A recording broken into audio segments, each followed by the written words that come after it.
important-ish bosses in rough progression order. He even has Demon Souls. Interesting. Okay. So let's see here. So we have our first guy. So these are all the Demon Souls, Dark Souls, DLC. Dark Souls 2 has a fuck ton of bosses. What the hell? Dark Souls 2 has more bosses than Dark Souls 1 and like Demon Souls. That's crazy.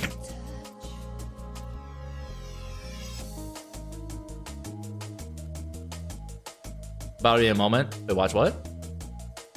Oh, the anime. Okay. Bloodborne. DLC. Dark Souls 3. Dark Souls 2 has that many bosses? What the fuck? It has more bosses than Dark Souls 3. Holy shit. I did not realize that. That got a shit ton of bosses though. I think they're also including like the random mini bosses too. Hi Weeble. Oh, so loving, gotcha. Look at that someday. Elden Ring. And Elden Ring's like all of us combined. Ugh. I'll have to watch it at some point for sure. Hi Weeble. Yeah, we're doing a little tier list thing. So we're gonna start off. I'm gonna give some, I guess, some boundaries for the tier list. I'm gonna rank the bosses based off of how they fit within the context of the game itself, where they come in, how I think they fit in general in the game itself, and the challenges they pose as examples. So it's very much based off of. It's not just like the boss itself and like. It's not just like the boss in a vacuum. It's does it fit within the game? Is it a good? Does it fit in the overarching world? Like, does the challenges ahead prepare you for it? That sort of thing. Love all of them. A lot of them are very good. I don't disagree with that. In this tier list though, the average boss is probably gonna be like a B tier. Pick up fuckable it is. That's for the next tier list, Keeper. If we're talking about fuckability, then this is triple S rank for super sexy style. But the average Souls boss is probably a B, just like because on average they're pretty good. Like shocking Souls bosses are usually pretty good. Was over painful waiting each week. Yeah, the classic. Is the season 2 not over? It's the boss with most hands. Oh, I'll have to find that guy. There's bosses that are like all hands, right? The one reborn. Guy's got a lot of arms. At the end of March. Ooh, okay. Okay. But yeah, we're starting with the Demon Souls. Demon Souls is a pretty Pone's cousin. What the? Huh? Is Pone's cousin a Souls boss? That's crazy. Oh, Pone's cousin's the one reborn. Okay, got it. Okay. 2 versions too. Oh, I didn't realize that. I had no idea. Clearly I have to get into total leveling, but yeah. So Demon Souls nowadays is a. It went through like a series of being like a weird enshrined game no one played, and now more people have access to it because it's a PS5 title. People play it more, and it's a little more, shall we say, more mixed. Because the PS5 version, which I think is the one that people played the most, I'm not entirely sure. I have to get like a backup on that. I feel like more people actually played it and had opinions on it. When Demon Souls on the PS5 came out, that was after Dark Souls 3 and like Bloodborne and Sekiro. I think Elden Ring came out after though. Because I remember people being like, Elden Ring looks like shit compared to the Demon Souls remake. But which not quite true, but it does not look as good, I will say, but that's beside the point. So Demon Souls is like a very, it feels like a massive prototype of the Souls-like genre, or at least the way that FromSoft conveys it. But so the first one is Vanguard Demon. He is the titular common boss that you fight, and you are supposed to die to it. You're supposed to get your ass beat, but you can't actually kill him. You can kill him, and in doing so, you get some extra items, and then you die to the Dragon God, who is this guy. But you also fight him again, and I want to say 4-1, I think it was. But this boss, I would say, within the context of Demon Souls, is just kind of a big fat guy. definitely more of a stamina fight than anything else. Surprisingly, like one of the most straightforward bosses. Demon Souls is well renowned for having a lot of gimmick bosses. So this guy is actually pretty middle of the road, I'd say. Leaves a very good lasting impression because you play the game, you fight a bunch of undead, and then this is the first like big guy, and you're like, holy fuck shit. You know what's great in the original version too, but in general he's basically I think his moveset is like almost exactly the same as the Asylum Demon. But because he has like the swings and the butt stomp, I believe. But overall, just like pretty okay boss. Nothing extraordinary, fairly basic. Used pretty well, I'd say overall. It sort of shows you that you will die in this game to sort of show you that this is not going to be a cakewalk, and to take the game a little bit more seriously, and there's going to be some stronger enemies and that sort of thing. So very bold decision, I would say. Really sets a tone for the entire game. So definitely a B tier at a minimum, I would say. I'll have to figure out some names for the different tiers once we like get to it, but we'll get there. But so we have Falmax. Falmax is a very unique boss. Name is King S tier easy. We'll get to them in like 5 hours, based off how slow we're going. But also let me know what you guys think as well, because I personally am not gonna rate a boss based off of like, this boss is so hype and so cool, and compared to Vanguard Demon's a very basic boss compared to fucking Dick Kicker, Slayer, 420, 64, and Elden Ring 3. Like, I don't think a boss is good just based off of like how hard they are. I don't think that is a very relevant thing. I think I think Souls games are should not be judged based off of their difficulty, but how fun they are. Because while things are difficult can be fun, I don't think that's always necessarily the case. Because if that's the case, then Hello Kitty Island Adventure is not fun, and we all know that game is Game of the Year. So I'm just saying, some difficulty is good, but sometimes a game can be difficult in a way that is unfun. And I feel like people are forgetting what made Dark Souls 1 in particular a very loved game. So, and playing the Elden Ring DLC is making me go, I think we've lost ourselves in the sauce a little bit. I think we drank too much of the prepare to die Kool-Aid here. But now we have Falmax. So Falmax is a gimmick fight, as most of them are. Yuna, hello, welcome on in. Oh my gosh, hello. Welcome on in, gamer. Father Gascoigne. All right, because I'll want him sooner or later. I mean, you know what? Sometimes you gotta go beast mode, Gascoigne. All right, no, Gascoigne's here. So you know what? I gotta give him a ranking right now. Hold on. Where's our boy? Welcome in, Father Gascoigne. We have someone who's like a big fan of you, the massive fan of you. And you know what? Because you're here, I'm gonna give you an S rank. You deserve it. Father Gascoigne, definitely an S rank boss, but like unironically though, like this is genuinely a fantastic boss. I would say compared to Cleric Beast, I'd probably give Cleric Beast like an A. For reasons I'll get into a little bit more, but basically I feel like bosses have too much HP sometimes for like no reason, and it just becomes really fucking annoying to fight them. Yes, Daddy Gascoigne's in chat. Yes, Father Jill, it's Father, not Daddy. Stop. His lore is great too. Exactly, like fantastic lore, fantastic fight. Like he is a hunter boss who really teaches you like parrying's like really useful. Just a lot of things to really appreciate about the boss. He is your introduction to basically blood and what it does to people, because he transforms in the end. Spoiler alert. But also kind of a gimmick fight as well, because you have the music boxes and teach how to get good. Exactly, like genuinely a great boss who is a hunter, so you kind of already know what he can sort of do. But of course, like he's souped up and powerful, so, and he's hot. All right, well, this is not a hot tier list, Jill. His team slaps as well, exactly. But no, genuinely a fantastic boss. Almost like basically no notes. No, of course, dude. Like unironically, you deserve it. Like I don't think there is anything really negative I can say about him per se. Like, at worst, I think the thing I can say is if you don't parry, he has a lot of HP and it's kind of annoying to fight. But it's like you're supposed to parry in Bloodborne, and he's a very easy character to parry because he is a hunter. I will say the parry mechanic in Bloodborne is kind of cringe in some respects for reasons that I can go into when we get to it, because I'm gonna try and like give a rundown on the mechanics of every single game when I get to it. But Bloodborne is probably the only game where I feel comfortable with parrying, but the issue is it's not clear what you can and can't parry is kind of the TLDR of it. Which Sekiro actually gets around because there's the ping icon that tells you when you can't interact with something, which is sick, so. But, I learned this chill.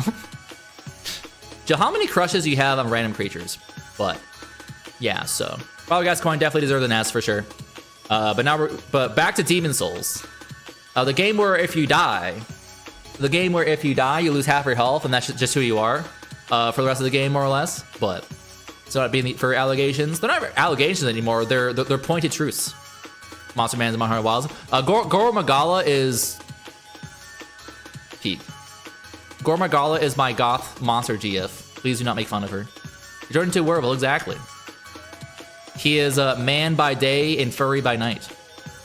But anyways, talking about a very beloved character, Phalanx. Another gimmick boss. Basically a bunch of guys. Kind of like the most original boss, actually, now that I think about it. Like the most original boss in all of FromSoft. Like, I can't think of another boss like it. Like, even the bosses that are like multiple guys, it like does not function like this guy, which is pretty fascinating. So pretty cool boss. I would say overall, unironically, teaches you a lot about like how to deal with like crowds of enemies. Doesn't attack super fast, so like there are multi-bosses throughout FromSoft, but I would say that these guys attack slow enough to where it's not that big of an issue, I would say. And you still do damage even at the front, so it takes a while. So it tells you like, oh, okay, so like there's a shield in front. Like, I gotta go around to hit him in the back. So it gets easier and easier as you fight them. But sometimes you get some RNG and just kind of die. So I would say like pretty cool fight. If you have fire bombs, like they all die. It teaches you that the consumables are pretty useful. I don't like using consumables, but I will use consumables against Phalanx. So, or Phalanx. So. Phalanx.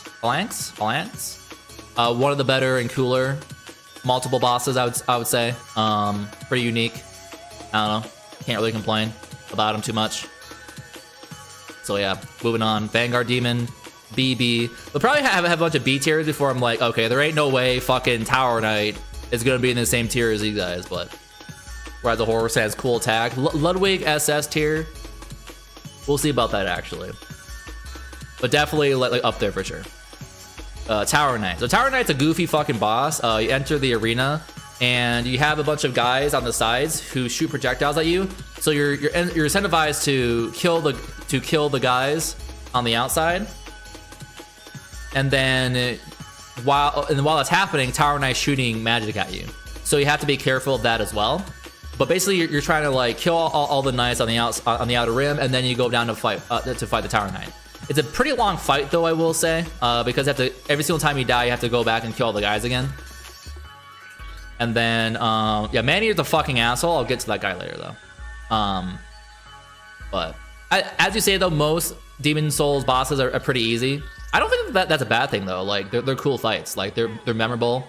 Like, actually, like, looking at them and comparing them to other bosses, I would unironically say that Demon Souls bosses are among the most memorable. Like, deadass. Because even describing Phalanx and Tower Knight, they are more unique than almost every boss. Like, I would rather fight Tower Knight than the One Reborn, and they're kind of the same boss when you put it that way. because one Reborn also has the creatures shooting shit at you, but that boss is just kind of a blob that will one-shot you sometimes. Okay, One Reborn, yeah. One Reborn is just like... What? Because it's just like yeah, he has a bunch of really slow attacks, but then like his limbs will just like instantly attack with like 0 wind-up, and it's like, fuck this guy. But yeah, a Tower Knight, I would say like because he's a big guy, he has a lot of HP. I think if he had less HP, because you gotta have to knock him down like 4 times for him to die, I think on average. I can't quite remember, but very fire giant from Elden Ring coded, but at least there's only one Tower Knight, so I'm gonna put this guy probably in like B tier for sure, maybe A. Like I'd say he's pretty like unique, pretty cool. Pretty cool fight overall. Like teaches you about like mobbing and doing that kind of stuff. I know that people are like the best and coolest bosses are all the ones that are like human enemies you fight one-on-one and stuff, but it's like I feel like when we actually like go through all the Demon Souls bosses and compare them to other bosses, they are by far the most unique and memorable in that respect. But the next one we have is Armor Spider. So Armor Spider is a big fucking spider. Oh, thanks for the follow. I appreciate you, gamer. Hell yeah. Now it's follows on that jazz. You know how it is, but appreciate you, gamer. Next we have Armor Spider. This boss basically has the get away from me, and then now you can attack me. It's very, it's like the Tides, except it's a spider that shoots tar at you and then lights it on fire. Very cool. This boss, I would say, not the worst boss of all time. I don't think it sparks as much joy in my heart like these two do. Oh, this guy's kind of an asshole because he takes a million years to fucking kill. Which is kind of the like Tower Knight and Vanguard Demon are kind of similar, except Tower Knight has as you fight, and then Vanguard Demon just kind of is fat. He takes a million years to die. This guy does too, but he's a little more interesting in that regard. So that's kind of why they're separate. Armor Spider, I think, is just kind of like you run up, you dodge. It does feel a little more modern in that respect because it does have like things to bear in mind, and you can't just attack him very easily. You can't just like run at him. Grab the Spider, yeah. He doesn't leave a lot a massive impression because he does feel a little basic. Like it feels like a normal boss in another Souls game, I guess. Like these, like Tower Knight Phalanx are like, these are Demon Souls bosses. This is like a boss in like Dark Souls like 2 or something. But not a horrible boss, just kind of like fine. I don't know. Maybe low end of B tier, but I can see it being like high C. Hell yeah, high C. Next we have Fool's Idol. Fool's Idol is the boss where she summons, there's mines you have to avoid, and they have to find the right idol in order to attack, and you have to dodge like the projectiles. Not the hardest boss of all time. I actually don't think I've died to them ever, maybe once. I think there's also enemies outside you have to attack in order to prevent them from assisting her in combat. But overall, just kind of like you have to deal. You kind of have to figure out which of the illusions is the correct one. Not particularly hard, but I don't know. It does kind of feel like a worse version of like the sage from Dark Souls 3 if I can find him. Crystal Sage. So let me see the killer. No, you're right. Actually, yeah. You have to kill an NPC. I remember that. Yeah, I think you're right. Because I think it's like they're immune or something. Imagine not knowing that. And then entering the fight and then just being like, what the fuck? Kind of goes to show that Demon Souls is a much more of an RPG rather than a straightforward action game, shall we say. The RPG is in upper cases compared to the other Souls games, shall we say. But the Fool's Idol, I would say is more interesting. Nah. Is it? Nah. It's pretty basic. I don't know. I don't think it's actively bad. It's it's a little boring, so probably on the edge of C tier. Armor Spider at least kind of has like mechanics you have to deal with. Laying visible landmines and having to dodge easily dodgeable spells and finding the right one is annoying at most, so it's kind of like but whatever.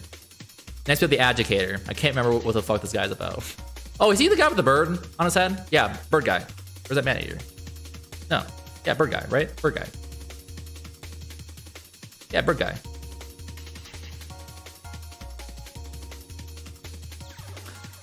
So this guy's fucking weird because it's cool because you're trying to fight him on like on these different levels, and you're trying to like knock him down so he can slap his cock around.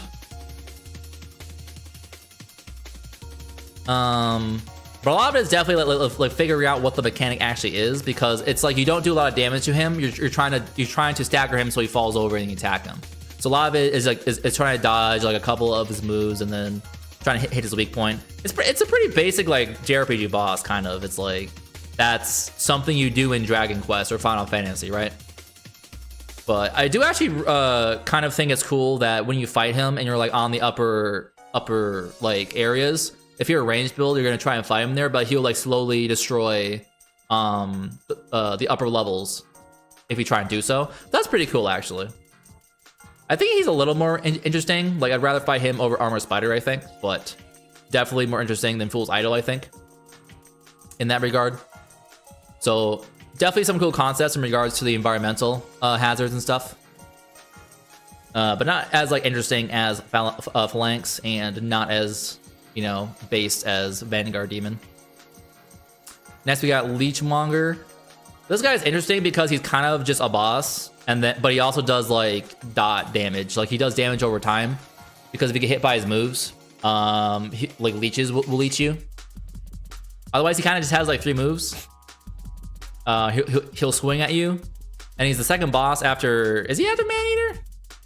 Oh man! Oh dude! Man, oh, actually, fuck. Okay, never mind. I like remove Maneater from my mind. Oh my god, we'll fucking get there. But Leechmonger, pretty basic boss in a way that's even more basic than like these guys.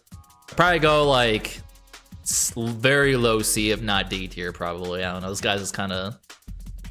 He has like 3 moves. You dodge him. He has some.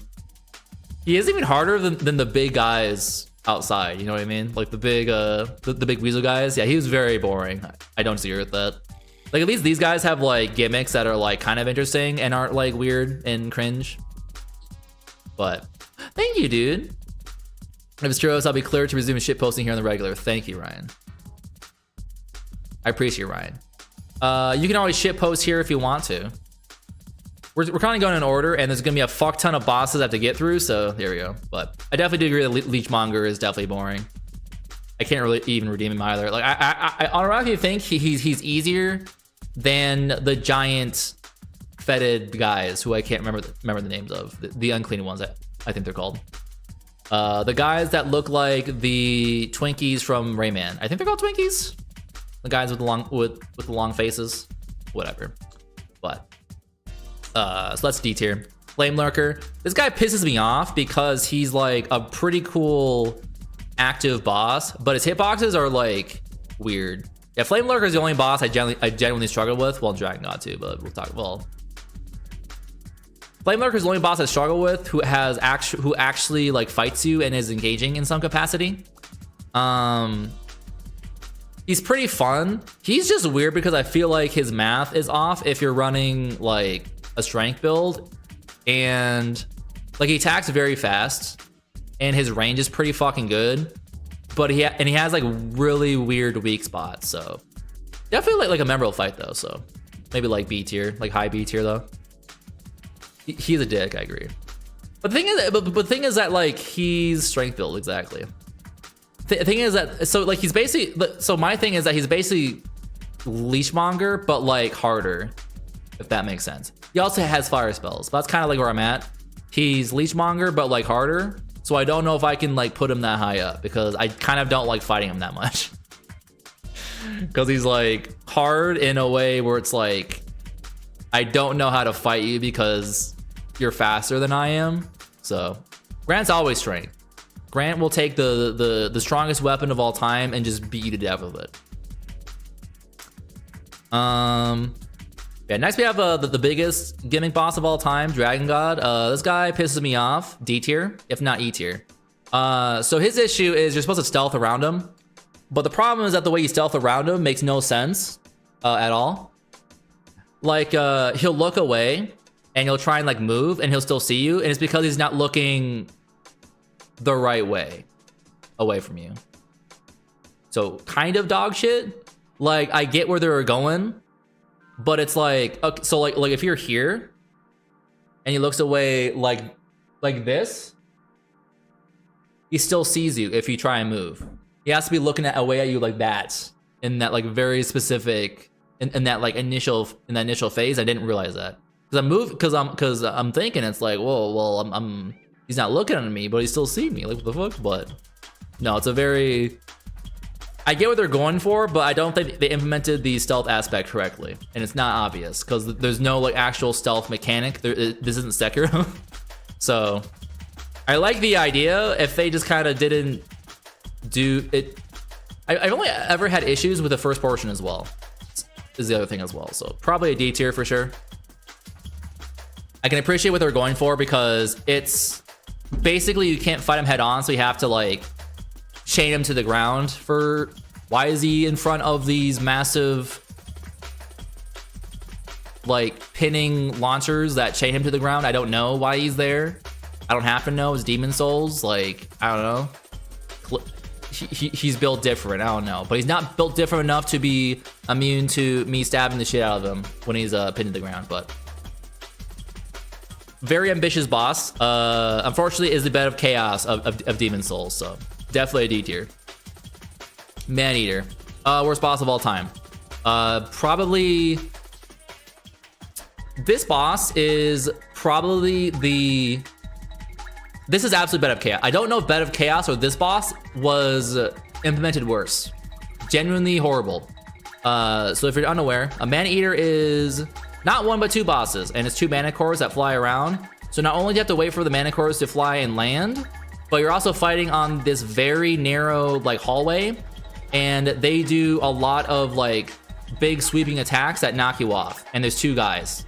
For reference, there's two guys.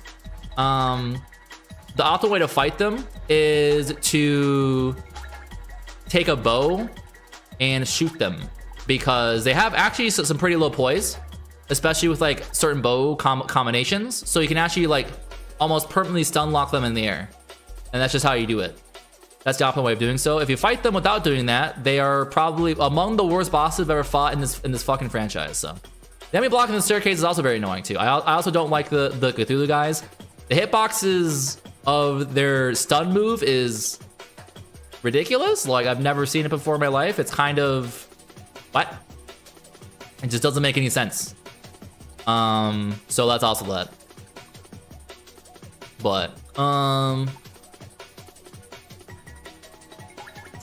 so basically almost nothing about this boss works. If it was two bosses on a wide open plane, sure.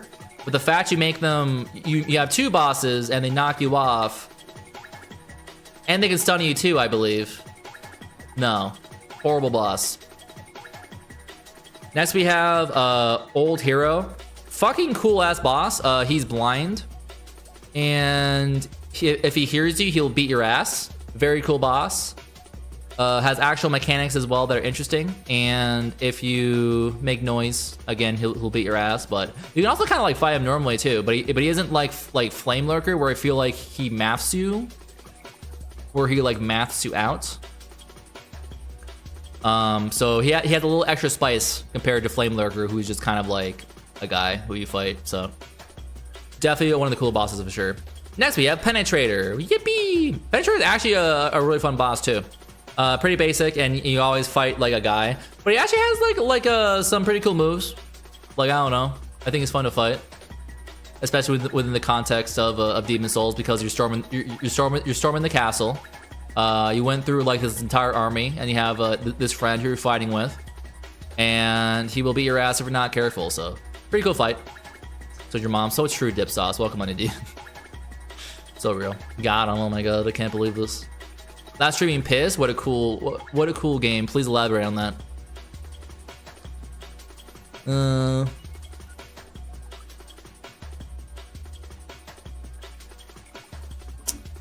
But yeah, so Penetrator. I don't know. Like, he's I'm definitely gonna be redoing this tier list a fair bit.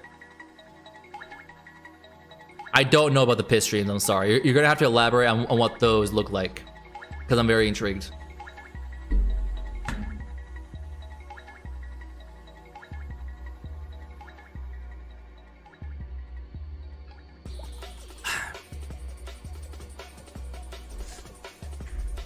Let's see here. So we have Penetrator. Penetrator could honestly probably go down to B tier, but we'll have to see about that. I don't know. Flame Lurker just doesn't make a lot of sense to me. I don't like his moveset as much as Penetrator. That doesn't feel as fun to fight. It's kind of like how like some night enemies spark joy and some night enemies don't. So it's just kind of one of those things. But next we have Dirty Colossus. Is he the guy who leeches you? I forget. But he's basically the leechmonger, but like tougher. I don't think he's like that much more engaging, I guess. I think he also eats you. I'm conflating Leechmonger and Dirty Colossus, I think, but kind of goes to show how not memorable they are, I guess. Hi, Steve, by the way. How you doing, dude? Pronoun's my favorite pronoun, too. Definitely a top tier one, for sure.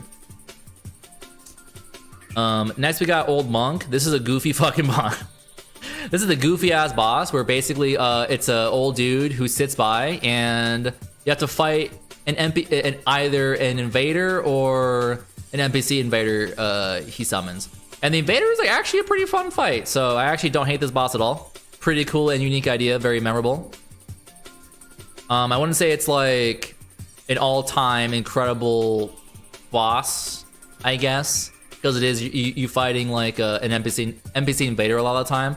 But I can see like if you're like doing PvP shit and you have to always fight like a guy, and I imagine people are preparing to be summoned by the Old Monk and just slaughter noobs all the time. Oh god. Zooey. Woke up for some water. You're parched? Aren't we all parched here? We all crave some water, especially after Father Gascoigne showed up. But no, a very cool and unique boss. It's literally just like a PvP fight, which is pretty unique. So next we have Storm King. This is a fucking weird boss. Excuse me, this is a fucking weird boss. But basically, it's just like this giant mana ray in the sky, and you have to use a specific sword that like shoots at the sky and just like almost one shots like all the random guys around. I will say it's a kind of a cool idea. The issue is you get attacked from the air because they'll like shoot like missiles at you, and because there's so many guys around you, the camera doesn't see them. So you're kind of just being attacked from all angles and you have no real way of reacting to them.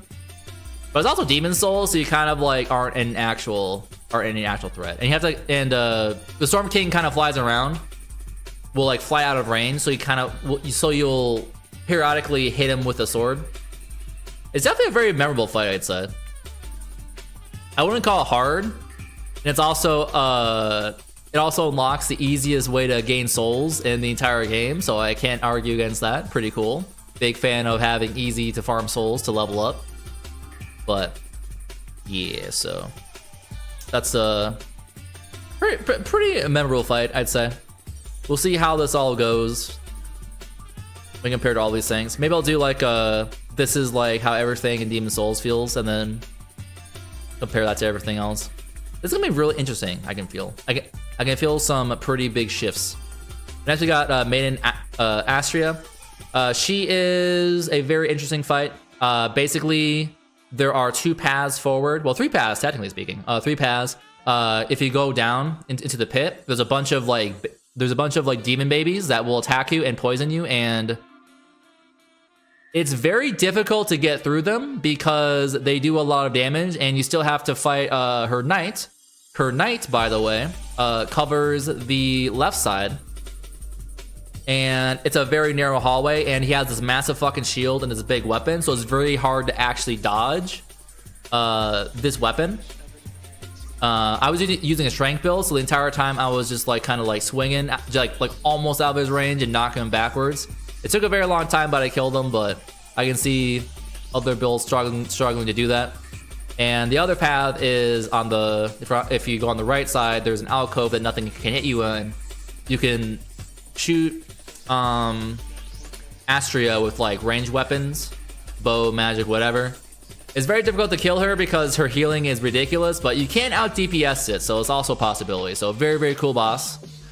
Lots of avenues in order to progress and proceed in ways I don't think any other boss does, actually. So a pretty fucking cool and unique boss, I'd say. There's truly something for everyone. There is a way forward for any possible build if you just think about it, all right? Strength build beats up the knight guy. Dex builds go through the baby pit, and then range builds just kind of out DPS or healing, which can be very difficult. Not saying it's not, but pretty good boss overall. It's funny because it's like when I give like a Cliff Notes version of these bosses, they're so unique, and then I'm gonna get to like Sif, and it's like a wolf with a sword. Next we have Old King Allant. He is a penetrator type guy, but he's like the big fucking guy you hear about all the time. Where's the King Allant? Oh no, wait. Am I stupid? Wait, Old King Allant.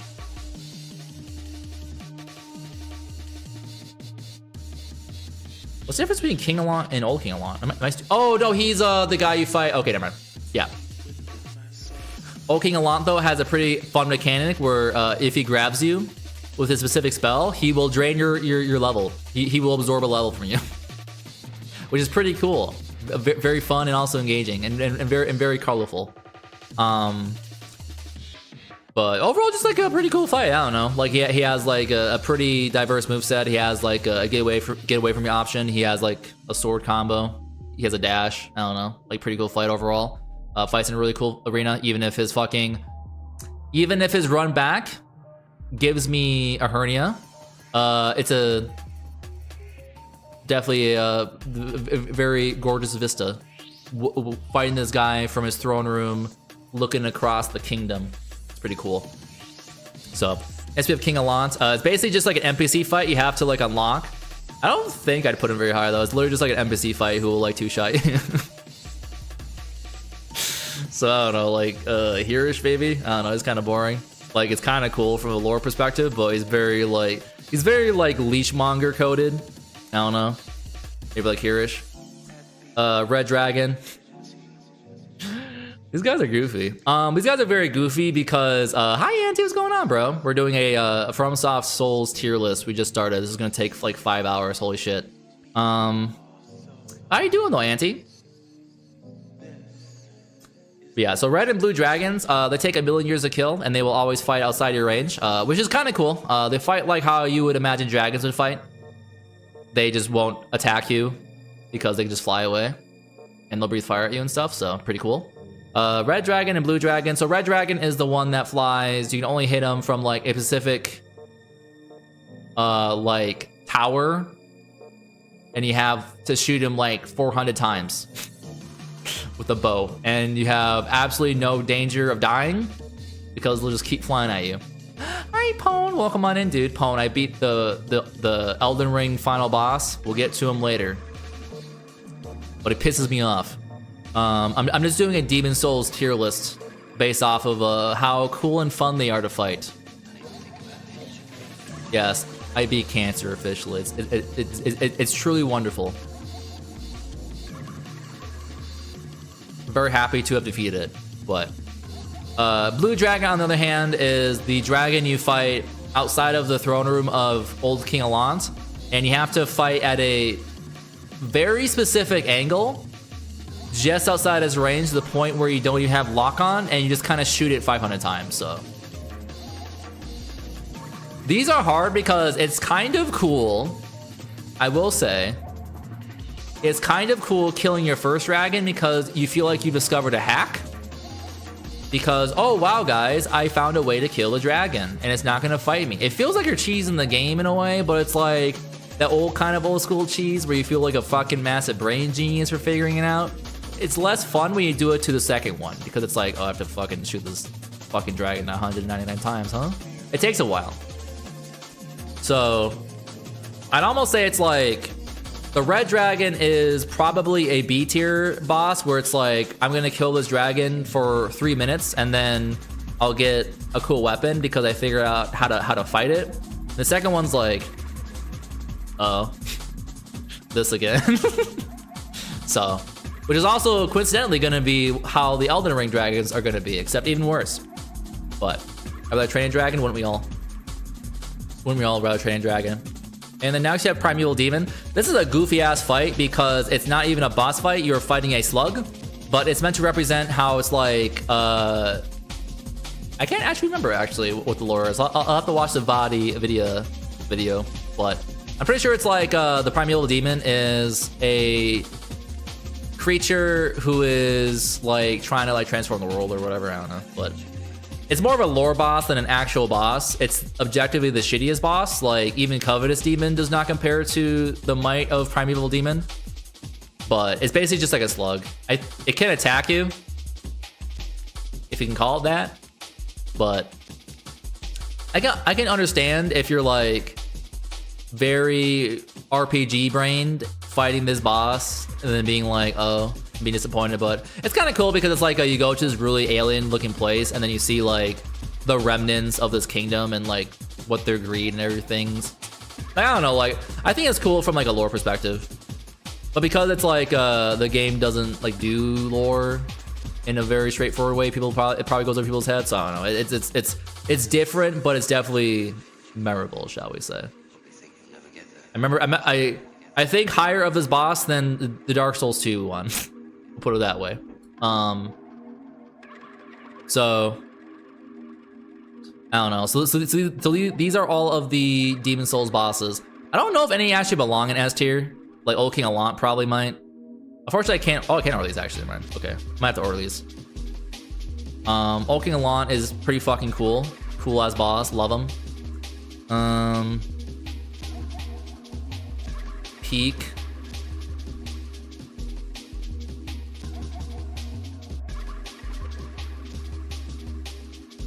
Yeah, he's a fun fight. It's like I don't think bosses need to be hard for them to be like fun. Also, hi Paul, how you doing? Drago Ball, how you doing?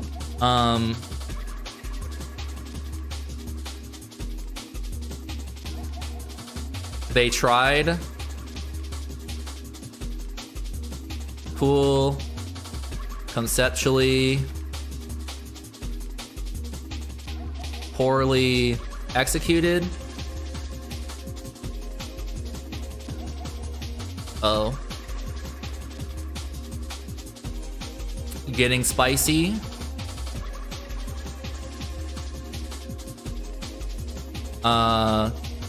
Exciting. Wonderful. Makes me feel joy on the inside. Then peak. There we go. Perfect. To get ice cream. Sith though, see, it is always time for ice cream. What?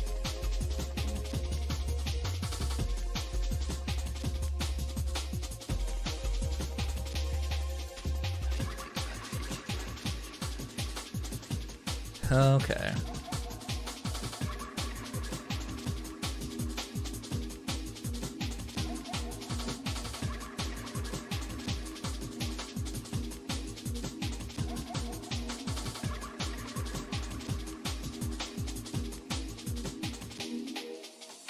Cool conceptually, poorly executed. Dude, making chilies is hard, bro. What the fuck? Imagine spelling executed right, Jesus.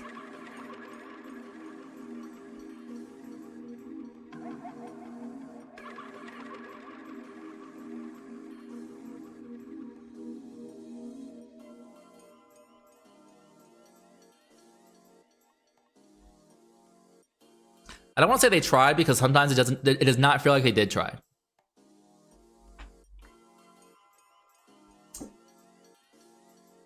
Okay. Henry is really fun though. I'd say that'd be higher. I will say that Maiden Astria is not the funnest fight, but it's very cool from like an outsider perspective. I almost would put it in Getting Spicy though. Old Monk's probably up here actually. No. Yeah, that's probably right.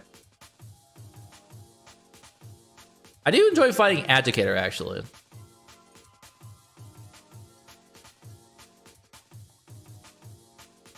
Yeah, I probably put these like here, I think. Love I haven't beat. Thank you, Auntie. Have you not played a FromSoft game before, like Dark Souls, Sekiro, etc.?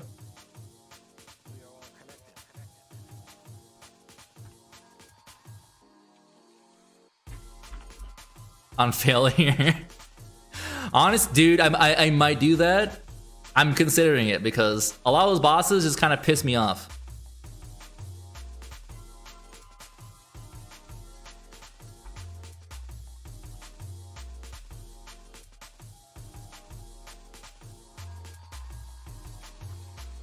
Doesn't necessarily need to be hard. Okay. P. No worries, dude. Like, they're not for everyone, and don't let anyone tell you otherwise. Okay.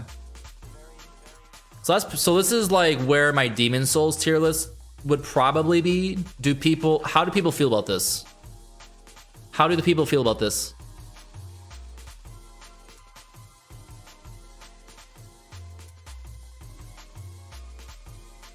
This definitely, I think, synergizes with how I feel about fighting the individual bosses. I don't think Armor Spider is bad. Like, definitely fight Armor Spider over Fool's Idol and Flame Lurker.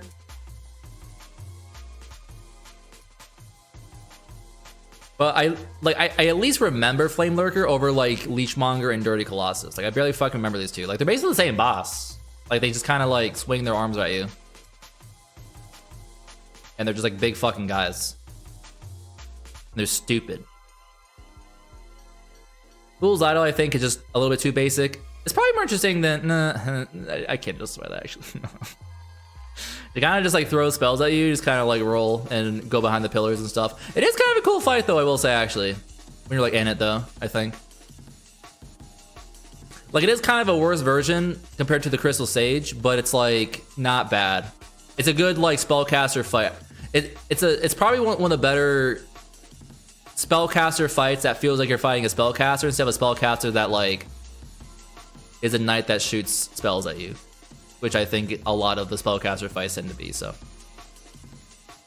specific. Hello, Elichi. How you doing, gamer? How was your Final Fantasy 14 Nuzlocke? How'd that go? I was lurking for a little bit, but then I had to dip. Maybe baby when it comes to storytelling a lot of time in the covers of the games. Eliza P did a great job of having like a really solid narrative. For the Souls games, you definitely have to like look for it to like really get a sense of like what the overarching world and stuff is like. It's pretty cool, like the themes and stuff when you actually look into it. But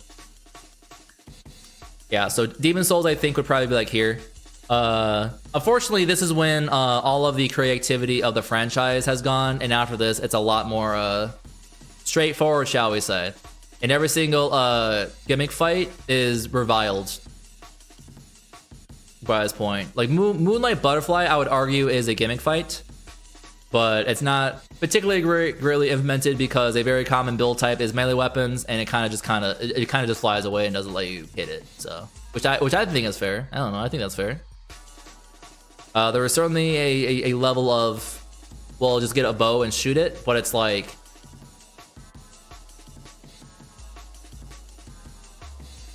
No, I don't want to do that, but we'll get there when we get to it. But yeah, based off of Demon Souls and like how it within the context of Demon Souls itself, I would say this is a pretty decent list. I'd say like I feel joy, this level of joy for every single like character, like here.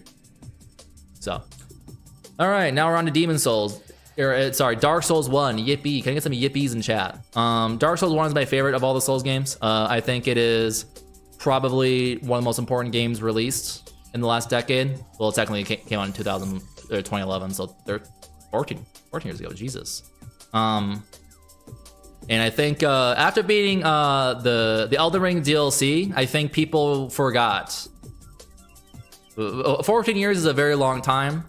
People forgot why this game was very, very important.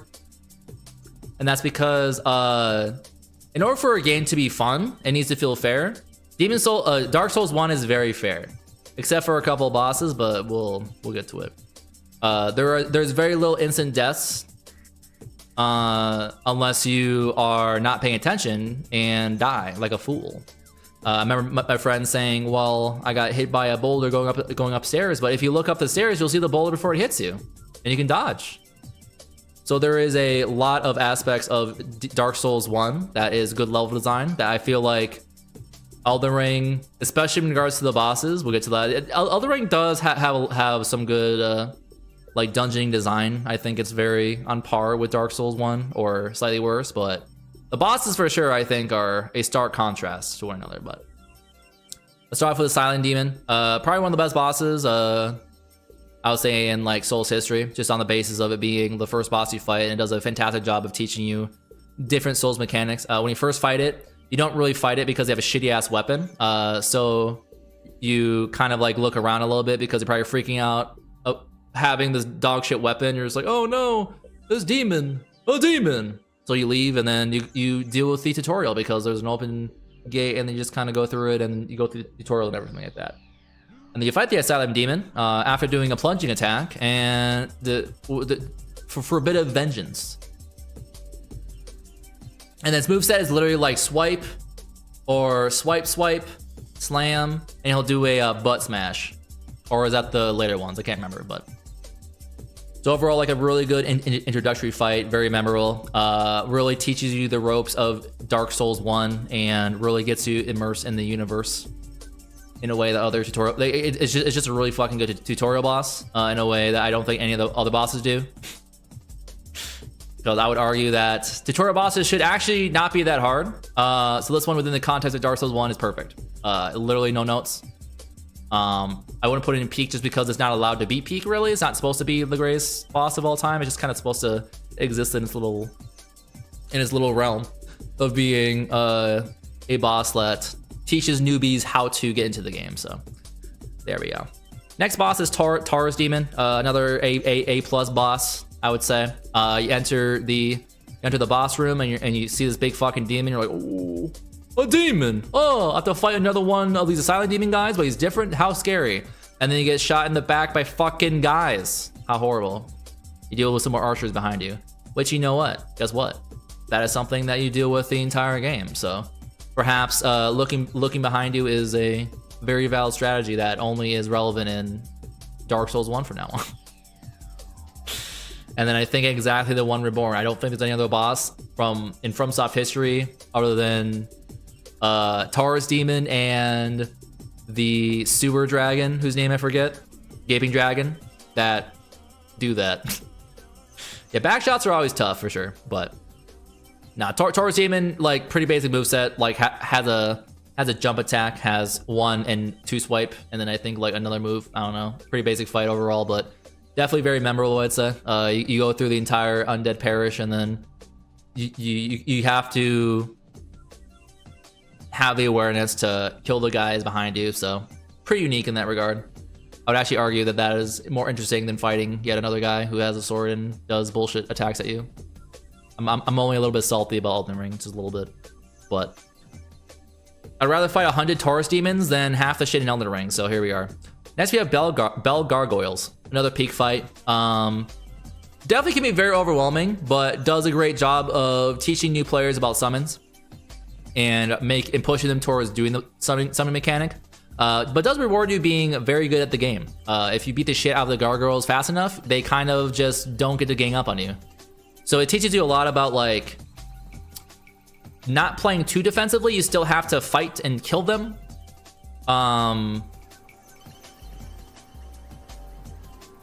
They have some pretty long range attacks with their flame breath and the very long size they have, and they have the tail move, and I think they have a dive. So they have like a pretty decently varied moveset. I did not play them when they came out. I played them after. Dark Souls 2 was actually my very first Souls game, and then I played Dark Souls 1 after, and then Dark Souls 2 again, and then I played Demon Souls, I think 2019, I'd say 2020. So this is not nostalgia talking. This is me playing them after the fact and being like, yeah, this is peak. I would rather fight a Silent Demon and Taurus Demon, I think, over Bell Gargoyles, but how dare you, Kiefer? No, I just think that they fit in very well with the game. Ugh. And I think that they're interesting fights that pose a unique challenge that isn't just a knight guy again. One can only take so many knight guys that throw a bunch of bullshit at you. Next we have Moonlit Butterfly. Not great. I don't see how I'm not seeing how he's a bad boss keeper. Please elaborate. Moonlight Butterfly kind of throws spells at you, and which is actually probably pretty cool. Which is probably pretty cool if you fight like if you're like a spellcaster or have like a bow and stuff. But I don't think he like lands enough for a melee build to be fun to fight against them. And I will say a lot of Souls issues I think people have is people being a little too stubborn on their builds and not switching around, even when the switching is literally just take a bow out and shoot it. But even then, it's like the way his spells work are like really weird to dodge. And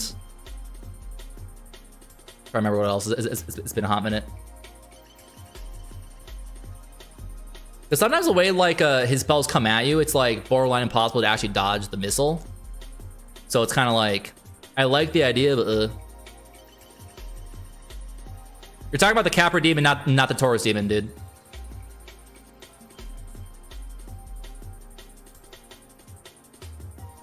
Capra demon, I will say.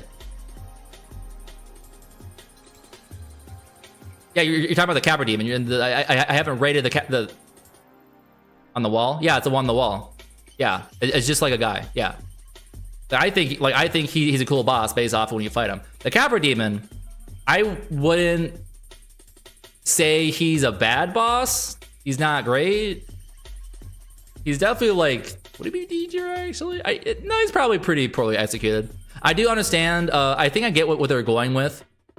Why is Moonlight Butterfly before Capra Demon? What the fuck? I think it's possible. No, I guess it would be possible because you meet Andre and then you go around. People do Moonlight Butterfly before him. He's definitely like here though. Yeah, not very good.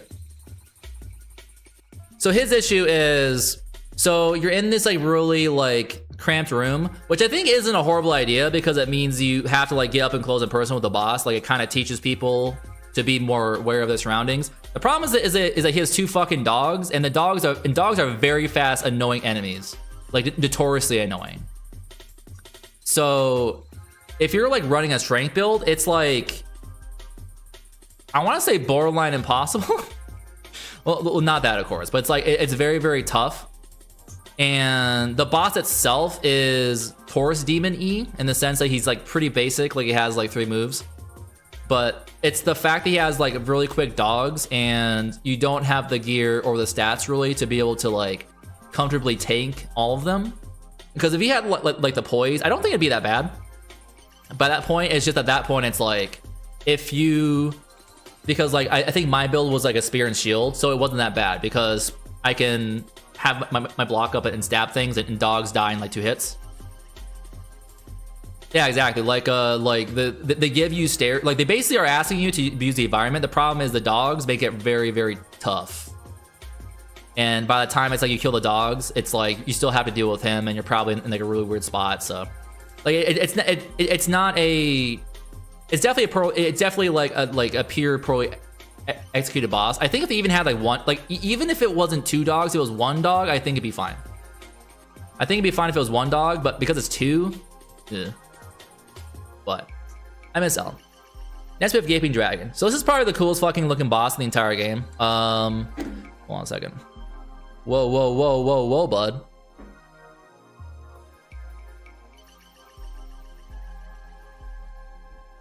Looks sick as fuck. So some lore. Gaping Dragon was created when Miyazaki asked one of his designers, can you make a dragon that is like at the end of his journey, like it is a despondent creature that you look at and feel bad for, but you feel the silent strength of it. And Gaping Dragon looks like that, but he's dog shit. There is an attempt. So the issue with this boss is you fight him and he's basically a slug. He has all his moves come from the front, and the problem is he's a slug, so he's very long. So I think on his sides, it's literally if you stand too close to him, he steps on you, and it does like 10 damage. They kind of just like didn't give him like a sideways attack.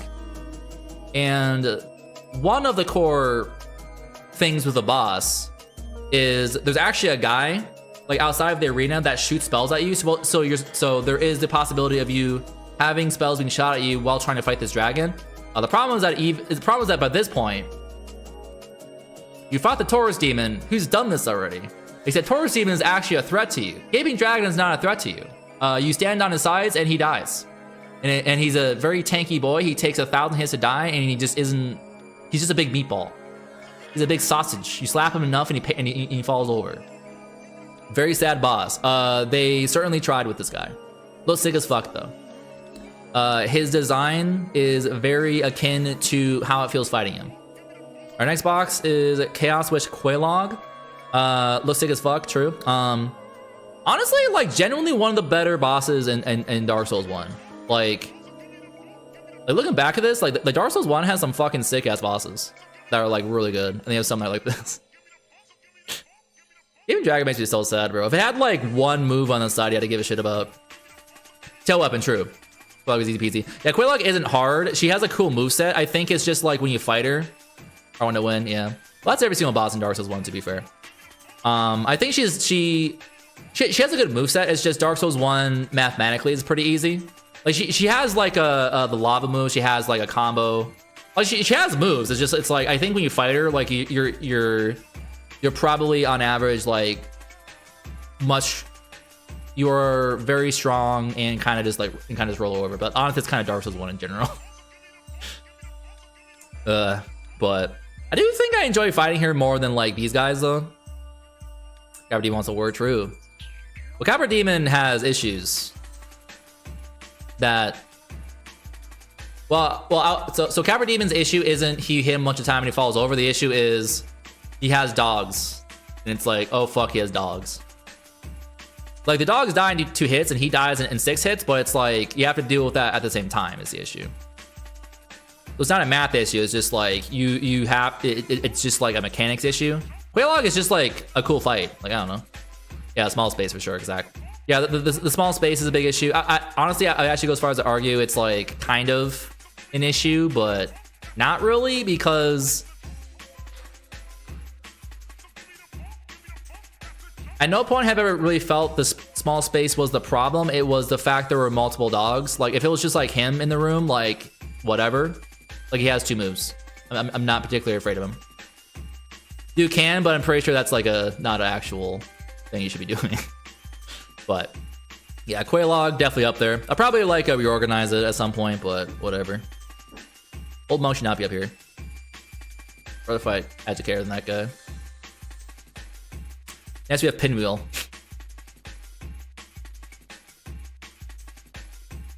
What do I even say about this fight? True, actually. Best God tier. Perfect. There we go. Exactly. Pinwheel. Perfect. Gray. There we go. Perfect. Gray for Dark Souls 3. I dig it. That's what I thought too. Drum bass and Powerpuff Girls is a surprising combination. But yeah, Pinwheel is a goofy ass fight because he dies in 5 hits. He actually has mechanics if you let him live for a little bit. He summons copies of themselves and they shoot boobs. He's actually like an annoying fight. They just gave him 5 health for some reason. And he becomes an actual normal enemy you fight later. I'm very confused on what his deal. I'm not sure what his deal is, but he's very funny. So I'm gonna put him in God tier because he's very memorable he's very memorable. We'll put it that way. All right, next one, Iron Golem. This is actually unironically a cool fight if you don't summon I forget the dude's name, but like the summon. Actually a pretty cool fight. Like he's pretty slow, he does big damage. I would have thought the arena would be really tough because he can knock you off and you die. But I haven't really had that happen before, actually. It's like a pretty solid large arena. He has his big sword. He'll step on you. I don't know, pretty cool fight. Within the context of like the entire Sen's Fortress, Sen's Fun Fort, which is considered to be probably the hardest difficulty spike in Dark Souls 1, unless you're Jill, in which case you just don't die at any point to it. But we're not all Jill, so not everyone is not everyone is a gamer divine being. Iron Golem is like a pretty fun fight. Like I wouldn't say it's like the most memorable thing of all time. He doesn't really have any mechanics though. No, he has if you don't kill like some enemies, they'll shoot at you. There's a lot of like enemies that do that in Dark Souls 1. I just realized that. I think those guys that shoot at you if you don't kill them first. But I don't know, just like a fun fight. Doesn't make me feel like these guys. Next we have Crossbreed Priscilla. Probably up there with Iron Golem. This is kind of like where they kind of just have guys at you. Like she turns invisible and you have to like look at her footsteps in order to see her. Other than that, she's kind of just like a guy. I don't know. Like you can chop her tail off. I don't know. She has a scythe. If you kill her, you're a monster. I don't know. just like a fine fight. I don't know. Might be an O fight, honestly. Like Priscilla is like a cool character. It's just like as a boss, she's like, eh. Like Quaylog sparks more joy in me than Crossbreed, Priscilla, and like these guys. Because by this point, like honestly, the painting world is like kind of, I wouldn't call it like challenging, but it's like you sweat a little bit, and then you get to this boss, and it's like, oh, I actually don't think I've ever died to her in any of my attempts to her. So she's kind of just like a person you kill. So whatever. I don't know. Not the worst thing of all time. Does have a mechanic, so. Eh. Yes, we have Ornstein and Smaug. Ornstein Smaug. Probably one of the more controversial ones. This is the boss I think that I'd spend the most time on during my budding FromSoft years. Definitely the hardest boss, I would say, that I fought until I got to probably Gwyn. I was very bad at Souls games. Who knew? Still am, but that's beside the point. But Ornstein Smaug. The first like double guy, and I just kind of feel like they didn't figure out duo fights yet. They do an interesting job of having the bosses be very different. Ornstein being the very quick lance guy. I sure hope I'm saying the right guy. And Smaug being the big dude with the hammer who chases after you. I think honestly, I think Smaug's dash move is the only thing that pisses me off about the fight. Like it can be annoying just being ganged up on, but usually they don't attack like enough to where it's like unmanageable, and they have pretty low HP. So it's just Smaug's like dash move. Like it feels like he kind of just chooses when he swings his hammer. It's not consistent. So that's kind of the only issue I have with the entire fight, I think. But yeah. Otherwise, that shit roadblocked me for like 3 hours when I first got to them. So I remember using all of my like 20 humanity to summon Solaire, and I still fucking lost to him. So I was not good. But and then I tried like leaving, and I couldn't because you're like stuck in that fucking zone. you're like stuck in Anne Orlando, which is very exciting. So, but definitely memorable though for sure. I think fighting them later on. I really can't get past Smaug's like dash move. I just don't think it's like functioning to the point where it's like a consistent thing I can understand. Is the issue. I think if he just like slowly moved towards you with a charge and he didn't like tie the damage to him swinging his hammer, it'd be a lot easier for me to get. So I don't know. Definitely fight him over Flame Lurker though, for sure. And these guys. Definitely more engaging for sure. I'll probably do some changes, but whatever. Dark Sun Gwendolyn. This is a goofy ass boss. It's a little bit of a gimmick fight, if I recall correctly. You have to like figure out how to like hit them. I can't remember the gimmick though. But it's basically just like a bullet hell. You have to like avoid the damage and then hit them a few times. It's actually like decently fun actually. It's like it's shockingly unique. There's no boss by this point that requires you to rush them down yet. It's actually fairly unique. Probably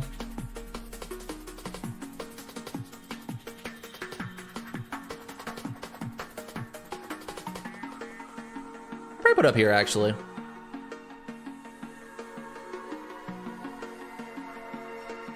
This is making me want to replay Dark Souls 1.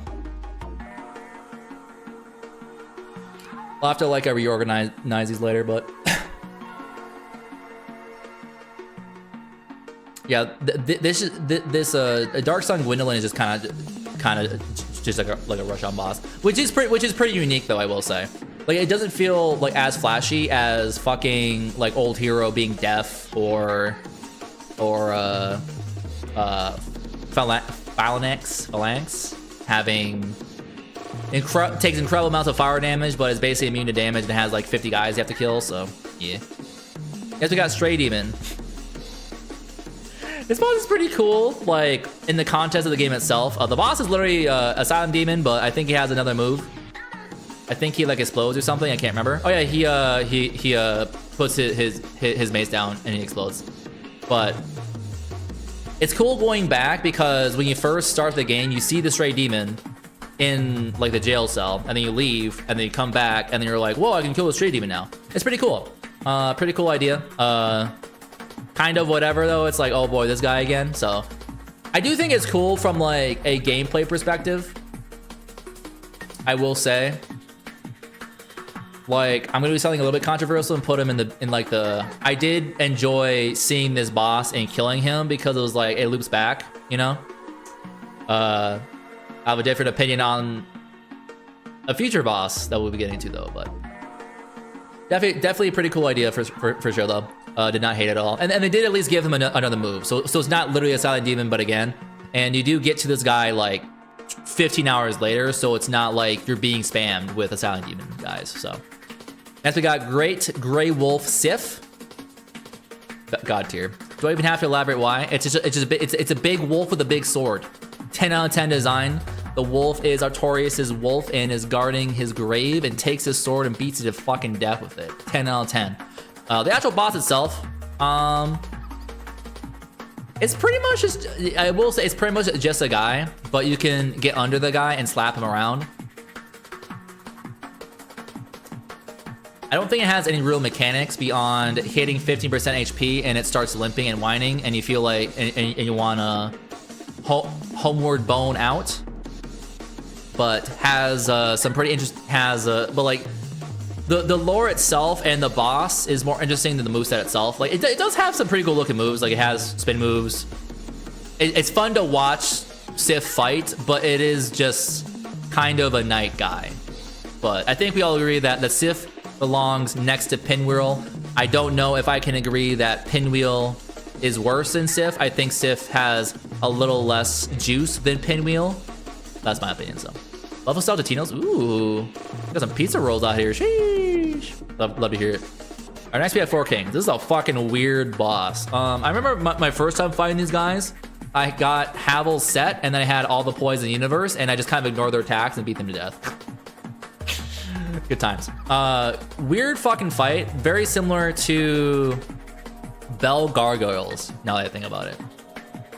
You fight in like the void. You fight in Kingdom Hearts land. And the Four Kings spawn randomly, and they look like Final Fantasy bosses. I don't know where I put it though, but it does kind of feel like Bell Gargoyles, but like again, in a way. And you have to do like this weird quest in order to not be absorbed by the void. And the moveset is kind of just like they swing their big fucking sword at you, and they have like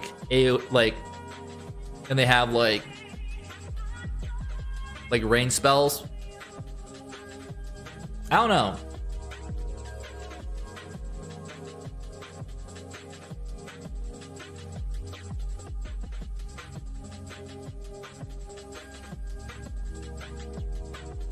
I might actually get rid of the O tier because I feel like O is basically cool conceptually, poorly executed / boring.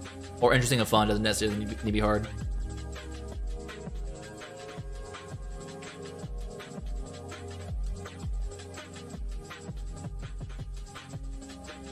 But yeah, Four Kings is kind of Bell Gargoyles, but again, I would say. But you're fighting in a Final Fantasy land. Could be a million things. True! Literally! Based off of the franchise's premise. I don't know, this one doesn't spark as much joy in me. Like, it's not a horrible fight. I do feel like the DPS check is probably a little bit too tough though, and it's not like Ornstein and Smaug.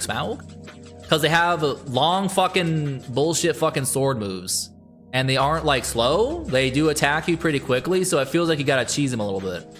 So I don't know. I kind of put him in O. Almost poorly executed in a way, but whatever. Ceaseless discharge. Me with your mom last night. Whatever. Anyways, I'm not sure what the fuck the deal with this boss was. This is definitely a gimmick boss that was probably designed more for lore than anything and to kind of jump scare you. Because basically you go to a shrine, you pick up an item, and this big fucking giant appears. And you're like, oh my god, a fucking giant, oh! And you like try and fight him, but you can't because he's too far away and he's swinging at you, so you like run away, and then he explodes. And you're like, oh. So He can kill you in like one hit though. Like you can't actually fucking die to him. So I don't know. It's like really goofy, but he's like not really a boss. Oh, guys, going should not be in here. I bet. Hold on.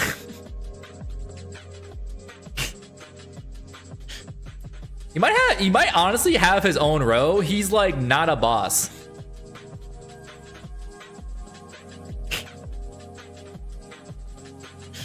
Like, it's not even a failure in all respects because Man-Eater, you fight Man-Eater. This guy is just like, what?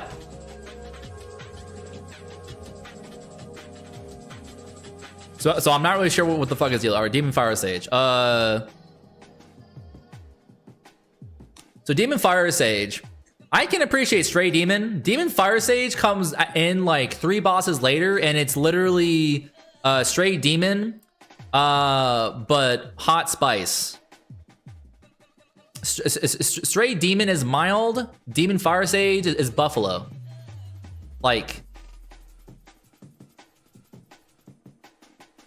I'm pretty sure I think he has the same moves too. Like maybe he has like one more, but they're fire based. It's like you are literally the same guy, but again. And I remember even being at that point being like, I don't know about this one guy. So we might actually have another tier list. All right, more tiers, gamers, more tiers. Do I feel better or worse? There's an attempt, or why? Let's do below.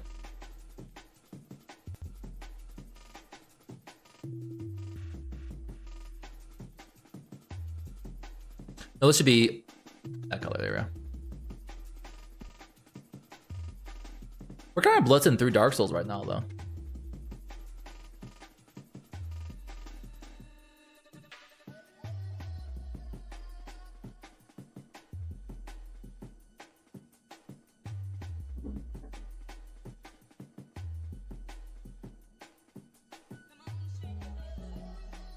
There we go. I have to make sure everything is a different color.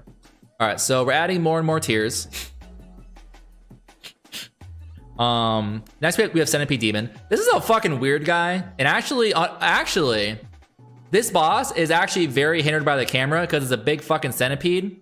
You're used to it in Elden Ring, but you're not in Dark Souls 1 because this is the first time you fight well, actually Fire Drake. But Fire Drake isn't like this guy. Get that, this guy's fucking weird because he has like this massive jump attack and you can't fucking see where he lands because he jumps out of camera. He is a centipede, so centipedes do that. But he's just weird. Like, I feel like even though like I've platinumed Dark Souls and I've beaten it like 5 times, I still don't understand what the fuck Centipede Demon does. I think he has a fire move and he like swings around and does stuff. Like he looks kind of scary, but it's just kind of like, I don't know, like he doesn't really, he's not super memorable to me, I guess, but he exists, I guess. It's cool they brought him back in Night Rain though. Thumbs up. I'm glad they were like, you know, out of all these incredible bosses from Dark Souls 1, let's take fucking Centipede Demon. That's the one that that's gonna get the people excited. Hell yeah. Can I get some W Centipede Demons in chat? All right, next we have everyone's favorite. Bed of Chaos. Me and your mom last night. This boss is known mistake. Even Miyazaki is like, yeah, we did not finish this boss. God tier. What kind of god are you looking at here, Juan? Are you talking about Satan? Oh, it's a pinwheel? Oh, that one. So there was an attempt. No. Yeah, a failure in all respects. I think literally nothing. It's quite literally every single thing wrong with like the Souls combat, because you have shit that hits you from outside of your range, and it doesn't just damage you. It does so much damage it knocks you back, and the stage, it's like individually the mechanics aren't horrible. It's all together. If the boss, like, I kind of get what they're going for, because they're going for this giant god that you're like taking apart bit by bit, and it's like so strong, and it's like trying so desperately to survive. It's like destroying the environment around it. The problem is that the environment's being destroyed around you into a fucking pit and you die instantly. And the bad guy, their moves is like, you're like here, you're this guy, and their moves is like this big sweeping attack you literally cannot see because the camera does not extend far enough for you to be able to react to the move that sweeps you and knocks you down and you fall into a pit and die. And also it's very hard to dodge it because sometimes it's not just like, because sometimes they do like this, like they like draw on the ground. Sometimes they do this long fucking like twig swing, and it's the hurt box is so large and lasts for so long. You can dodge, and at the end of the dodge, it will hit you because it pulls you in with it. You don't phase through objects. It pulls you with it if you dodge. So you're immune to damage for like however long the iframes are, and then you take damage and you get staggered and you fall into a pit and die. But through all of that, you destroy the things on the left and right side, and it saves your progress because they knew. So it saves your progress. You destroy the things, opens up the center. You're like, oh boy, I'm gonna jump into the pit. You just kind of have to guess because when you jump over the pit, sometimes the boss will do this, and you fall into a pit and die. So this is the fall into a pit and die boss. I like the idea conceptually. They did not think this through. I almost would have wished they just made it easy. Which is a very common theme. I don't think I think gimmick bosses are fun because that's something I think people need to understand. Bosses are supposed to be fun. Games are supposed to be fun. Sometimes if something is hard that can be fun, it has to be fun in the right way, right? This is not fun the right way. I don't know, Storm King's fun the right way. Because yeah, it's not hard, but it's pretty cool having a fucking like god sword that shoots fucking air missiles at flying manta rays. I think that's pretty fucking cool. It's novel. Like, it's not like the most peak thing of all time. It is pretty cinematic though, actually. We'll come back to that thought later. See if the Scaleless. So if you don't know, so if you're trying to do a fucking no death run in Dark Souls, Lamau. Because he will always kill you, unless you happen to know the exact trick in which he will not kill you because you cheat. But that's beside the point. So this boss is literally immune to damage unless you happen to go destroy the thing in the back that allows him to take damage, which is kind of funny, but it makes sense for Seath the Scaleless to be like, okay, there's a guy invading my realm. I'm going to defend the thing that gives me immortality. So you destroy the thing that gives him immortality because it's just a pin on the ground. You destroy it in 3 hits, and he's like, well, fuck you. So now you fight Seath the Scaleless, and he's this dragon who's also a tentacle monster for some reason, and he breathes crystals at you, and will swipe at the ground and do tentacle stuff at you, and you break his tail, and you get a weapon, and a cool lore relevant boss. I don't know, like, I think it's pretty cool. Like, not really a gimmick boss. Like, he kind of is because you're probably just like, what the fuck? You're like, you hit him a couple times, and you're like, why am I not doing any damage? So you look around the arena because you've been told multiple times to look around the arena because so many bosses have you look around the arena and interact with things and destroy things. So you destroy and then you hit and you start hitting him, and I don't know, maybe you'll die, but you're like, oh, now I know that I can destroy this and attack him. So I don't know. Like, not the worst boss of all time. I don't know. He doesn't spark like a ton of joy in me, but like out of all the dragon bosses, oh my, is he the best dragon boss in From Sound? That's kind of sad, actually. I actually don't think there's a better. No, actually, the Cage Dragon from Dark Souls 2. Actually, that boss is actually fun. Never mind. Wait, is it though? Hold on. I'll have to think about that one. That boss is actually kind of dynamic. But yeah, Seath the Scaleless. I think some people kind of like sleep on him a little bit. Like, he does have some mechanics. He's just kind of just easy. He kind of has the gaping dragon problem where you can kind of attack him from a specific angle and he like can't hit you. So like, he's not horrible, but definitely like low here, I think. All right, Gravelord, that's so fucking neato. So he summons a bunch of skeletons at you. The skeletons will revive unless you have a blessed weapon, which is a pretty cool lore thing. I don't think it's ever explained in game ever. You just kind of have to know. So if you happen to use a blessed weapon just because you're a faith build, you're just not even gonna fucking know that's a thing. But it's actually not as bad as it sounds. Oh my god, Espeon, gamers, and Espeon has appeared. You must engage with it.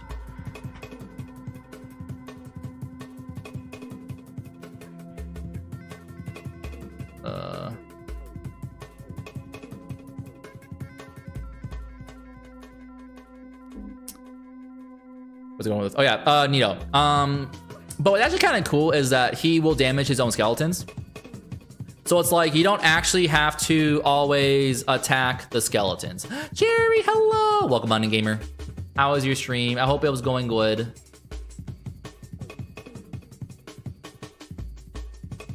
How was Tomb Raider? Logged up? No, I ain't logging off. Hell no. Unless rip. Nah, it's all good.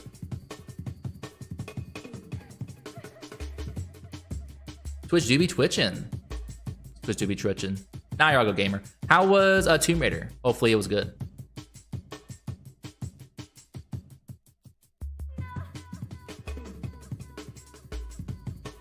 I'm just going through a tier list of every single FromSoft thing. You're fresh? I don't know. I've been streaming for almost 5 hours.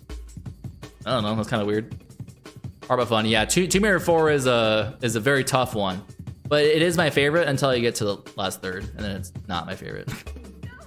But it's very, very fun.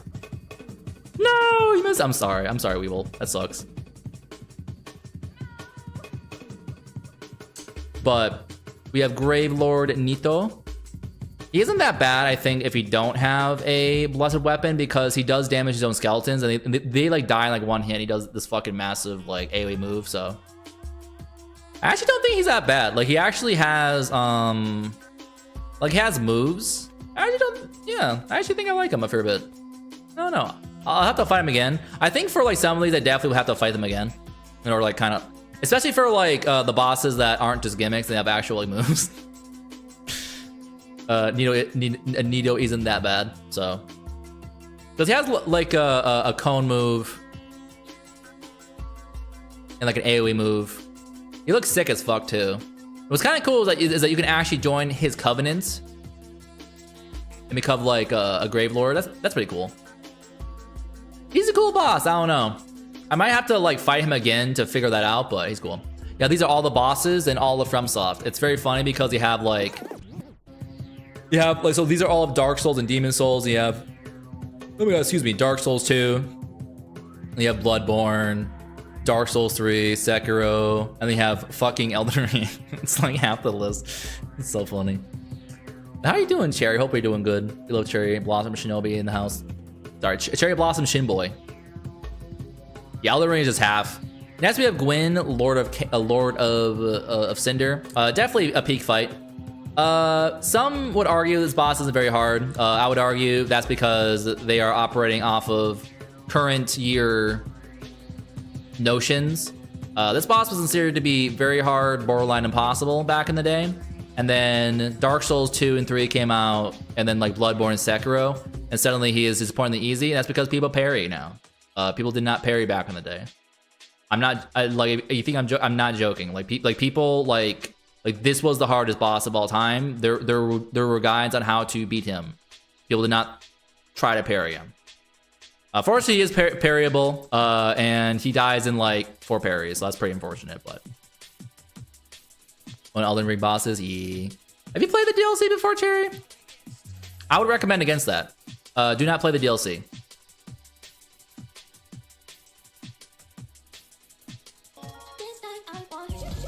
JB! Sheesh! Congratulations, JB. Congrats on the gold symbol. Can I get some WJBs in chat? Oh my god, he's such a fucking gamer. I'm so proud of him. Sheesh! Thanks for the 1,000 bits, dude, by the way. Oh my god, I'm so proud of you. I think he might be him, actually. I think JB might be him. Yeah, gold symbols are fucking tough, dude. I've never gotten one. I think I've gotten like a couple of silver ones. That's it. But we're just going through all of the FromSoft Souls bosses, and I'm giving my objective, unbiased opinions. So E. But yeah, Gwyn, Lord Cinder, pretty fucking peak if you don't parry. If you do parry, unfortunate. What? Swampert and Latias? Oof. Girls and Absol. That's pretty tough. Ooh. I think Gyarados can clutch it, but that's tough. Oof. Yeah. Absol kind of just dies. But I can still hit a little bit? I don't know. Ooh, that's a tough one. But yeah, we're just going through all the guys. Probably put them like up there, but we'll order it once we get to once we do the DLCs. So we're gonna go there. Ooh, okay. Oh, it did? Sick. Okay. I guess Latias had no well, if you're using a Shadow Ball, then Absol will probably destroy Latias, huh? Yeah.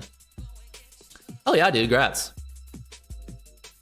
But 1 second. Oh, I just realized chat is there we go. All right, next we have Sanctuary Guardian. We're entering the Dark Souls DLC era. Well, Sanctuary Guardian, I actually really enjoy fighting him. I think he's actually like a wonderful and exciting boss. He has like a wide, varied move pool. It took me a very long time for him to beat the first time, but he has like a pretty like varied move pool.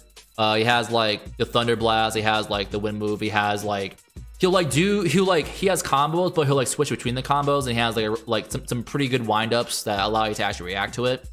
Not the Elden Ring ones that piss me off, like actual like reactable, like, oh, okay. We'll get to that later though. I have big issues with Elden Ring. But Latias had Chesapeake Rest. Oh, okay. Okay. Yeah, that's huge actually, damn. But yeah, Sanctuary Guardian, I would argue is an underrated boss for sure. And then you go back and there's 2 of them. You're just like, oh. So I don't know about that one, but next we have Knight Artorias, peak, actual peak. Genuinely one of the coolest bosses we've ever done. Literally nothing wrong with him. Fucking awesome lore, really fun to fight. Like he has like multiple phases. They're all engaging. Like he doesn't really have a blind spot, like at all. In the sense that like a Gaping Dragon does, as an example. Like he has like a good variety of moves from all angles, and they're all like fun and engaging to deal with. Like he has the Radon fucking jump flip move, and he'll sometimes chain that, and it's like, okay, but you get like plenty of time to punish him too. So very, very cool fight. Peak fight. All right, we got Dragon Calumet.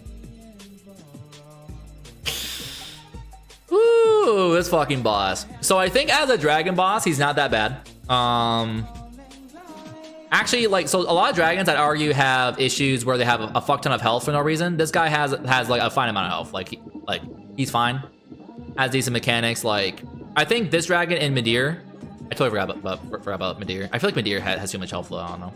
Like, see, feels like a well-balanced dragon boss fight. Calamite is probably the best one. Might be the best one.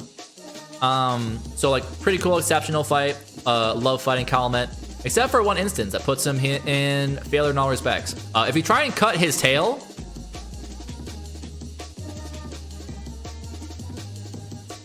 out of everything I've done in FromSoft in any meaningful capacity, cutting off his tail is top 3 most challenging things I've done.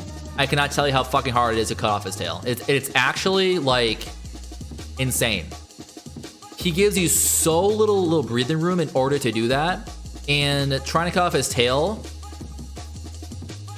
The other issue is, well, he has a tail attack first of all, and it's like it's a fucking massive one. And the tail attack, he'll move afterwards, so you have basically one shot to maybe hit his tail with the right weapon before he does that move, or just flies away and does his fucking breath move that is very hard to dodge. it's like, it's an exercise in frustration because I cannot convey to you. You have to watch a video because it's so fucking hard to even hit the tail. And again, trying to hit his tail puts you in the worst spot possible when fighting the boss. Other than that, yeah, a great dragon fight. Definitely probably one of the best I've ever done. Next to Midir. Last is Manus, Father of the Abyss. Unironically peak.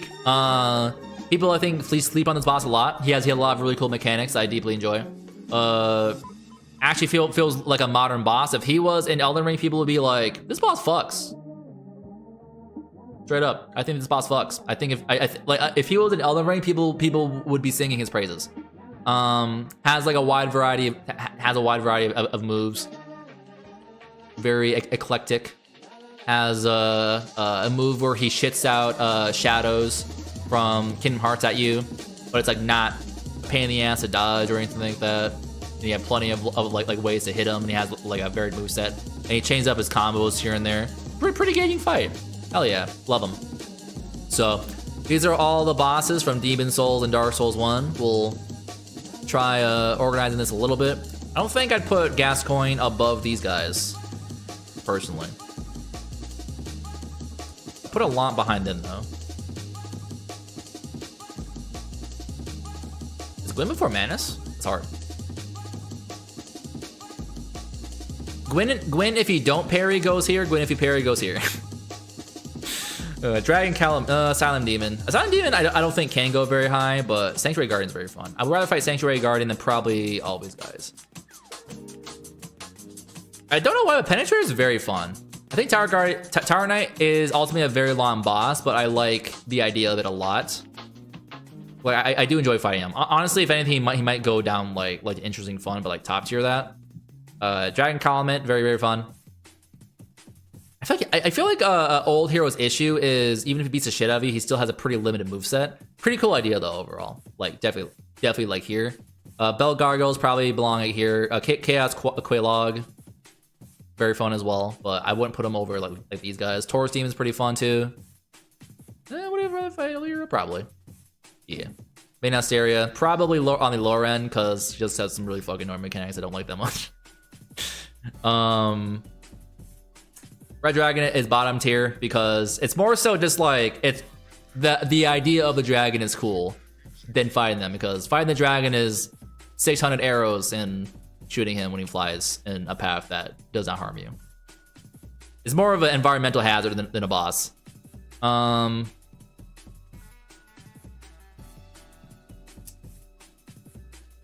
Educator. Vanguard Demon's pretty basic too. I put them like here.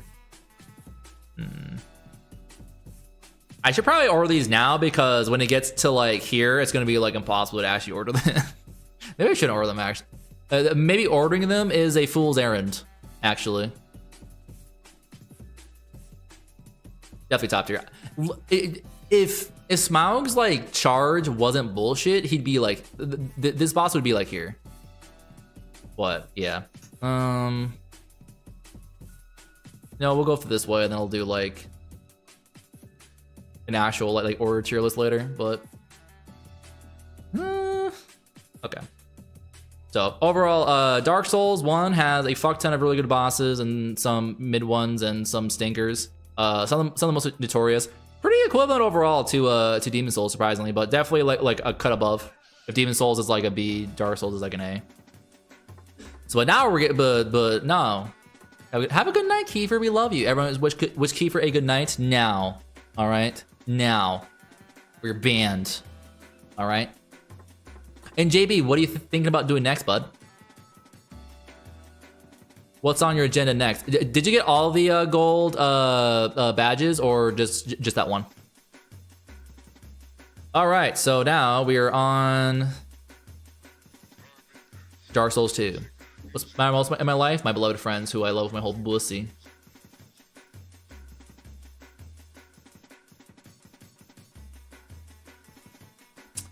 All right, so we have the last giant. Excellent. So last giant is the first boss in Dark Souls 1 or 2. Sorry, Dark Souls 2.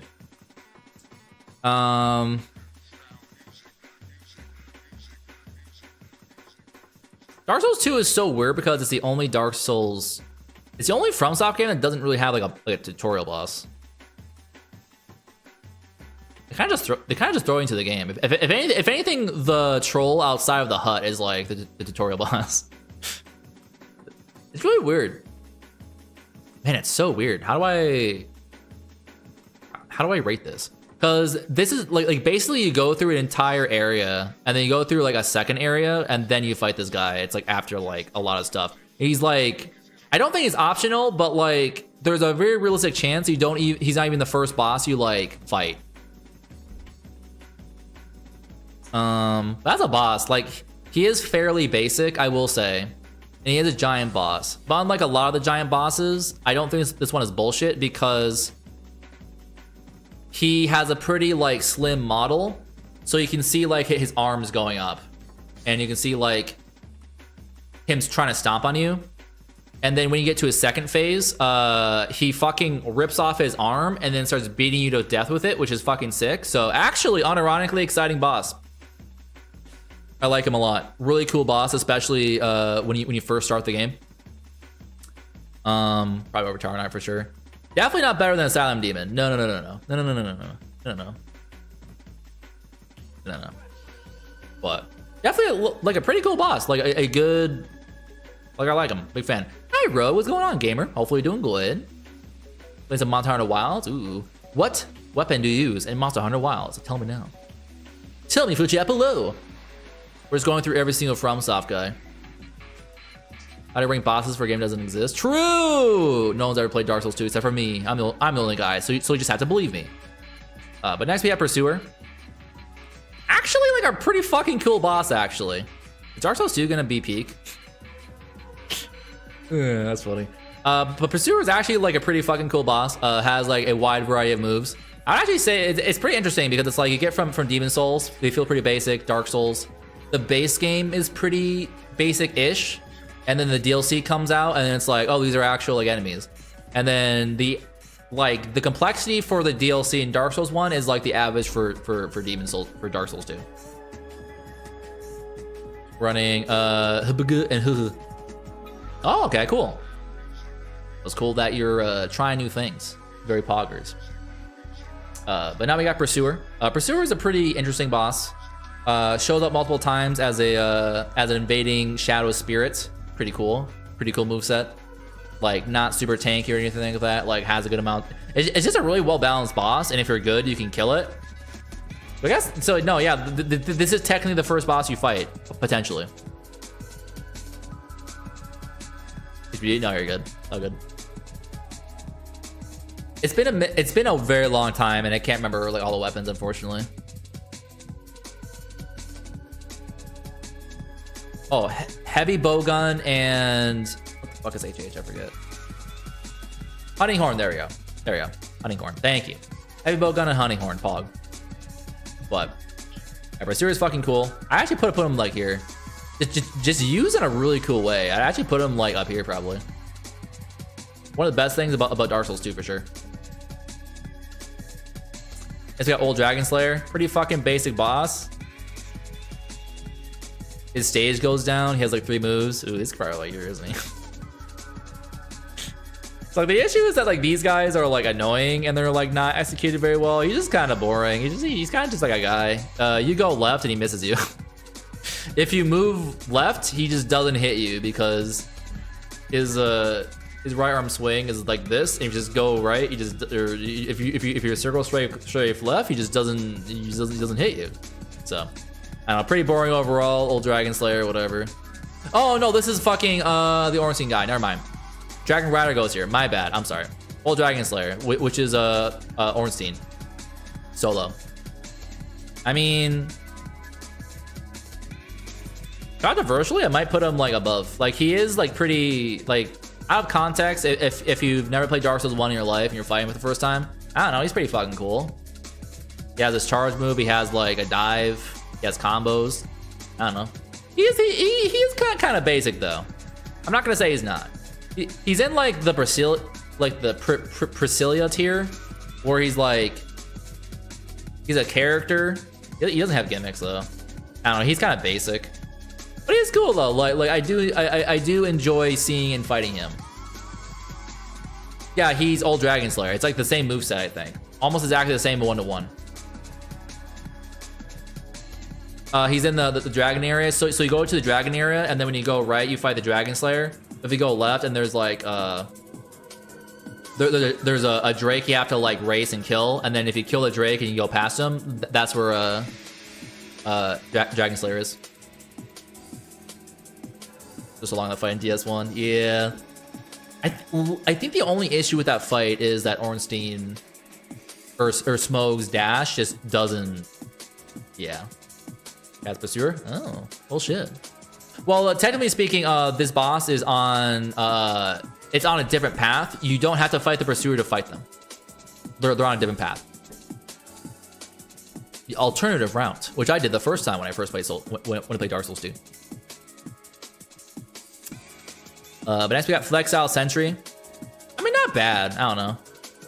Like, I think their point is they're cool the first time. Then they throw like four of them at you over time, and it's like, why are you doing this? And they have the same amount of health too. Ugh, so stupid. When you first fight them, it's just kind of like, I don't know, they're kind of boring. Like, they look cool conceptually, but it's literally just like a guy with mace and guy with sword, and they're like the same thing. They just turn around and you fight them different. Like, they really don't feel different. Like, it's an interesting, like, kind of idea, but it's like not implemented in an interesting way, because it's like mace and sword aren't different because they both swing at you. So it's just kind of the same thing. Greasy food quarter? Aw, what are you eating, bro? Stuck in the same area mood. I have a shit ton of time in Dark Souls 2 because I spent a lot of time as my first Souls game, and then came back to it years later to 100% it, and I played it like on and off a couple other times. I do enjoy Dark Souls 2 a fair bit, but there is issues that I wish were resolved. Okay, KFC. Ooh, we love Chimkin. I don't know, like pretty poorly, like cool conceptually. I like the idea. Actually, I almost put this in there's attempts. Would I rather fight this guy over Moonlight Butterfly? Yeah. I think Primeval Demon belongs there, actually. Flex Out Sentry, I'd rather fight him over him over him. It's kind of around here. Yeah, I'd rather fight him over that. Sure, why not? Let's get Ruined Sentinels. This guy fucking... I hate these guys. I don't like him at all. You really have to fight, like, this is a DPS race akin to the Four Kings, but like worse, because they come at you faster. It's early in the game, so you don't really have a build, and you have to fight them on these like so you first start on this like tiny platform, which, you know, but the problem is that these very tall guys, and they have very long sweeping weapons. So you have to like try really hard not to fall off the edge, because if you do, you activate the other guys. So you have a chance to make it easy, but there's like 3 of them, I think, if I recall correctly. And they have like range moves, and it's just kind of, it's not fun. I don't like it. I don't think they tuned it well. It feels like they want you to summon, and it makes the fight bearable. But if you don't summon, then it's like, you kind of have to hope you have the build that will kill them before they gang up and kill you. So there is an attempt. I see the vision, but go to an eye doctor. His only change didn't feel the same as Dark Souls 1 3. It's definitely different for sure. I don't disagree with that at all. It's very, very different. I don't think it's like bad different, but although there is bad in it though. Like I'd say it's like an 8 out of 10. Dark Souls 1 is like a 9.5 out of 10, 10 out of 10 for me personally. And then Dark Souls 3 is like a 9 out of 10. So it's like you have this like very highly regarded like original game that like changed the gaming landscape, and then Dark Souls 2 comes out and it's like, oh, okay. so that's kind of like the main issue there. But yeah.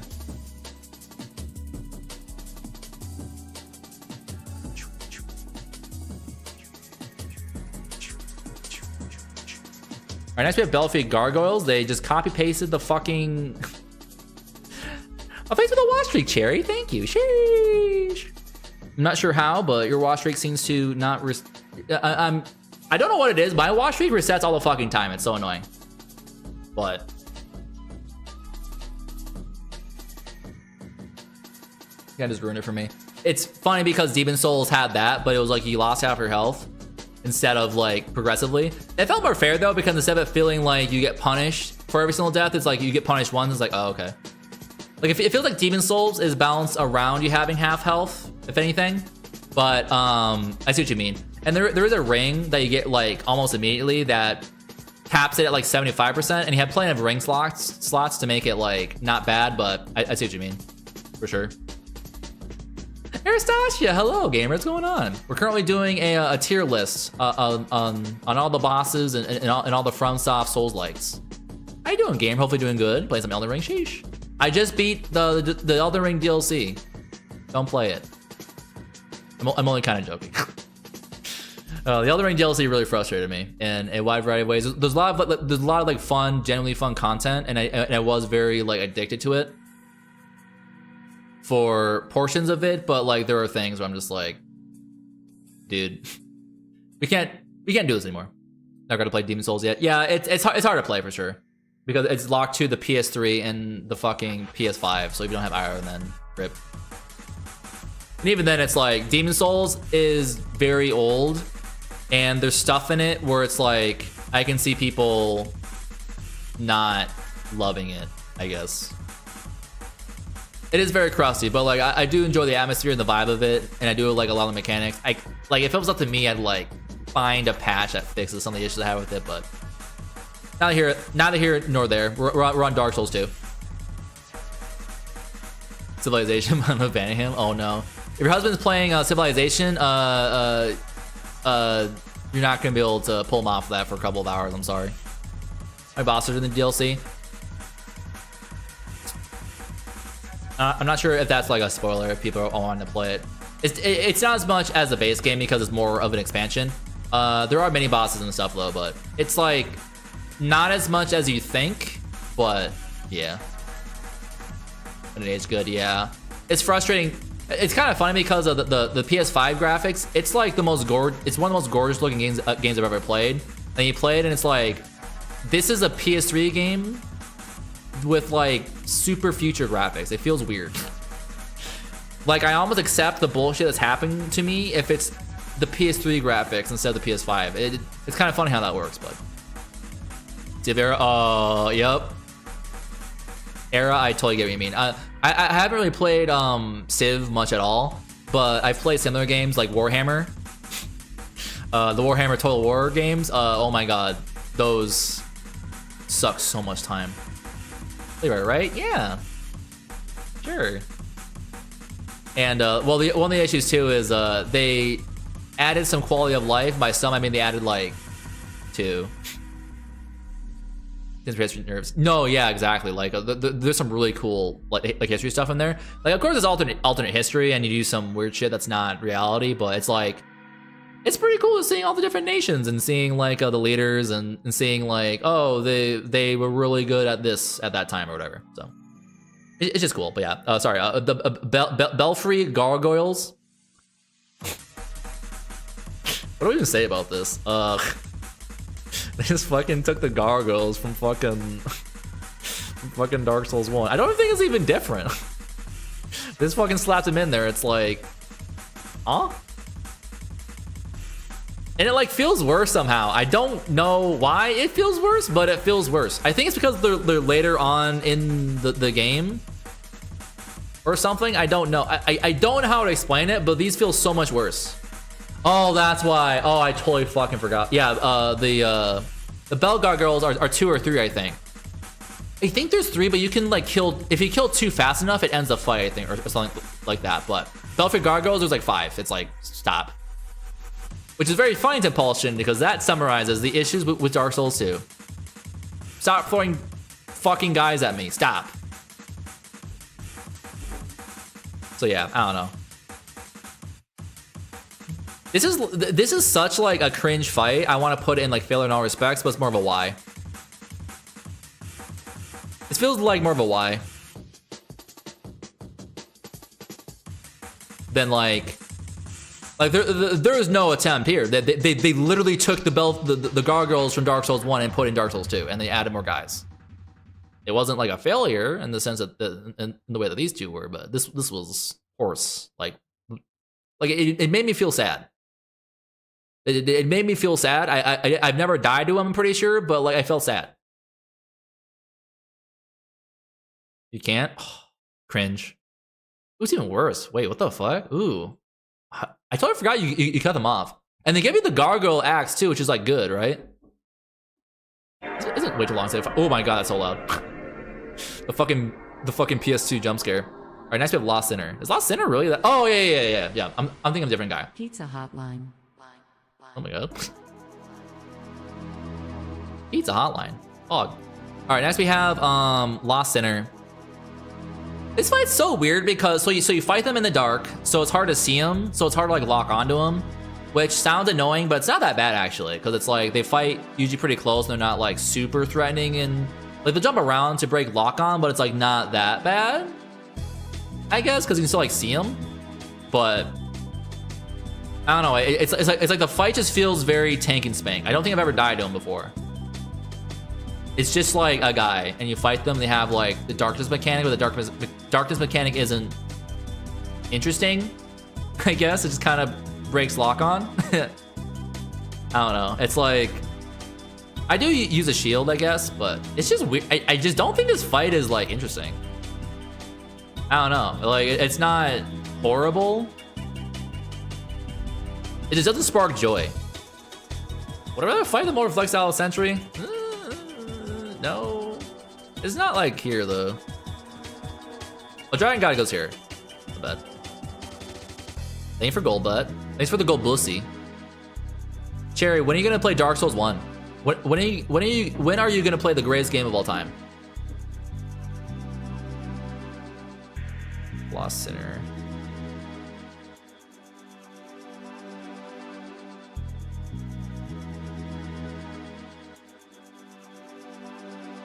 Flexile Sentry is easier. I feel like I like Flexile Sentry because they're easier. Dude, but when they're in that fucking hallway, bro, oh, it's so... Dude, they literally have you fight the fucking sentry in that fucking boat, and then you, like, are in that stretch before the Lost Sinner, and they just put him as, like, a normal boss. It's so cringe. Ugh. Dark Souls 2 is... Dark Souls 2, man. I don't know, like here-ish. They belong together. Closed mouth is very cursed. I agree with that. Next we have Executioner's Chariot. What a goofy fight. How did he kill this guy again? I forget. Don't you like reach the end and then they like fall off? No, I'm thinking of something else. You just fight it, don't you? I'm trying to remember how the fuck you fight this. I'm like trying to remember. You get through it and then you like kill. Which honestly should tell you that this fight isn't much of a fight. It's definitely more of a gimmick fight though. If anything, I remember the run up to this boss more than the actual boss itself, because the run up you fight like these really fucking tough guys that if you're not careful you pull four of them. It's like typically in the Souls games you have like the basic enemies, and you have like the medium, and you have like the tough, like not bosses or mini bosses, but they're tougher. Like they take five or six hits to kill. There's an entire valley of these guys that will pull if you're not and you'll pull four of them if you're not careful. And then the fucking like NPC boss fight at the end. I remember that more. As a medium enemy, same. I think we should all strive to be like big enemies though. I think we should all strive to be like massive hindrances that aggro onto people when they get really close to your friends. I think we should all strive to be like that. I'm Big Yoshi Bear actually based. Oh, JB, how many gold badges did you get, by the way? Don't want to clown cover. Actually, you know what? Fair era. Actually, so real. Actually, you know, you're right. You convinced me. Listen, I don't want to be a boss. I want to be a middle manager. So a mini boss. Yes. But this boss is just like I actually don't think the boss is bad. It's just. I remember this boss, dude. It's so hard because you actually fight this boss again, if I recall correctly. I just can't remember it that well. Like, it is pretty, like, interesting because it's like you have to go through the hallway and they have to go into like the little areas and there's skeletons, and it's cool because the chariot will run over the skeletons too. So if you're like lucky or like you kind of strategize line of sight and stuff, like it'll run over the skeletons, you can kind of ignore them. So that it's like not a bad fight. It's just kind of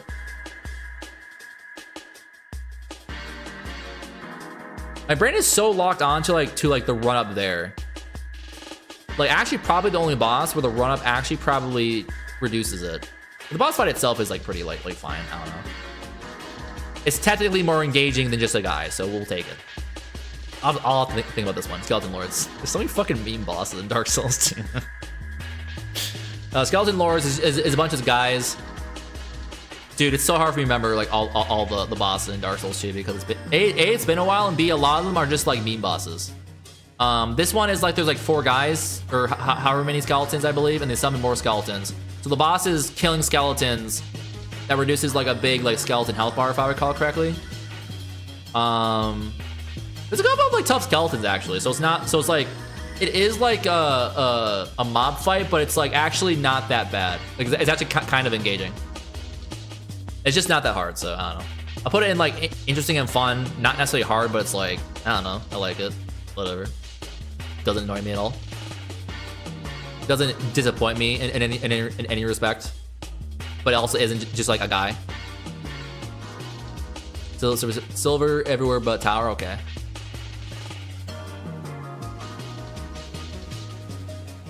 Oh, really? Shit, okay.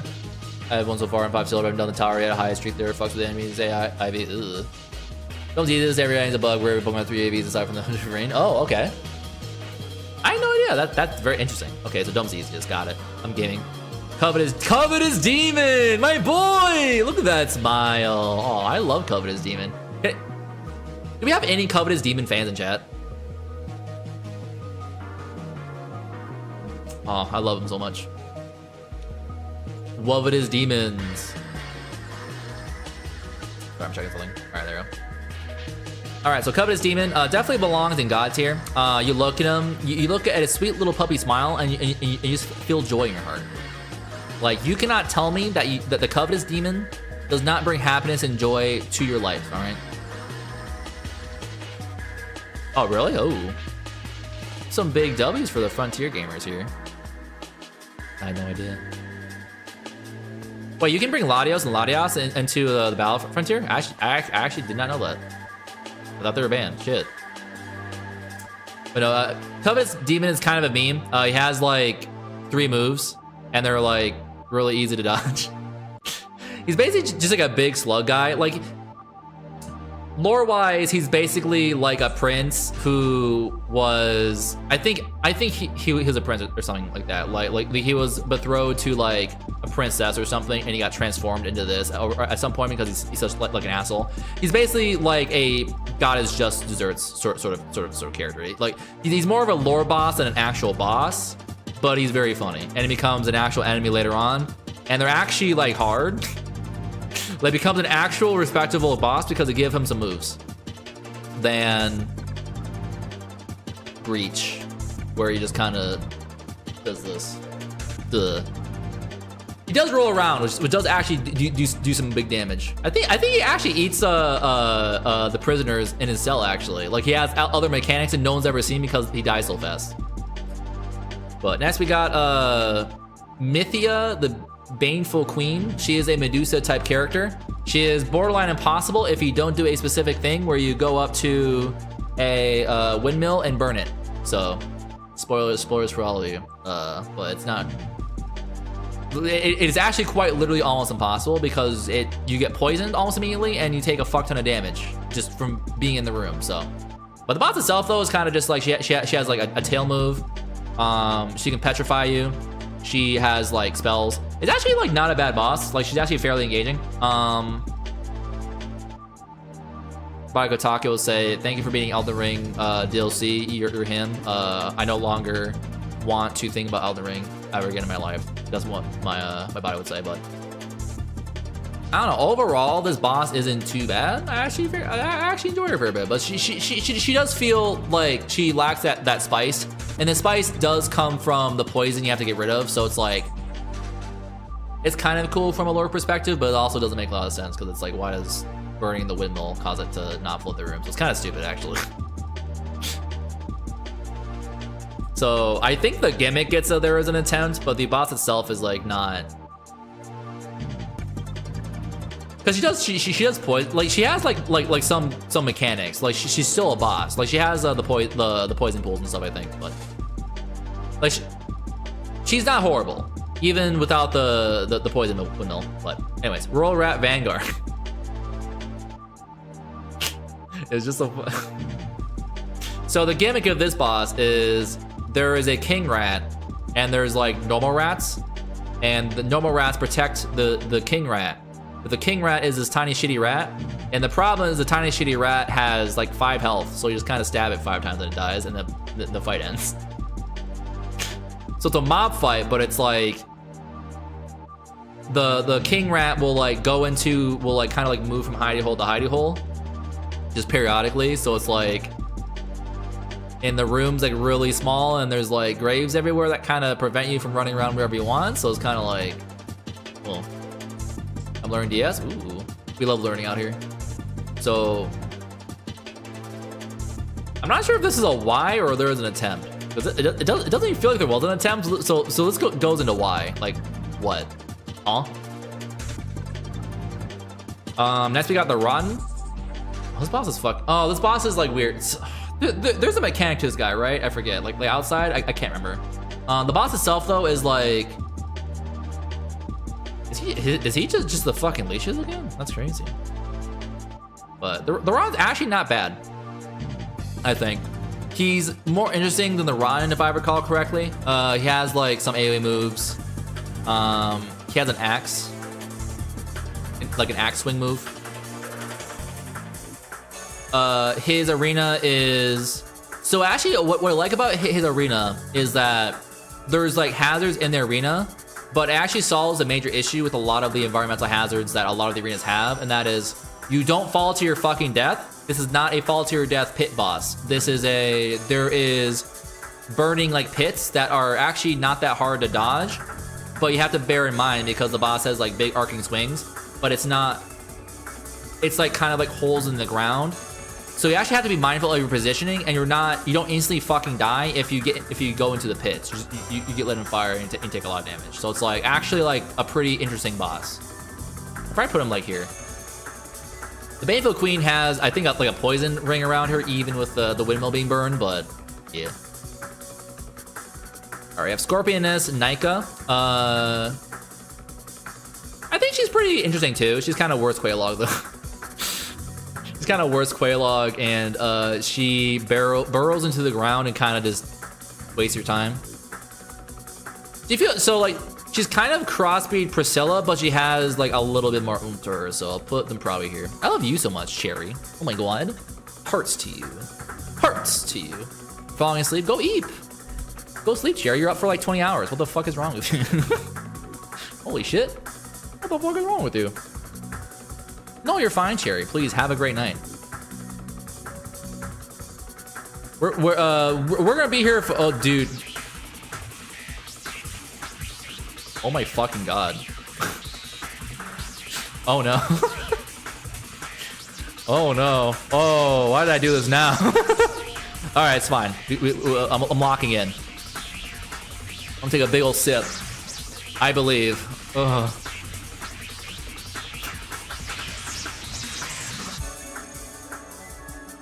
I'm locking in. Holy, oh no, I did not think this would be as long as it's gonna be. Oh god.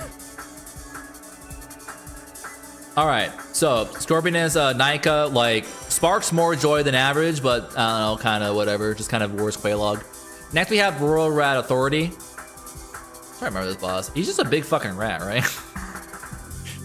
I don't think he has any real mechanics other than being a big fucking rat. I think he has like AoE moves and stuff though. Like he's actually not just a big fucking rat.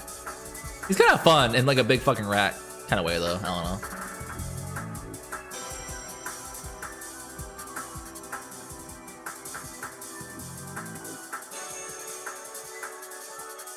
I don't know. Like, I kind of like him in a big dumb guy kind of way, and he is like actually kind of a threat, and he's like a little bit threatening too. Like, I feel more joy fighting him than Priscilla, just as like an example. Within the context of like, because like I think with Dark Souls 1, am I fucking rating him because I don't like fighting him as much as Priscilla though. But like within the context of Dark Souls 2, he's more fun.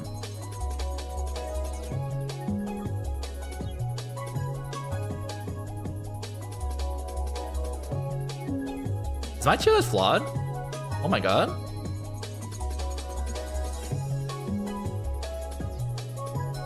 I think Priscilla goes here and then Rat goes here. Ben, actually.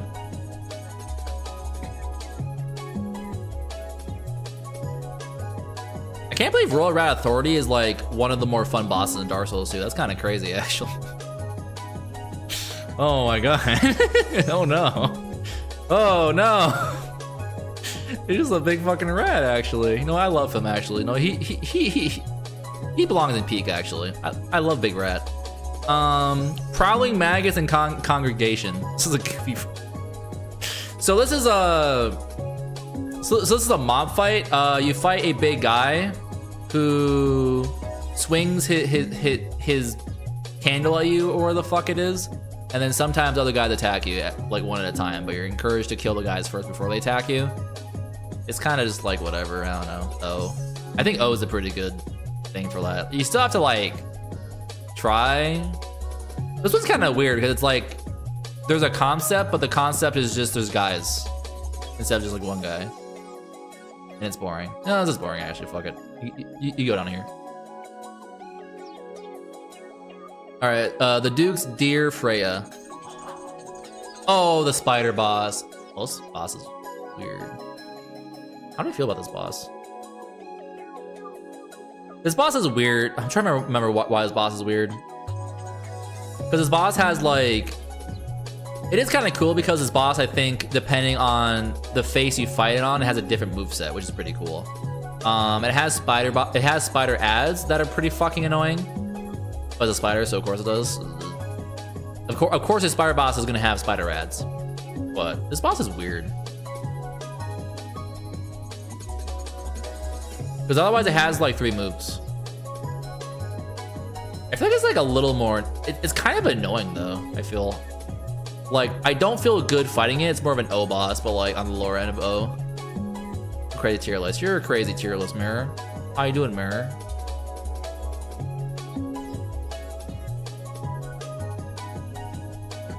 Yeah, oh no. All right, next we have Smelter Demon. Well, Smelter Demon's actually kind of a fun fight, actually. Like he has combos, you dodge him. He has his like you take damage perpetually thing going on. I think the closer you get to him too, is the whole thing. I'm alive, I think. Well, you're always alive in my heart, Mirror. You are the green that I see when I wake up in the morning and see the beautiful flourishing nature. Well, it's all dead because it's winter, but like if it wasn't winter and it was spring, you would be that flourishing green. Yeah, we got there. I do enjoy Smelter Demon actually a fair bit. Like, I think I enjoy it more than almost all of these guys. So probably like lower here, I think. So I'm dead for winter. Well, that just means you hibernate. You're like a bear. So there you go. All right, next we have Old Iron King. This guy kind of pisses me off. So Old Iron King isn't too bad. The issue is he is a fall to your death pit boss. And it's like, I get what they're going for. I just don't think that it needed to be that small of an arena. I just don't think it needed to be that. Like, they could have given him more moves, but they made him this weird Balrog. It's just such a fucking, I don't like this boss. If anything, no, there's an intent, because like you have this fucking cool ass giant fucking demon guy, and he runs at you and he like does this. and then you like try not to fall you try not to, like, he isn't even the biggest like danger, it's falling to your death. And you're playing, oh my god, dude, Pwn is Pwn. All right, if there's a reason to stay away for 24 hours, it's now. All right.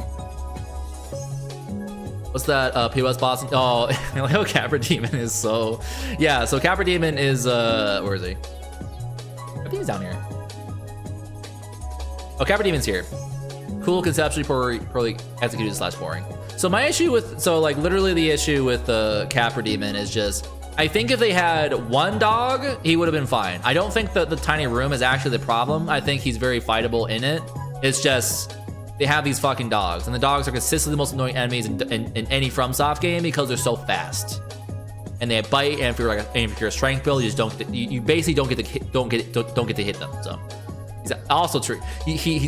So Iron King is animated like a fucking Five Nights at Freddy character. All right, that's not a good sign.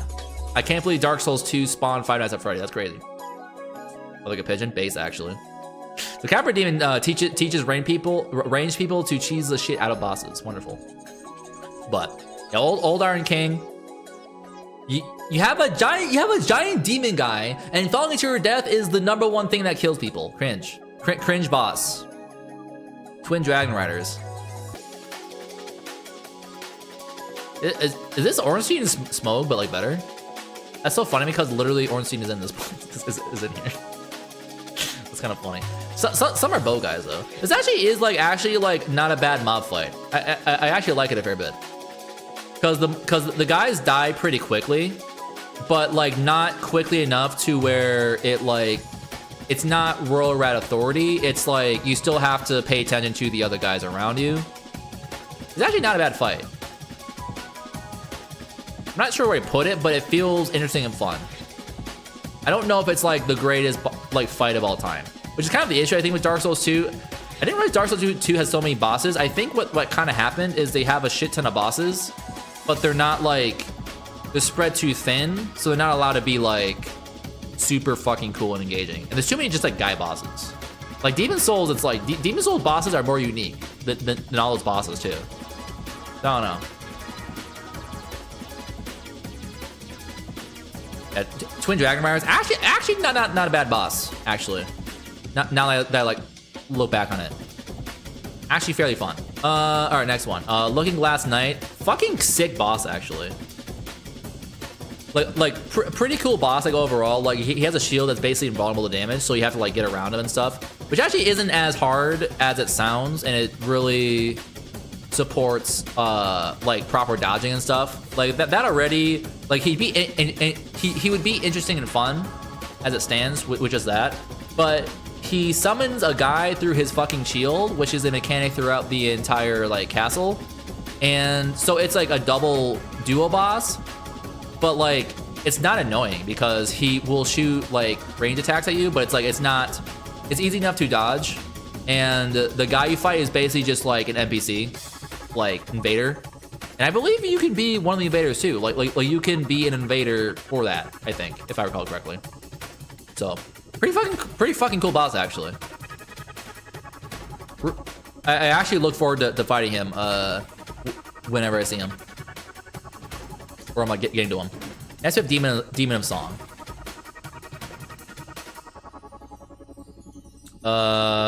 This is a frog guy. I don't hate this boss at all. I think it's like, so this is another one of those like strike him at the weak point bosses. They have like tiny little hands that will like open and shut their face so they can do attacks. I think their hitboxes are kind of bullshit though, if I recall correctly. I don't know. This isn't like a poorly executed boss. This is more of an O because it's like they're not so bad it ruins the fight. It's just kind of annoying because the boss itself isn't hard enough to justify that. I don't know. It's like I don't get a lot of joy fighting him though. So it's probably more higher end of O, I think. There we go. All right. As we have Verstad, the Royal Aegis. He is a guy with a mace / sword, but he actually has some sauce that makes him a little more interesting because he has like AoE spells and stuff. So and you use pillars to like to dodge him and stuff, he's not bad actually. I do find him interesting and fun. Like I look forward to fighting him. I don't get pissed off when I see him, so that's good. And I don't feel dead on the inside when I kill him. Let's have Guardian Dragon. Oh, Ancient Dragon's a cringe one. Guardian Dragon is actually one of the better boss fights, I think, dragon-wise, because it's like he doesn't just sit there and like try and step on you the entire time. He actually will fly around and do shit. So it's actually a little more engaging, and he doesn't have like so much. He doesn't have like a bullshit amount of health. Like he has like a boss like amount of HP. It was actually like pretty fun. Like I actually look forward to fighting him. Like he's definitely, I would say he's like up here. Like he higher up on the interesting and fun. I don't know if he's like here, but he's like higher up. Ancient Dragon. This boss is fucking stupid, dude. What the fuck?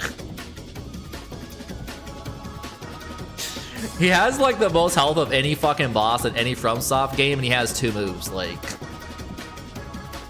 boss is fucking stupid. Fuck this boss. Yeah. This is there is an attempt.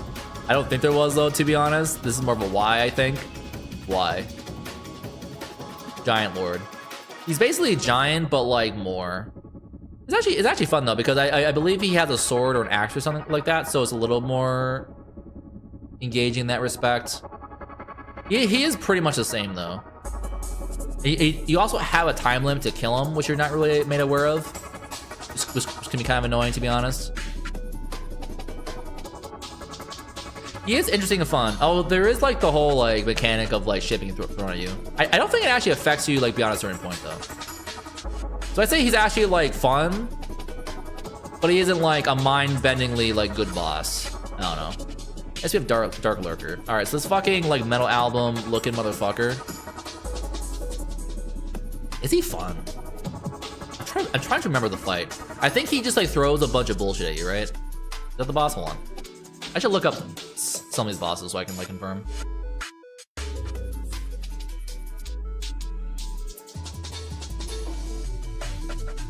Fuck.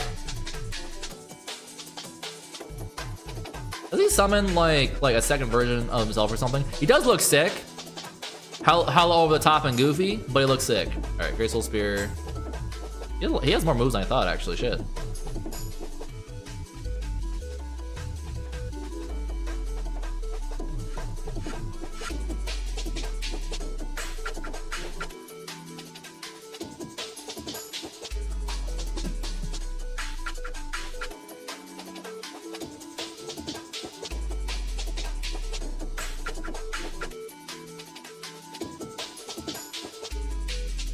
So this is definitely a bullet hell type boss, and he like mitoses.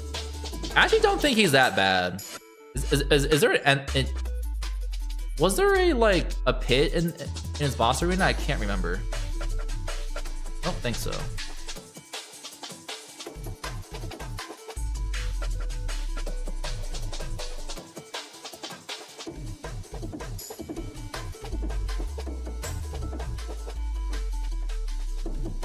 I think he has like pits and stuff. I think he's actually like not a bad fight. It's pretty fun. Okay. I think he's up there for sure.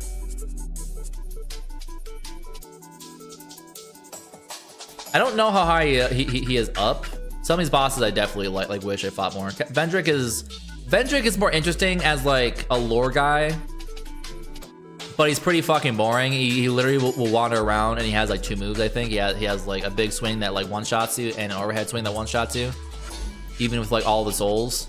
He's kind of just like a guy that wanders around. It's cool conceptually, but it's just kind of like, I don't know how to rate him. Because again, like the lore and what he is really interesting and cool. It's just the fight is just... Unironically, I think it'd be better if he had like half the health he did. Dark Lord is F tier, really? You don't like him, really? Emily, hello, welcome on in, gamer. Hopefully doing good. We love Emily. Really? I don't remember not liking him. I actually thought he was a decent like projectile fight. from what I recall. I miss you, gamer. We gotta play Repo. Has anyone in chat played Repo? It's so fun. It's so good. Everyone has to play Repo. It's basically Lethal Company, but better. It's peak. It's cinema. I must invite all my friends to play.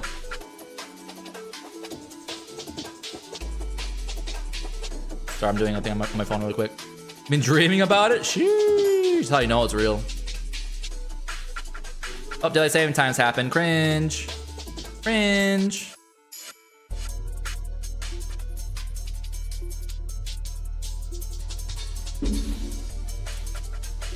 That's interesting. Why don't what makes Dark Lurker not spark joy for you, Jill? Please elaborate. Because I don't remember him being that bad. Like, he has some annoying stuff, but it's like dodgeable, like relatively fair. I don't know. Does he have a endless pit in his room? I can't remember.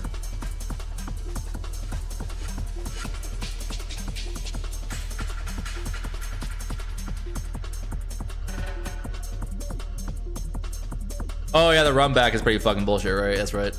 Spooky, hello, welcome on in game. How you doing? It's a boring fight, is it?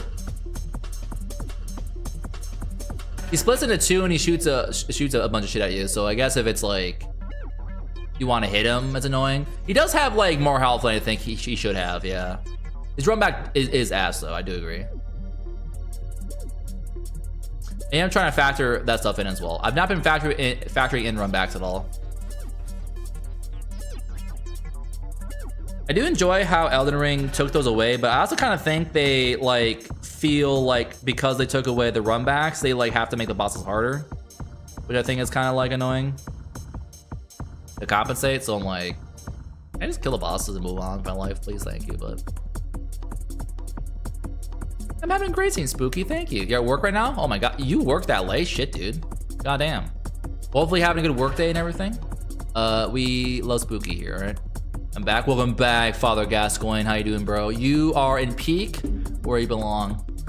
Unfortunately, you're underneath Coveted Steven, but that's fair. Most people are. I'll have to refight that boss because I'm very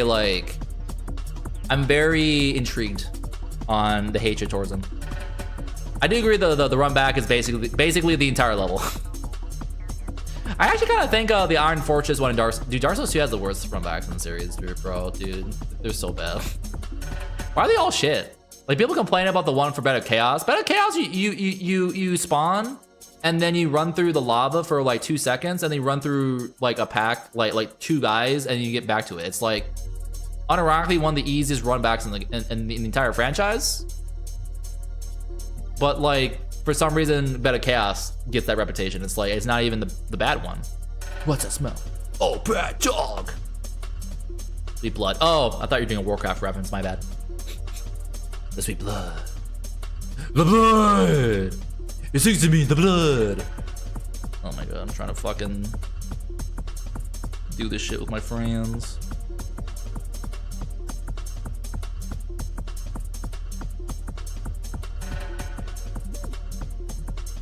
Oh, it sings to me. Yeah, I'll probably put them in like interesting and fun, not horrible. I've had worse, I guess. I don't know. It's funny how people's experiences are that different though. Lich King was peak. Wow, true. I do really enjoy Burning Crusade though. That was my first WoW experience. Alright, I'm done with my mobile shit. What the fuck was I on again? Vendrick? Yeah, he was. I'm not sure if they're the attempt or what. If he had like half the HP, he'd be more fun. I don't know, but Dark Lurker is going there until I can remember how his fight is. Next we got Throne Watcher and Throne Defender. This one I have horrible memories with, to be honest, but actually replaying it like solo and stuff, it's actually like one of the better duo boss fights in the series. I actually would argue it's better than Ornstein Smoke, for sure. For sure. Because they will kind of fuck with you, but it's like they do back off and kind of let you fight the other guy, but they will sometimes like run in and like try and like stab you. So definitely one of the tougher ones for sure as well. I summoned against them a lot though, because there are a lot of quests surrounding stuff summoning guys to fight bosses, and if you don't, you lose the quest. So I don't know where they reside, but I think they're more fun than not. Best. Next we have Nashandra. It's just sad because this boss has like AoE thing that puts thing on the ground. She swings her scythe around. She has like a beam, but it like does like 3 damage. This fight is fucking weird because it's like on paper she had like two more moves, had more health, you know. But yeah, she's not even like a boss. It's kind of sad actually. I definitely belong in the poorly executed territory. Like, it's just sad because it's like it's there, but they just didn't do it.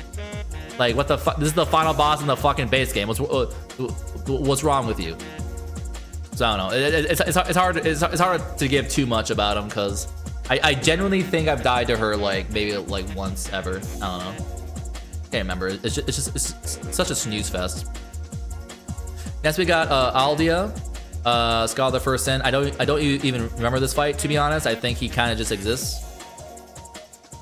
He shoots fire at you, I think. I literally cannot even remember the fight. It's just not that rare for worse. Aldia. Aldi's, no. Not Aldi's.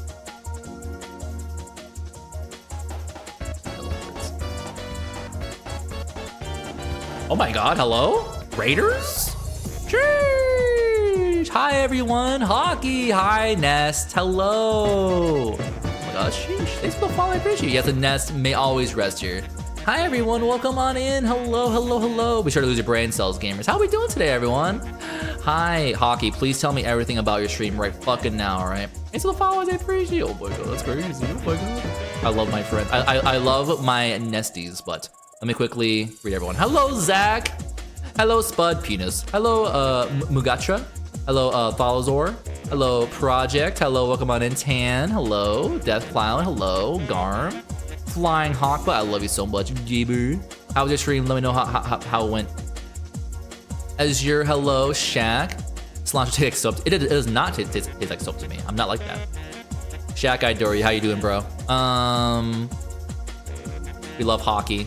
We're hockey enjoyers. Tater Burglar, welcome on in. I love that name. Cookie Warlock, hello. I love you. Backyard baseball and call a bunch of children the C word. They deserve it. All right. Children must be beaten down before they become too rambunctious. It was sad in baseball. Hello, B penis. True. Oh, thank you. The K word for cunt. Indeed. Well, let me do my quick little spiel here. Hold on. Hello, everyone. My name is Prodigious Beat. I am a variety streamer. I recently beat Elden Ring Shadow of the Earth Tree today. I beat the final DLC boss. If you're wondering if you should play the Elden Ring DLC, don't. It's not worth your time. I'm only kind of kidding. I'm actually very disappointed with it overall, but that's beside the point. A lot of good things about it, but I have my rationales. But played a bit of Angel of Darkness before I was like. I was too hyper fixated how much I did not like the Elden Ring DLC as much as I feel like I should have, to where I decided to make an entire tier list to illustrate why I think Elden Ring is overrated mid. I'm just saying. But I stream Thursday, Friday, Saturdays. If you're interested in watching my other dog shit opinions.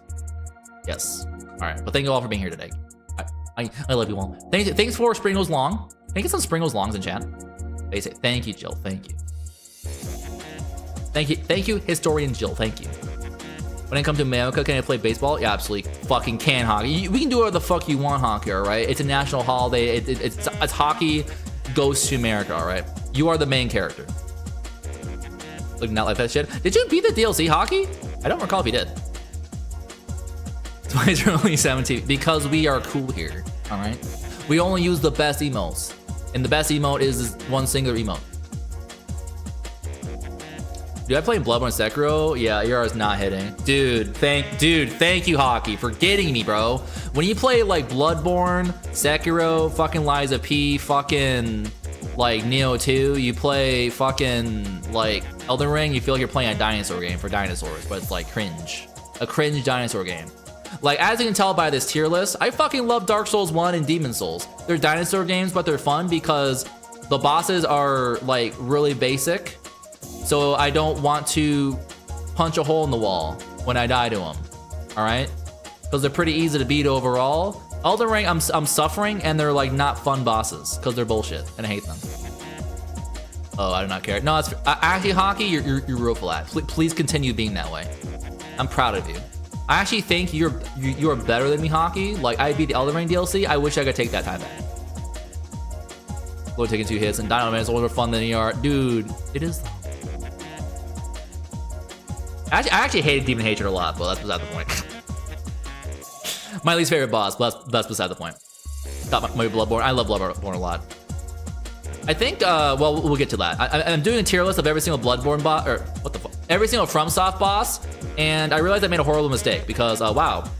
That sure is a lot of bosses, guys. Can you even read what these bosses are? Wow. Oh. Oh no. Oh my god. Gotta eat dinner? Get your dinner on, gamer. I believe in you. We're gonna be here for a fucking while. Buckle up, buttercups. We're gonna be here for a while. MA modder. Oh no. Oh, I should zoom in actually. Wait, I'm a genius. Hold on. There we go. There we go. We're gaming. Holy shit. I discovered the zoom function, gamers. You guys enjoy your dinner, Hockey. If you guys had a raid and run, not just Hockey, please do whatever you gotta do. Daylight saving times happen is fucking 3:21, so we're gonna try and get through this as fast as possible. It's gonna be like 5 hours, so. It's gonna be 5 hours of more of my very smart opinion. Yes. But, alright. So I rated the technical final boss. Aldia, I remember just being like a guy, I don't know. Because he teleports around and does fire stuff at you. I just don't remember it being fun. I don't know. Oh. I think O is a good list. Dude, Dark Souls 2 is just... Dark Souls 2 is such a fucking meme game. There's so much greed.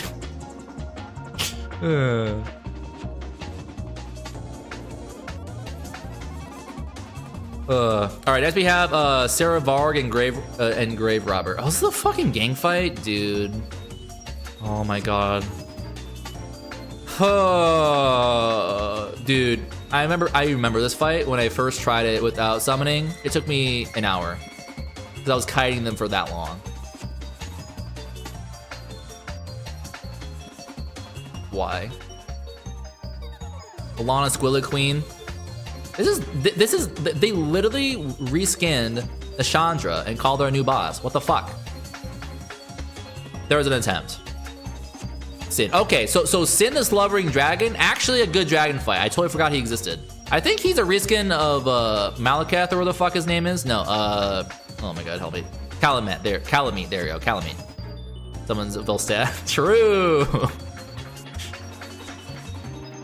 No, me too, yeah. Cause what I noticed is Dark Souls 2 has more bosses than Demon Souls, Dark Souls 3, Bloodborne, and Sekiro.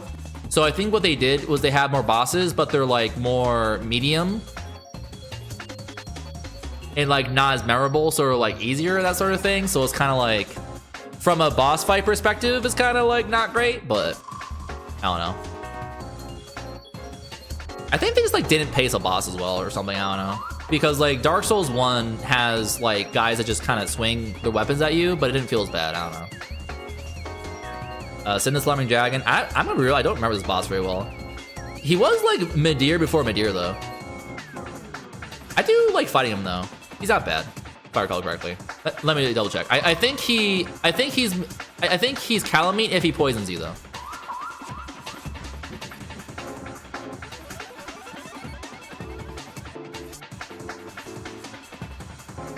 Oh, hero died. Yeah, he's just like a dragon that poisons you. Okay. He's not bad. I don't know. He has a lot of health though. He probably belongs here. Smelter Demon. Smelter Demon's based actually. On the more fun side for sure. Not the greatest boss of all time for sure, because he's literally blue Smelter Demon. He's literally the Pokemon Blue to Pokemon Red, but we're Gurman up here, of course. Oh, I'm sorry. I have not gotten to Bloodborne yet. I'm sorry. We're getting there though, and I absolutely agree with that. Hold on, real, so real. We're gonna be here for a while. We're all going in order here. Smelter Demon is like, I did enjoy Smelter Demon. I don't think he had like that much more moves to be that interesting though. But of course we have Sir Alone. Sorolane has one of the worst runbacks of all time. I fucking hate him. Despise him. He does have mix-ups. I think he is different. I can't remember him well enough, though. The issue with Dark Souls 2 is that I just can't remember the bosses that well, which is kind of annoying. Because there's like so many of them. Yeah, the runbacks for a lot of these are fucking ass, so like Sur Alone's is the worst. Ugh. Yeah, he has a really cool katana. I definitely agree with that. But the actual fight itself is like fine. I don't know. I think like the runback actually really fucking like makes him like reduce for me. Because at the fight he'd be like here. Because he is a guy with a sword, but he's like a fun guy with a sword. I don't know. But now we have Fume Knight. Fume Knight is fucking great. I really like Fume Knight. He is relatively basic, but he's like the first guy with 2 swords that is prominent that I enjoy, so. And double cats, really? Okay. And double cats. For those 2 bosses specifically, that's crazy. Oh, save state. Oh, okay. I don't know why I thought you meant that as like, I love these boss fights so much. No, you do that because they're pains in the ass to run back through. No, I get you. Yeah, Fume Knight is great. I think everyone can agree with that. Definitely one of the best fights in the entire Dark Souls 2 series franchise. I don't know if he'd be above Pursuer. He's above Pursuer, I think. Barely though. Like Pursuer is fucking awesome. One of the best parts of Dark Souls 2 for sure.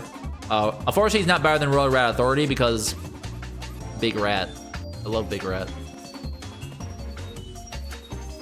Next we have Ava, the King's Pet. I actually like this boss a fair bit. The hitboxes are kind of goofy, but like pretty cool combos. Actually, the hitboxes are fucking goofy, kind of ruining it. Actually, never mind. Yeah. If you like go under the pet, they don't hit you really, but like sometimes they. But like the fact you have to like cheese it in that way is kind of cringe. I don't know. And they sometimes explode, which is kind of. I don't know. It's a weird fight. I think if they didn't let you go under the tiger and bounced it around not fucking weird ass hitboxes, it'd be better, but whatever. Lud and Zalin, the King's Pets. Why? Burnt Ivory King. So a really cool like initial portion. The enemies are like a little annoying, but they're kind of cool. They have like the dash move and they shoot projectiles at you. Like it's a pretty cool like big battle going on. The guy himself is pretty fun too. Actually, pretty cool boss. Actually, I like him. I don't know if I look forward to him enough to the point where he's like here, but he's like up here probably. Fucking love the Storm King. So bear in mind, gamers, I am looking at these bosses in terms of do these spark joy in me. I'm not ranking them. I don't value difficulty and challenge as much as other people do. I think it's more important the boss is fun. Like, do I enjoy fighting the boss? Like, I enjoy hard bosses sometimes. Like, Fume boss is like, I don't know, on the upper end, in the upper echelon. Win. Like, they're playing like harder bosses up here. It's just like, are they fun? I don't know. And unfortunately, it reaches the point where, especially in Elden Ring, I feel like the bosses get hard to the point where they're like trying to make the bosses hard in a way that makes me upset. So, but now we're on Bloodborne, gamers. Yippee! We've reached peak. We've reached peak. Yippee! If only Hockey was here. If only Hockey was here to appreciate what we're doing here. No, it's an ad. Fuck. Oh no. We got 4 Kings. That 4 Kings is I don't hate 4 Kings is, oh yeah. 4 Kings is like, 4 Kings is Bell Gargoyles, but worse. Unfortunately. But yeah, so the first guy we have, Father Gascoigne, belongs in Peak, East Peak. One of the greatest bosses for sure. Really teaches you the game in a wide variety of ways. Massive skill check. Heavily rewards you being familiar with the game and being skillful. Like, you fucking shoot his ass and he gets staggered. He goes into werewolf form and you like the graveyards can be kind of annoying. The graves can be annoying, but they're definitely more favored towards your use rather than for them. because he can be lured into attacking the graveyards and being stuck on them compared to you. So it's a one thing that I kind of take away, but it also really can be used for your advantage if you're like aware of your surrounding, environmentally aware. So I think Father Gascoigne is just it's hard to beat this guy. Like he is great, a great boss. But here we have Cleric Beast. So Cleric Beast is fucking awesome. I fucking love the Cleric Beast. I think he's like here though, because this is gonna be an issue with a lot of bosses, and I think it's something that a lot of people don't think about too much with FromSoft bosses is the amount of health and how long it takes to kill the boss.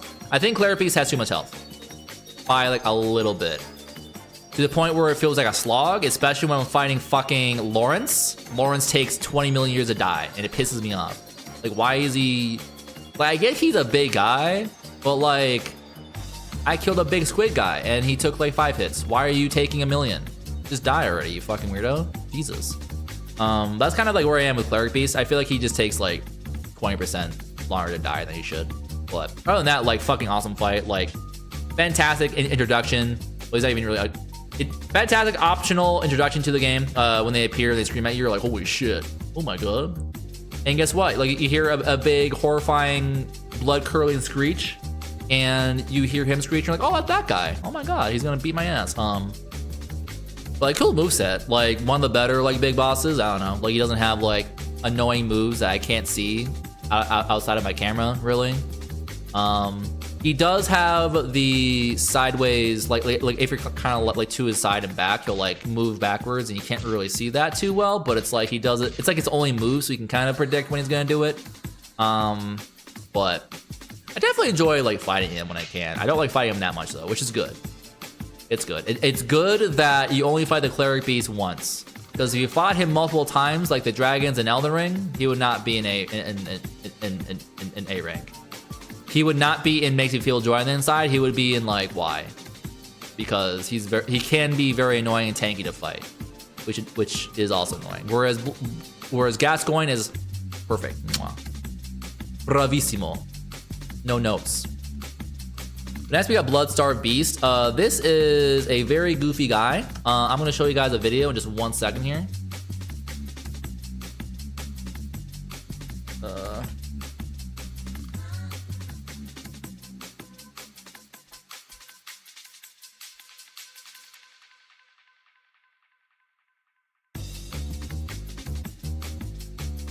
Oh, is the video dead?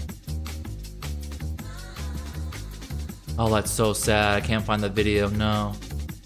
But basically, there's a video of someone helping describe how to beat the Bloodstarved Beast, and it's Beyonce saying, "To the left, to the left, to the left," and it's just that the entire time. Because if you strafe left, it literally cannot hit you.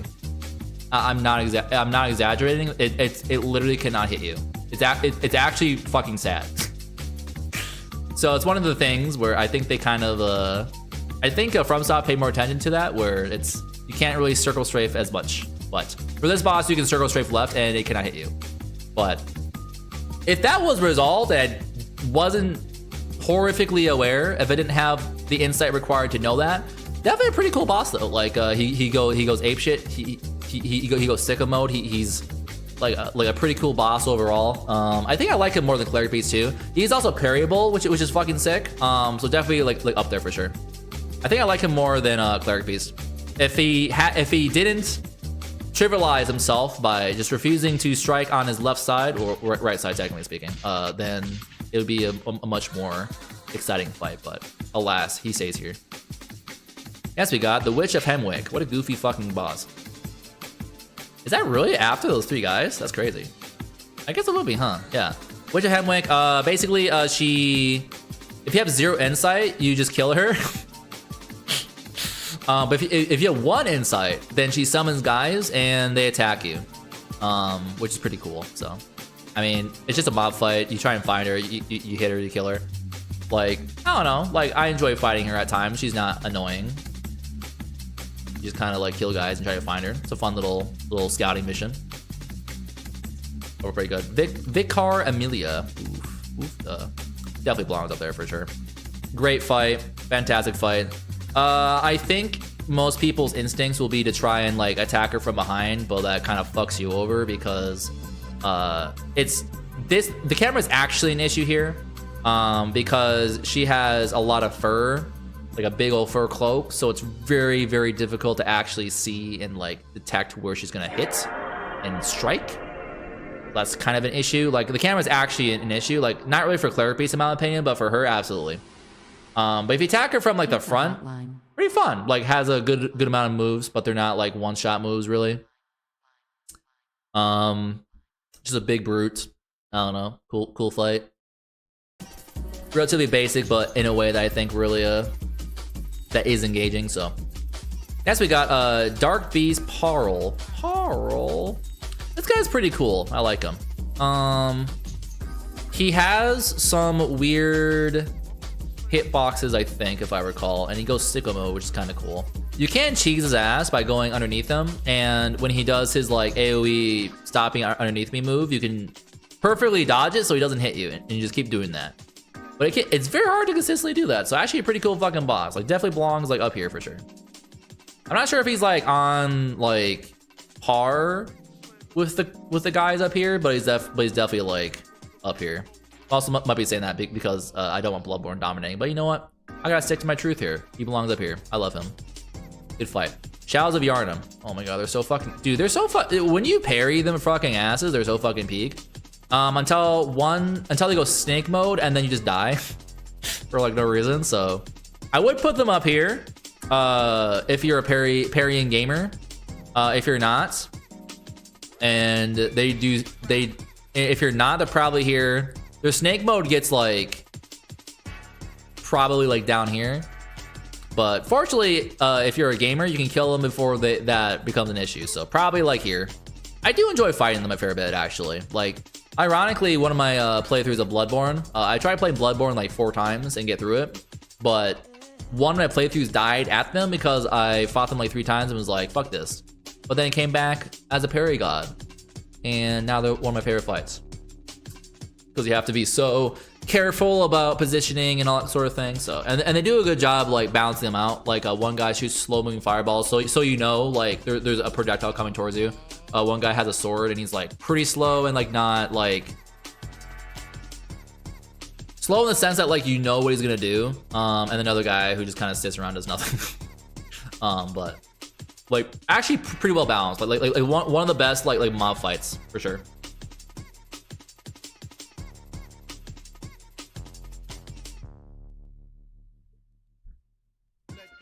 The issue is literally just like when they go snake mode. Not great. All right, next boss. We have Rom the Vacuous Spider. What an unfortunate insult to be called vacuous. Imagine calling a boss stupid, and that's like their prominent feature. Like the lore and everything around this boss is fucking sick, and just like when you encounter them and everything like that. I think this boss is kind of... I don't know. It's like, I get the idea, and I think if you got rid of the spiders, the boss would just kind of be whatever. Because some of the meteors, once you kind of know how to dodge them, they're kind of and they have like a get off move and they teleport out. So I think the spiders were a good choice. I don't know if I agree with how the spiders were handled. I don't know if they should have, because the thing is that they do a fucking stupid amount of damage. Like they like 2-shot you. Like when things are not 2-shotting you by that point. And they feel borderline RNG when they attack you. So I almost want to say it'd be better if they if she summoned like 1 or 2 larger spiders that protect her, so it's like easier to kind of manage. And they're like a little more aggressive to the point where it's like, okay, so I can't just bum rush her, because the problem is when you have all the little spiders, it kind of, you feel like you can bum rush her and attack her because there's so many, it feels worthless trying to kill those spiders, especially since they block damage from the front. So you have to wait for them to do a fucking move or like get around them and hit them. But then it's like, if you try and do that, you leave yourself open for another spider to hit you. So it's kind of just like, I don't know, like cool conceptually. It's just kind of like, I don't know if I agree with how that was done. I don't know. Again, I err more on the side of fun. It's harder for sure, but like, why? didn't need to be that way, you know. Next we have the One Reborn. I've never seen anyone talk about this boss other than saying it's just like Lamau. It's just like, this boss is so weird because it has like the fucking like Tower Knight shit going on where there's like guys on the tower, you have to kill them, but it's like, it feels so like not a part of the game. I don't know, they kind of just threw it in because they're like, remember when we used to have things that would happen, like we'd have ads and they would exist in the arena and they'd shoot at you? Remember when we did that? That like referencing like something that just, I don't know, it's just, I don't like that. Tiapo, hello, welcome on in. Hopefully doing good. We're doing a Bloodborne, well, that's all right. A FromSoft, excuse me, an entire tier list of every single FromSoft enemy, or boss, my bad, not enemy. If it was enemy, I'd, oh my god. Jesus. But we're on the One Reborn, and I'm kind of like, I don't think I like him. He kind of feels like I don't look forward to fighting him, and he kind of has like moves and that he has moves that just kind of hit you, and you're like, because he's made of like limbs, and the limbs will sometimes hit you. So he has like the guy on the top that will like randomly one-shot you, and then you have the guy in the front that kind of like has very obvious like moves. So it's like, okay, so it's like Ornstein Smough, but they're like conjointed, which is cool. But they have like limbs that will like sometimes flail out and hit you, and it's like, oh, okay. There just isn't a way to like predict that. They kind of just hit you. So it's like so bad. It's like there is an attempt tier. It's like, not, I don't like them at all. I don't enjoy fighting them. Whereas Rom, I'm like, it's kind of cool seeing how little spiders you can kill before you can slap her, because she's very squishy. So it's actually like kind of fun, like being a fucking gamer about it. One Reborn just makes me feel sad, so I'm going down here. Next we got the Amygdala. So this fucking boss is one of the few bosses where I looked at it, I died to it 3 times and was like, I literally don't know how to fight this guy, so I looked him up. Actually one of the better big fucking stupid dipshit bosses they've ever made. So the reason why I like the Amygdala better than any of the dragons and any of the fucking FromSoft games they've ever made is because when he attacks, he doesn't move forward, which is actually a pretty fucking big deal, because the dragons like feel like they're designed to be fought like in front of them. Like you, of course you want to like move under them and attack because it feels like it's easier to do damage from a safer like way. It takes longer because they take less damage in that respect. But then you have to deal with the camera and all kind of shit, and it's also just really fucking boring because all it can do is just step on you, so it's boring. Which isn't as bad, I think, with the Flare Drake from Dark Souls 1, because the Flare Drake in Dark Souls 1, I think is a very, very good. I enjoy fighting them because it feels like a puzzle boss, and it's also the only time you fight a fucking dragon, so it's not like it doesn't lose the novelty. Because like the big dragon you fight in Elden Ring is a pretty cool boss. I like fighting the dragon in Elden Ring the first time you fight it. I don't like fighting the dragon in Elden Ring when you fight it for the 12th time. I don't like that. Please stop throwing dragons at me. Why am I fighting dragons in the fucking Elden Ring DLC? Again, stop. But Mesmer another one base. He definitely belongs very high up, but the Amygdala, the fact it doesn't fucking move forward when it swings at you makes it a probably the best like colossal like enemy I've fought in a FromSoft game. It makes him so much less fucking annoying. And it's weird that hitting the arms does so much damage, but it's just kind of how I think the boss was designed to work. And of course you can cheese it, but let's not do that, all right? Let's fight the Amygdala the way that Miyazaki intended, all right? So actually, genuinely a very, very good boss, actually. Like very, very well designed. I think if they figured out the cheese, I also kind of feel like they're fine with the cheese, but I don't know if it belongs like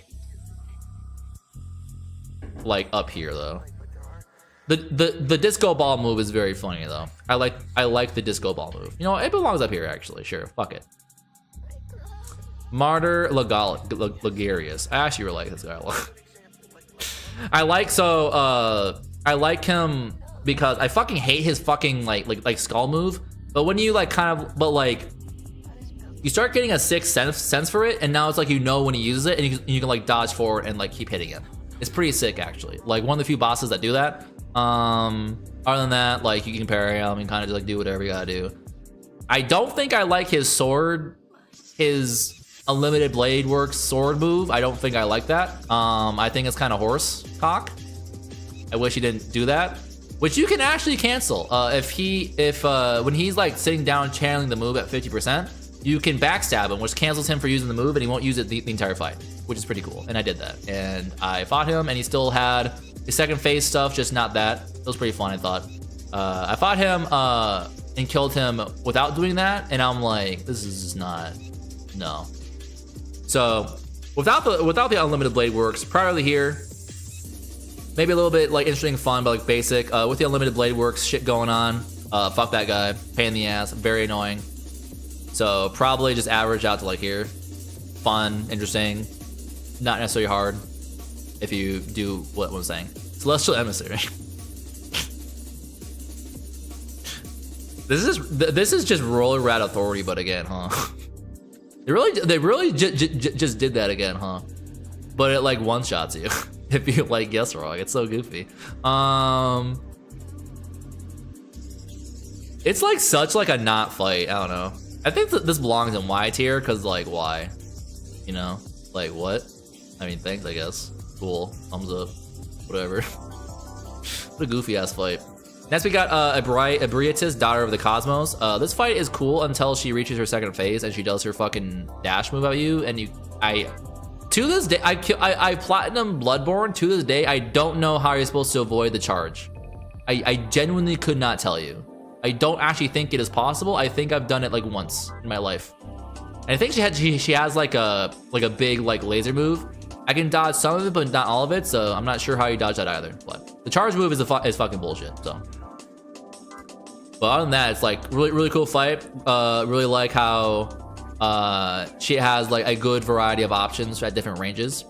So, GB, hi. You are beloved and very appreciated. Thank you, bro. I love you. We're going over all the FromSoft bosses. Oh my god, we're here for fucking a million years, Jesus. Yeah, Abriatis, I kind of fucking hate. I can't believe my pukey princess with the best soundtrack of Dark Souls 1 is in that. There was an attempt here. Well, I'm sorry. My favorite pukey princess. All right. Hi, first of all, hi, Selfie. Nice to see you. Thanks for the bits, by the way. Second of all, Gaping Dragon does their best, but it's not good enough. I'm sorry. The soundtrack does actually like go crazy a little. I need to listen to all that again. I love you too, Selfie. Let me know how you feel about all of my choices here. Because bear in mind, I tend to rate things based off of if they're fun, not necessarily if they're hard. Hard can definitely be like a fun aspect of.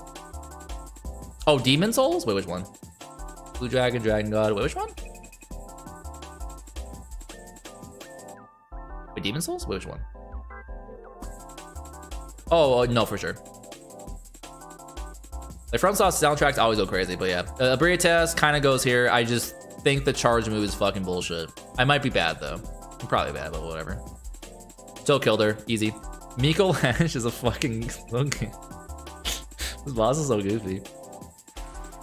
Yeah, Gaping Dragon's very cool until you realize you just kind of hit on the sides and it can't hit you. Which is so sad because it's like the coolest. It's like genuinely one of the coolest fucking designs they've ever made.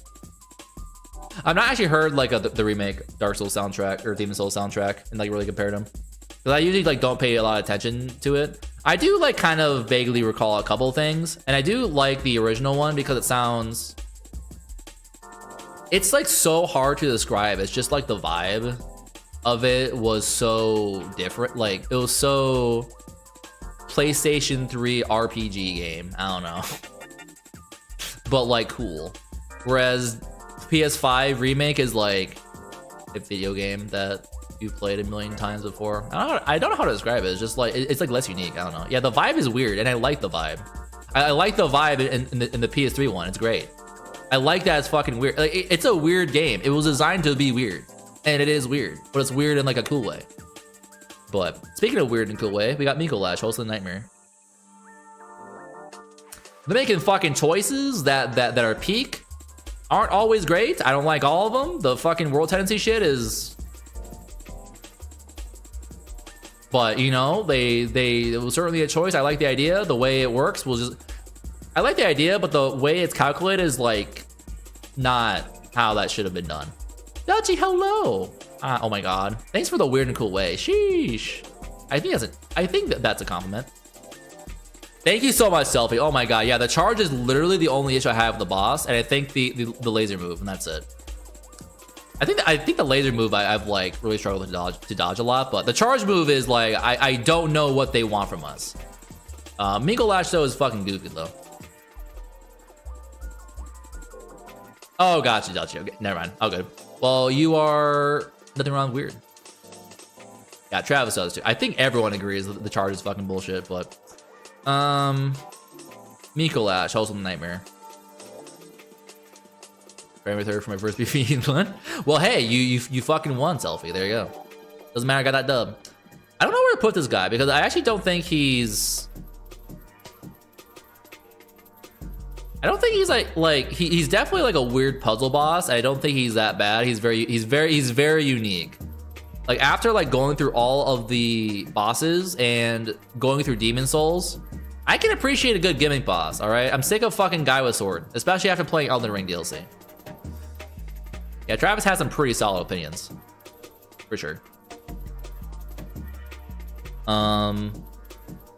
We certainly agree on a lot of respects, which I can appreciate. I like when people agree with me. Yeah, Miko Lash. I don't know. I think it's cool that he's like in this big arena and you can explore it and you can collect items that actually like matter. I think it's like I think it's a cool boss. I do look forward to him. I think he's very goofy. I do enjoy him. I don't think he's probably executed like I don't even know how to really fix it. I think it's just like if it was more obvious where he's trying to lead you, it'd be good because it does feel kind of random, or maybe there isn't. And I don't know, stupid. I don't know, but it feels random when you don't know the exact direction the game wants you to take him, I guess. But other than that, cool boss. I like him. All right, next one we got Murgo's Wet Nurse. This is a goofy fucking boss because it has a lot of mechanics and it dies in like 2 hits.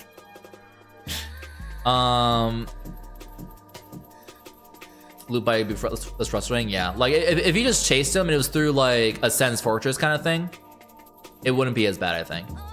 We'll hold this low. I will do so after. I'll do it after this. Why not? I've been doing this for like an hour and a half, so. Yeah, Mur's Wet Nurse I really like. I think if it might be one of the few bosses where I feel like if it had like 10% more HP, it'd actually be a lot better. Because I think what happens a lot of time for people and why it's like not highly regarded is it kind of just dies too easily, right? Ooh, really? Damn, that's crazy. Hell yeah. I need to listen to like the music from these games like more intently. But I think it belongs here. I don't think it's like she has mechanics. She goes sicko mode. She'll like dive and duck and dip at you, but she doesn't like one-shot you. It's just like a really good boss. It just dies too quickly, which is super weird. Your music box? Yeah. So I don't know. I don't think it like goes here. I think Murrow's Wet Nurse is like here because it's not like this tier for me. Let me check your phone. Hell yeah. See what's going on. Yeah, if they had like 10% more HP, it'd be like here.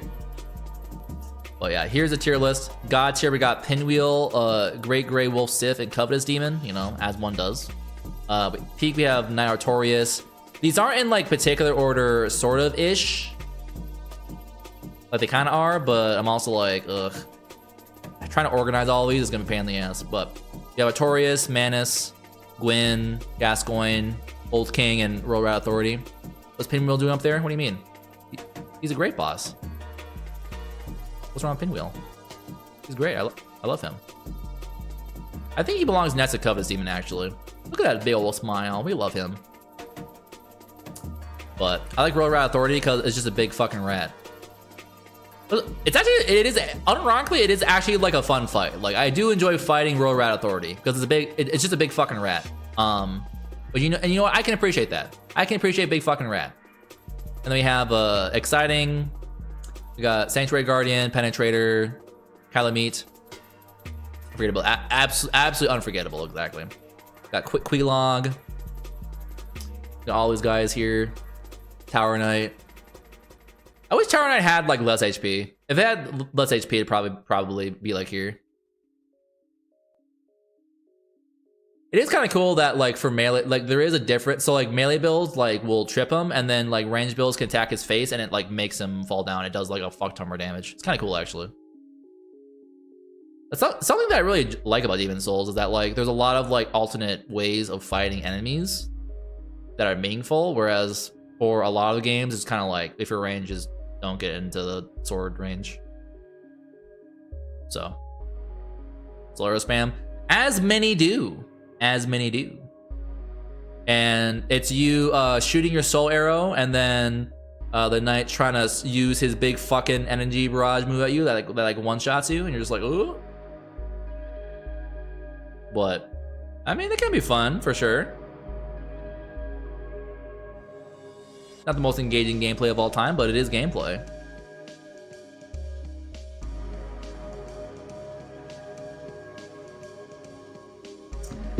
And these are like the interesting and fun, like not necessarily like hard, but it's like I look forward to them. I enjoy my time with them. A Rave Lord for DS1 for such a long time, as one should. We love Rave Lord out here. Then it's just kind of like I feel nothing firing them. Like they're not bad. I just kind of like I just don't think they're like super interesting. I'm kind of like whatever about them. Like I think they have.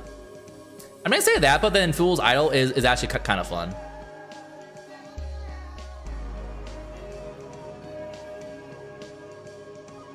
Which actually is making me realize, okay, so here's what I'm gonna do. Yeah, Four Kings was like, you literally just have to get good. I don't know what the, like, it's ugh.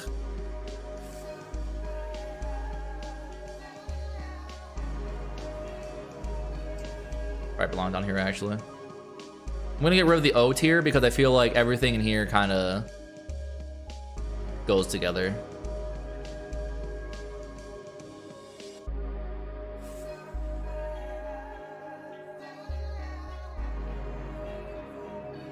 Belongs here. I think this is fun. I think this is fun too.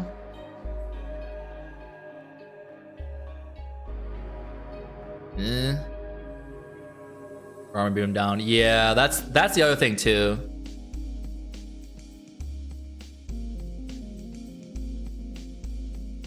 Yeah, Armor Spire is like a creepy fucking boss. It actually is like a pretty decent like gimmick boss, I think. I mean, yeah, exactly. You get good, you destroy your demons, like you win, right? I think Fool's Idol is ultimately like a fun fight. Like, cool gimmick. I do think it could be harder and like more going on, but it's not bad. Flame Lurker, kind of pisses me off because the run back is annoying. Lost Sinnoh was, really. I feel like I've never died to it. The run back, excuse me, the run back is fucking horrible. Yeah, it's a fun puzzle, and then you have to like dodge like moving missiles. Like it's a cool boss. All right, Gurman the First Hunter. Fuck yeah, cool boss. Peak, actual peak. Father Gascoigne. I think he's worse than Father Gascoigne. I'm gonna be real good. I think he's less Father Gascoigne for me, but I do enjoy him a lot. The music goes crazy too, but. Amazing final boss. I think no. I think Royal Rat Authority belongs here actually. Yeah, the music is great. Like, I'm kind of thinking about it in like the entire thing. Like Father Gascoigne is almost like the first hunter, and then Gurman is the last hunter. Ironic because he's the first hunter, but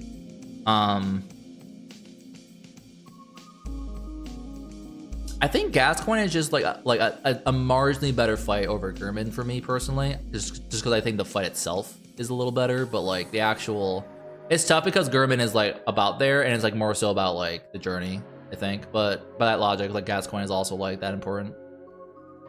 That's really tough. This is also the tier list is also not meant to be that analytical and like as like a microcosm. If I was only doing Bloodborne, then I would. But I'm doing everything, and I like to be done at some point. So yeah, I know for sure. Like they do some crazy shit with the music. All right, we got Moon Presence. This is a fucking like this boss is just cheese for me, really. I feel like I was able to cheese I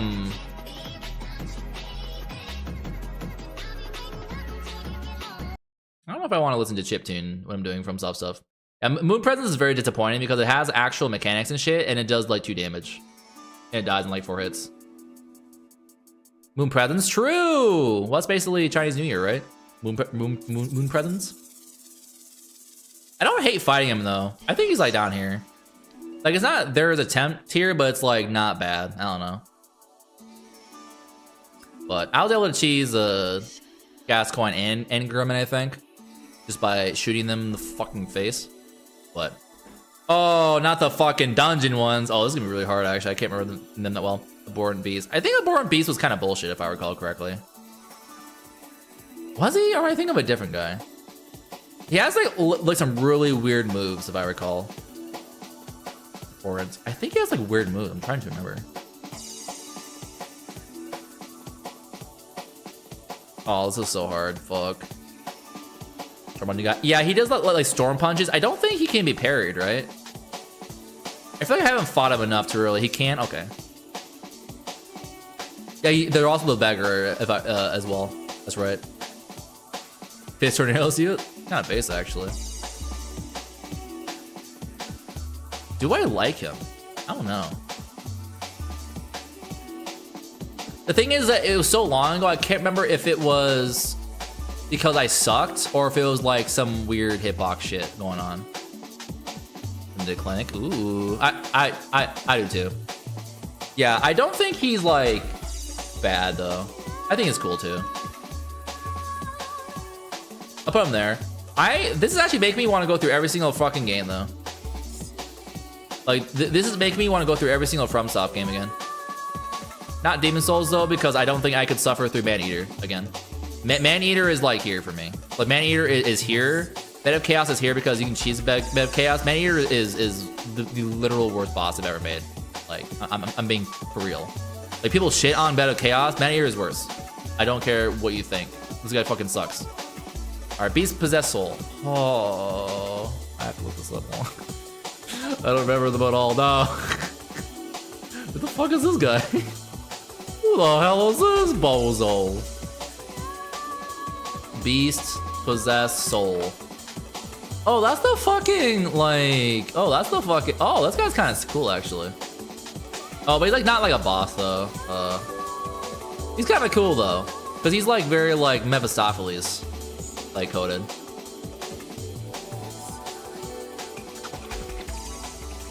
I don't really get Lightning Beast either. Like I don't know why they have that, but did you buff? Yeah. Yeah. Where did I put him again? Oh. He's not a failure, he's kind of just like whatever. There's an attempt. I think he's more fun to me than these guys. Like Demon Fire Sage for the 3rd time after the Asylum Demon, like what the fuck is wrong with you? Belfry Gargoyles, what the fuck is wrong with you? Roll Rat Vanguard the Mount. Like, I think I'd rather fight him even if he was like a big HP buff guy. I don't know. Like he's definitely not like a boss, but Smeller Demon is like up here somewhere. Let me find him. Demon Knight's up here. I think he's like around here. Hold on. Smelter Demon's here. Yeah, there you go. The issue is that I don't remember him well enough to put him like up here. I think because I think in my mind I find Fume Knight more fun than Smelter Demon, so he's a tier below. I don't know if he like belongs here though. That's the thing. I wish I like remembered Dark Souls 2 better, but I don't.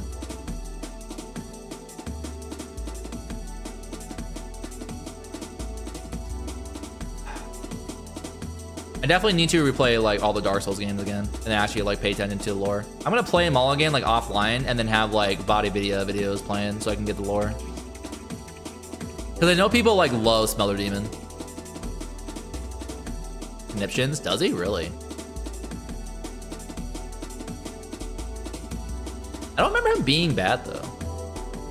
Like he's annoying because he'll like do AoE damage to you like no matter what, but eh. I don't remember him being bad. Oh, run back? Ooh. Yeah, I'm not factoring in run backs. Really? I could probably do that more, but it's kind of funny how the run backs for Dark Souls 2 is like so much worse for everyone. It's kind of funny. Because I had Jill in earlier saying Dark Lurker in F tier because of the run back. Which actually, no, that's fair actually. Because Dark Lurker, I don't mind his, I think his fight's fun, but the fact that to run through basically the entire level again to fight him is kind of horseshit. I kind of forgot about that honestly. I think it's because like I always kill him. I always kill him in like 2 tries.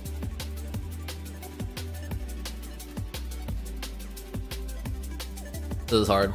Some of these like are definitely like put here because I don't remember them too well.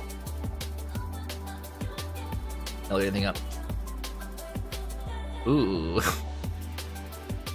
Ooh, that's a spicy meatball right there. Yeah, no, that's fair. Yeah, Souls games are kind of, I think that's fair. Because I think people forget that Souls games are RPGs, so they're gonna have some weird RPG shit going on. But anyways, a Beast Possessed Soul, I don't know, he's here, whatever.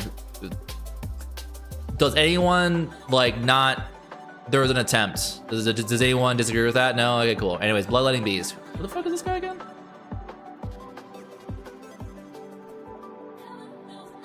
Bloodletting Beast. Oh, he's an actual like guy, right?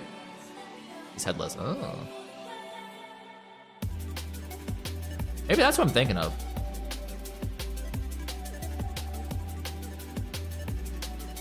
Oh, he's the big guy. He's actually not that bad. I actually kind of remember liking fighting him, actually. Because he's just like a big, like, guy.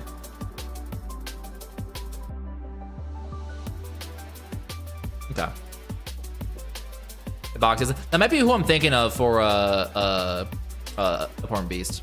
Excuse me, Lawrence before the yells. Oh, really? Okay. That's kind of cool, actually. I think I enjoyed fighting him. Oh, hitboxes. I can't remember the hitboxes too well. I think I like him enough to put him up there though, if I recall correctly. Because like he's a big guy, but you have to like respect him, you know.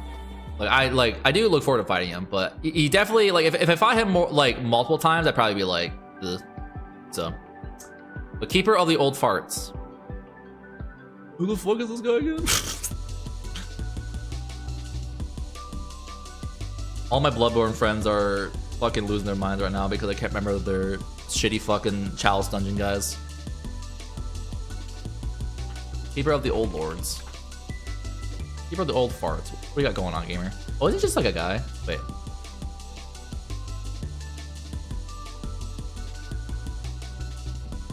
Flash set. Oh?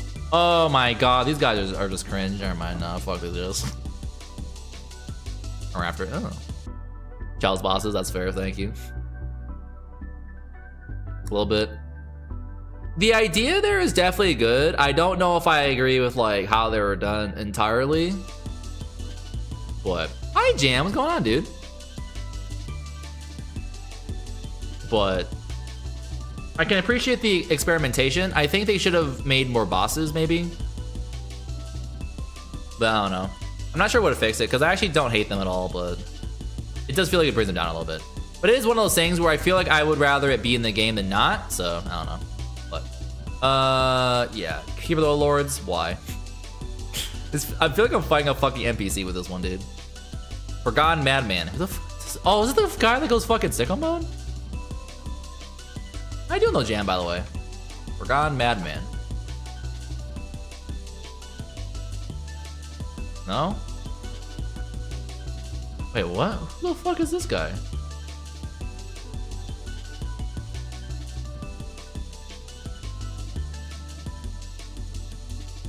it's just a guy. Oh, they're not even giving me his moves. The NPC boss? Yeah, this is a FromSoft tier list. So every single FromSoft boss. What the fuck? Why? No, fuck it. Why? Loron Darkbeast. I think I like this guy, right? I feel so bad I can't remember like these guys at all. Imagine platinum in game and then just like not remembering anything. I feel like I get some like serious brain fog. Like I like my ability to fucking like remember shit like deeply is just not there anymore. Oh, maybe this is the bullshit I'm thinking of. Oh, this is just fucking Parl again. This is the same thing, huh? Yeah, this is just the same boss. What? Why is he... Okay, whatever. I'll put him fucking below Parl, I guess. Algorithmitis. Oh, maybe I remember a little bit. Sick. Oh, thank you, Jam. It's been a good time. I did not realize how many there were because look at all the bosses I've done so far over the course of 2 hours, and these are everything I gotta do still. Well, I'll be done eventually, right? We're on Darkbeast. Can't remember these guys at all. Rip. Oh well. Probably not. I mean, I think out of all the bosses, if I can't remember one, it's not a big deal. It's fine. I also don't think my actually I can see it being like decently fun actually. Because it is like a dual boss and it's like moves I can use, so maybe it's not actually that bad. Maybe it's not actually that bad. But they might feel very NPC-ish though. I don't know. Ooh, this might be the first controversial one.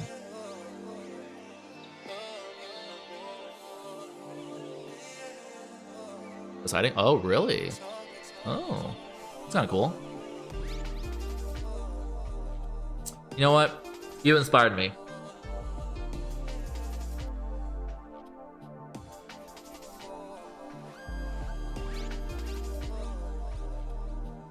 There we go. Forgotten tier for Forgotten Madman. There we go.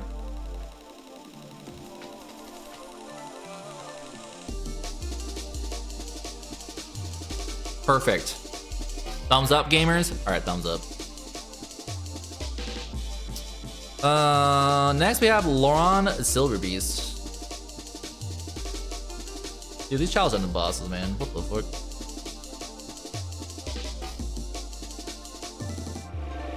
Are these the weird guys that like boss version? Are they really like They really made these guys a boss? What the fuck? This is a basic enemy. Huh? Why? What the fuck? Why? Man-eater boy. Why did they make this a boss? This is so goofy. I kind of like fighting the boars though, but why is this a boss? No, fair in all respects. Fuck this. Why is this the boss? Mercer's Watchers. I think these are actual bosses actually. Hold on.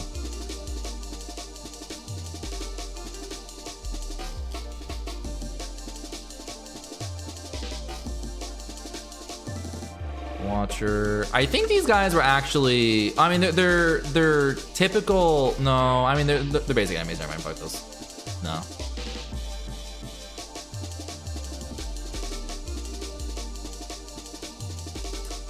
I can't even John about this one. Really? Wait for the man. Wait, what moves? Huh? Yeah. Like I enjoyed the pig as like an enemy in the game, but as like a boss, bro, what? Oh, thanks for the follow. I appreciate you, gamer. Got back kick. Ooh, oh my god. Ooh, calm down. Oh my god. Wait, I thought the other pigs had that too. Wait, okay. Right, trolling. No, whatever. Numeran Descent. Who the fuck? Who is this guy? Oh no. Descendant. Who the fuck is this guy? Okay. Oh, they kind of go sicko mode, right? Like they actually are like kind of tough. And slash. I don't remember them that much, but I think they were kind of fun if I recall. Like they're not bad.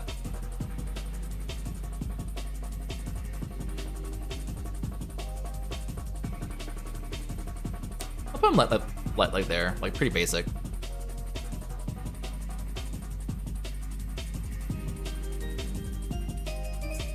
Next one is gonna be Numeran Elder. I think that I'm assuming that this is a spellcaster version. Let's put him there. Undead Giant.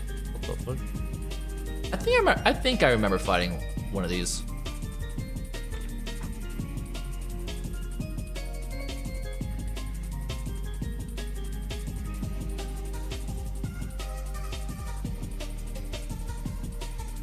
Well, I finished the DLC like 4 hours ago. The final boss was depressing because it was almost good. It was almost good, but it was not. So very tragic. Undead Giant. I think the giant was actually pretty fun if I recall it correctly. Had some bullshit moves I think a couple times, but like not really. Dude, the last time I fucking did these bosses was 6 years ago. Jesus. Oh my god. Possibly longer than that. Oh my god. Jesus. The Watchdogs, the Old Lords.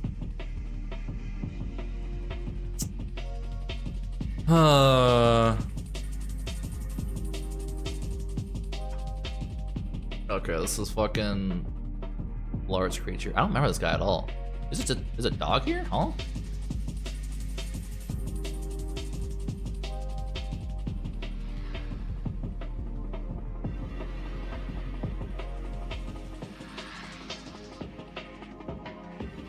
That is a dog. I mean, it's just like a big dog. I don't know. Who's different? Sure. Do these? I can't remember this boss at all. I think I just like killed it easily. Oh, okay. Yeah. I mean, it's just like a dog. I don't know. Oh, okay. Gotcha. I mean, it's probably like a fun boss. Like I enjoyed myself. It's kind of just like whatever. Just a whatever boss. Yarnum Numerian Queen. This boss is fucking funny because I remember fighting her and then she felt like a normal boss and then I killed her and I had like enough souls to level up 30 times. I was like, what the fuck? So naturally I beat the entire game very easily, but she was a pretty fun fight if I recall correctly because she teleports around and she summons like ads, but you have to like try and figure out the right illusion. But it didn't feel like super bullshit at all. I think it was like a decent boss, if I recall. I see, but she definitely belongs at least like here. I don't know if it's like cool moves. Yeah, she has cool moves. I can't remember her well enough at all, unfortunately.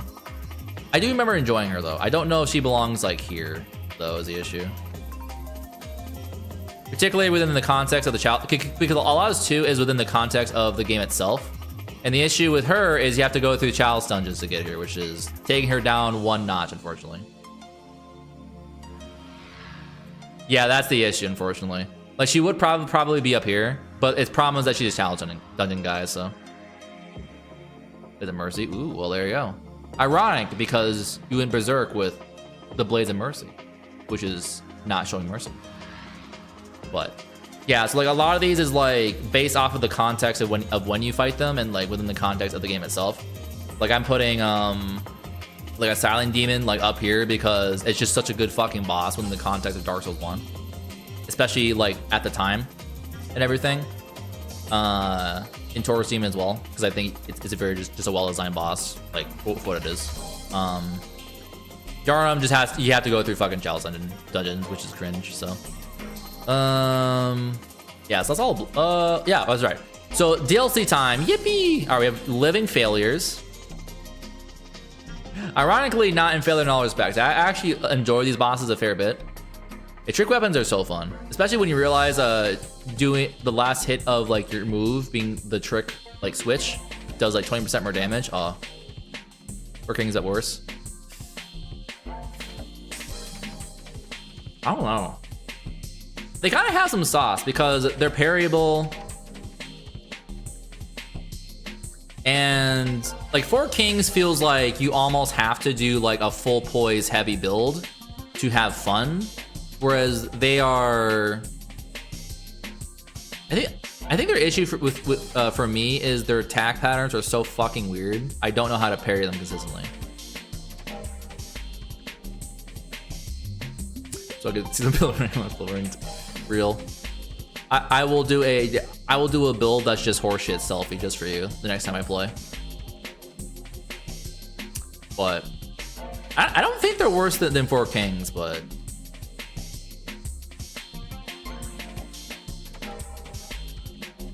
I'm not as like engaged for sure. Cost Parasite run? Ooh. You love a good Parasite, am I right, gamers?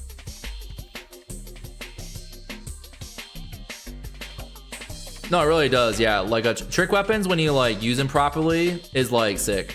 Love them a lot. Adds a lot to the identity of the game as well. Identity. So I don't know, like I think they're about 4 Kings. Yeah, that's kind of like the thing, Tiapo, too. Like they feel very damage check, which isn't like a horrible thing. Because like we had the Bell Gargoyles as an example, but Bell Gargoyles were like a better version of 4 Kings, which is kind of funny. Oh really? Oh, that fucking sucks, selfie. God, imagine Bloodborne being modded. That'd be so sick. Yeah, no, exactly. Like trick weapons, like being able to combo with them is fucking sick. But yeah, but I think Living Failures actually is better than 4 Kings because it is not a damage check. Because it's always like a default amount of guys, I think. And it's not like...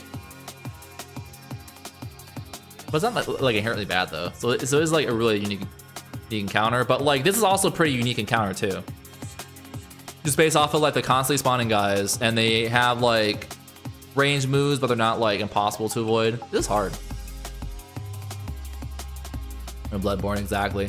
It's such a huge shame you only get to the DLC like so late, so you basically beat the entire game, and then it's like, okay, well, I can use this DLC weapon for like 4 bosses now. Yippee! I'm so depressed because I want to use the pizza cutter, but then I can't use it because it's just out so late. So I'm like attached to whatever weapon I'm using. But Living Failures, I think they're like here. I actually do enjoy the Living Failures a fair bit. Ironically, they're not in the failure tier. What? Next up is Ludwig the Holy Blade. Why is he after the Living Failures? Yeah, we have Ludwig the Holy Blade. So, incredible boss. I like him a lot. I don't feel like he's peak, unfortunately. I think he has like one of the best songs of all time. I take issue with his first phase is pretty tough, but then you kind of like get used to like dodging all his moves and stuff, I think. His second phase, I think, is just kind of disappointing, I think. I don't like his second phase. Because he has a huge, he actually has the issue I have with like a lot of Elden Ring bosses where he's giant, and it's very hard to tell how he's going to attack you, I think. And he's like so giant, and your camera is so on your hunter, it's like, either the camera was pulled back, or if he's a little smaller, it'd be a lot easier. Fucking awesome boss in all respects. I just think the second phase is hampered by the camera issues it has, and it being probably they're aware of that, so very easy. Like it took me like 6 tries to get to a second phase, and then I just killed it the first time because he just kind of dodged through his sword and he just kind of flows around haplessly. So I don't know. I don't like a second phase as much, but. Sorry for Brad, hello, welcome on in, dude. Hopefully you're doing good. I use Hunter Axe with low engines and with a saw. Sahi. Yeah, Ludwig is definitely like, he's a very good boss. I just don't think he belongs with P. I don't know. He's not P for me.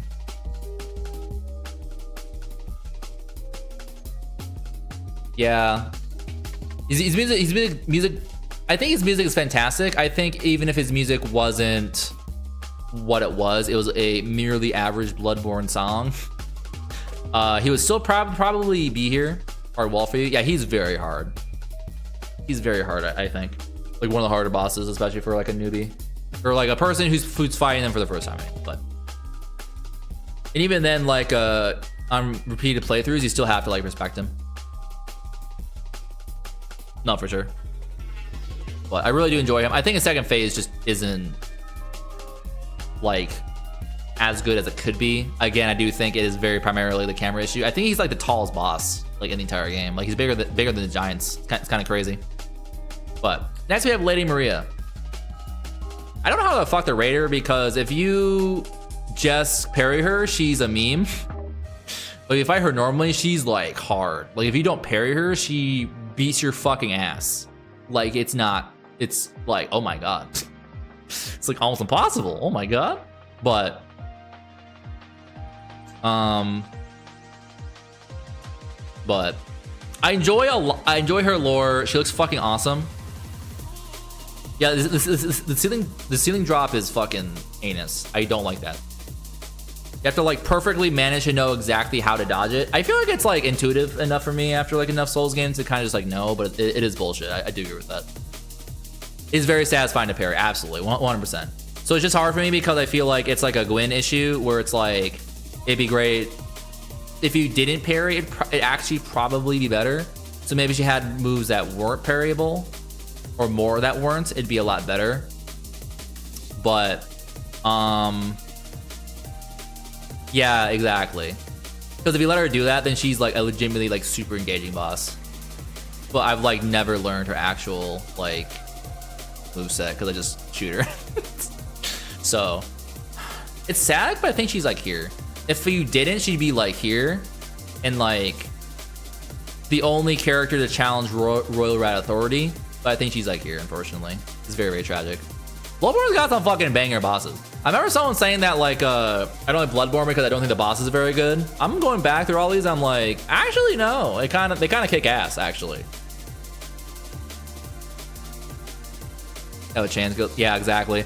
Like she definitely suffers from being a hunter tier boss for sure, which makes sense. But it's like I think if she had a hunter form and then had like I don't know, like a Super Saiyan Maria times 10 form, it'd be fucking peak. So I don't know. Like maybe if it was like if she does like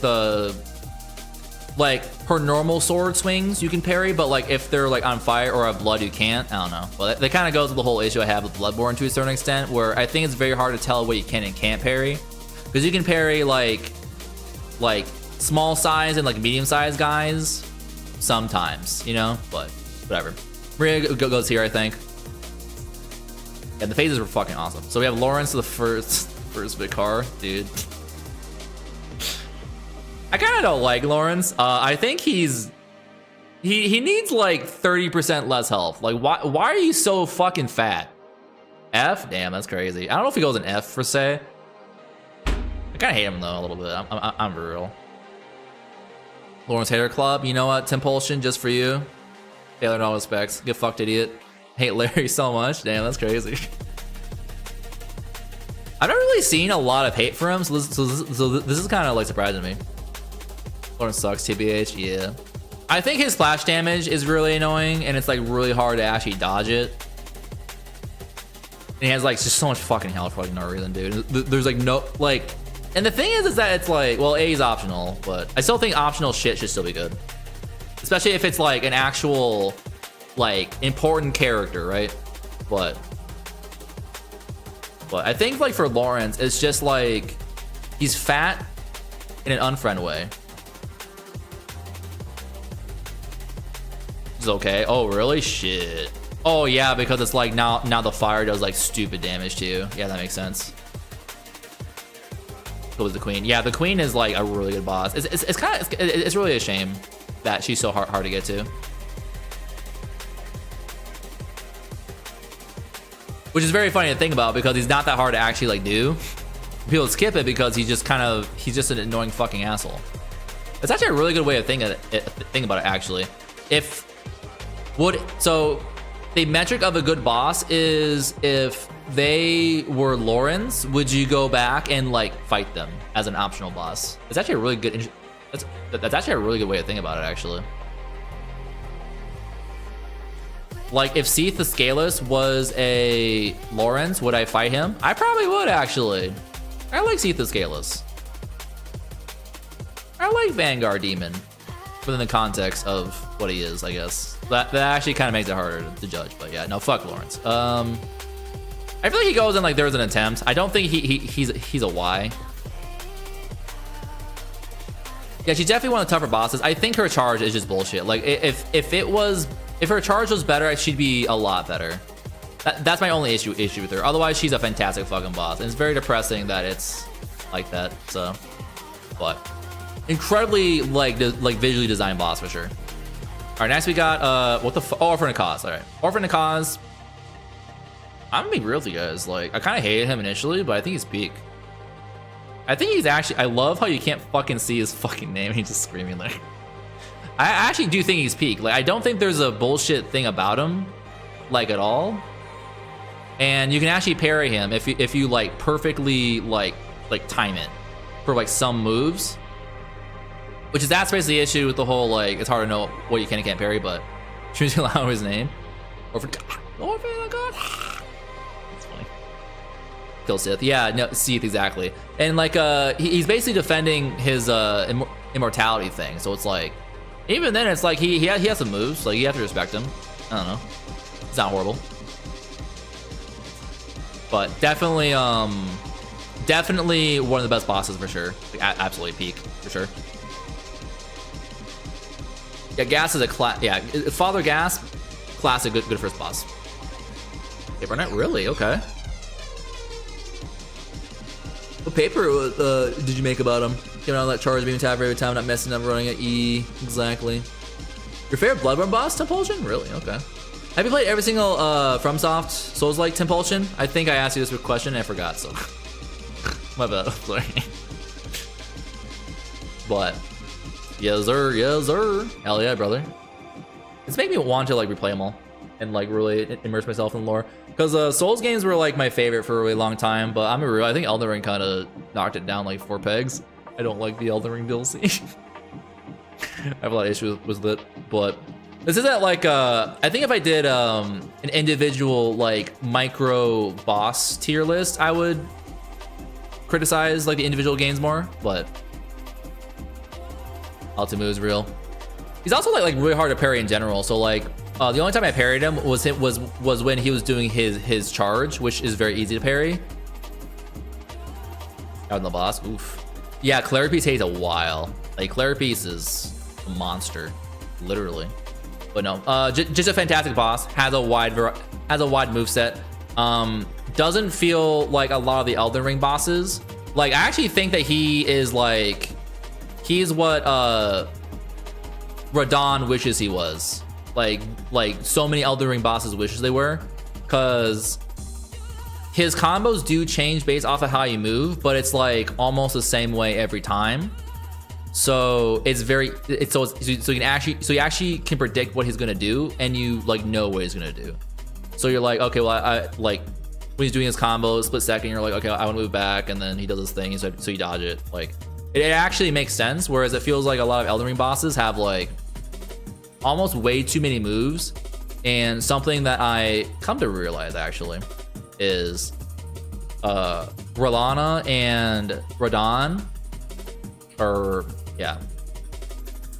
they feel horrible to me, at least, because they're both dual sorters.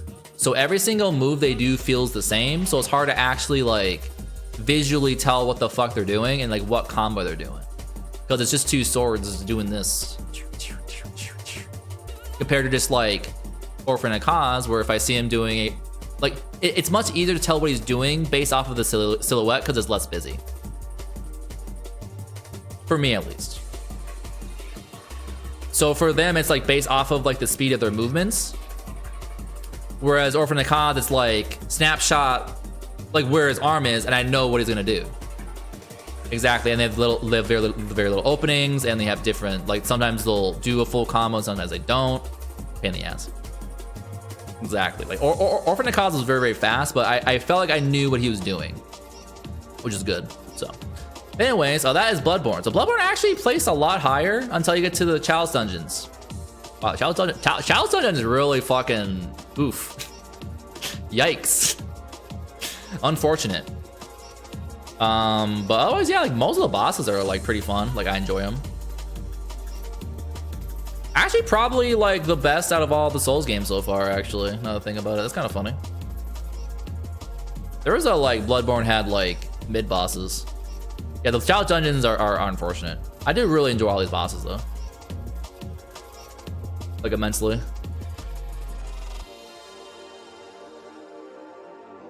Because Dark Souls, I think, had a lot of like really good like A and B tier bosses. Dark Souls 2 has a lot of bosses.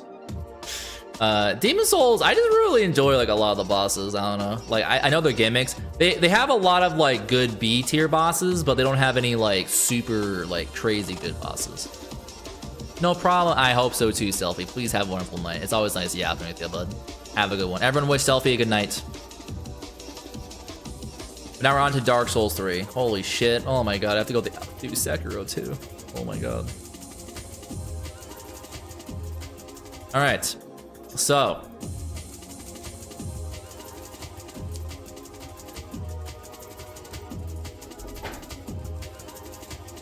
Alright gamers, so Dark Souls 3. So I played Dark Souls 3 and I got bored and I stopped playing.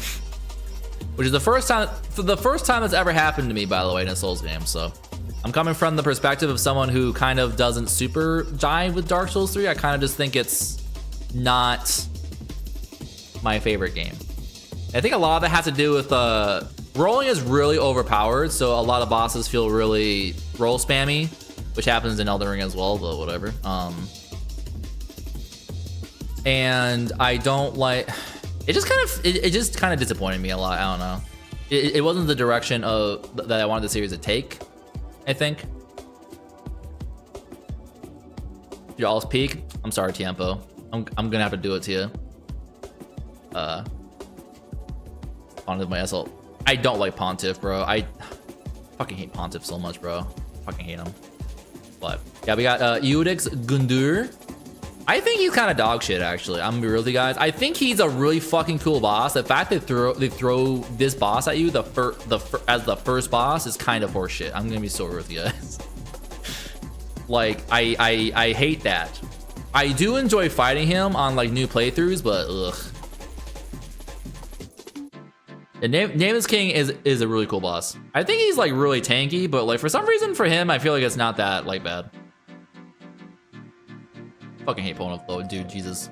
Pontiff is the Dark Souls 3 Radon for me, but he's like hard though is the issue. Pro executed, there we go. I think like he should not have been the first boss. Like, no, should not have been the first boss. Way too hard. I know that people are like, oh, they'll be the bosses, they'll be hard, whatever. No, actually, no. To hear you slander, I'm sorry, Tiepo. I'm gonna slander the fuck out of your favorite game. I'm sorry. Only boss. I actually fucking despise Pontiff. Hate him so much. I love you, Tiepo. I'm sorry. Yeah, the DLC for Dark Souls 3 was great. The Boreal Valley. When you realize you can just kind of like nestle underneath his bosom, he's a lot easier. But he has some moves. I enjoy fighting him. Cool dude. Doesn't give me like doesn't make the entire game like the greatest of all time, but it's pretty fun.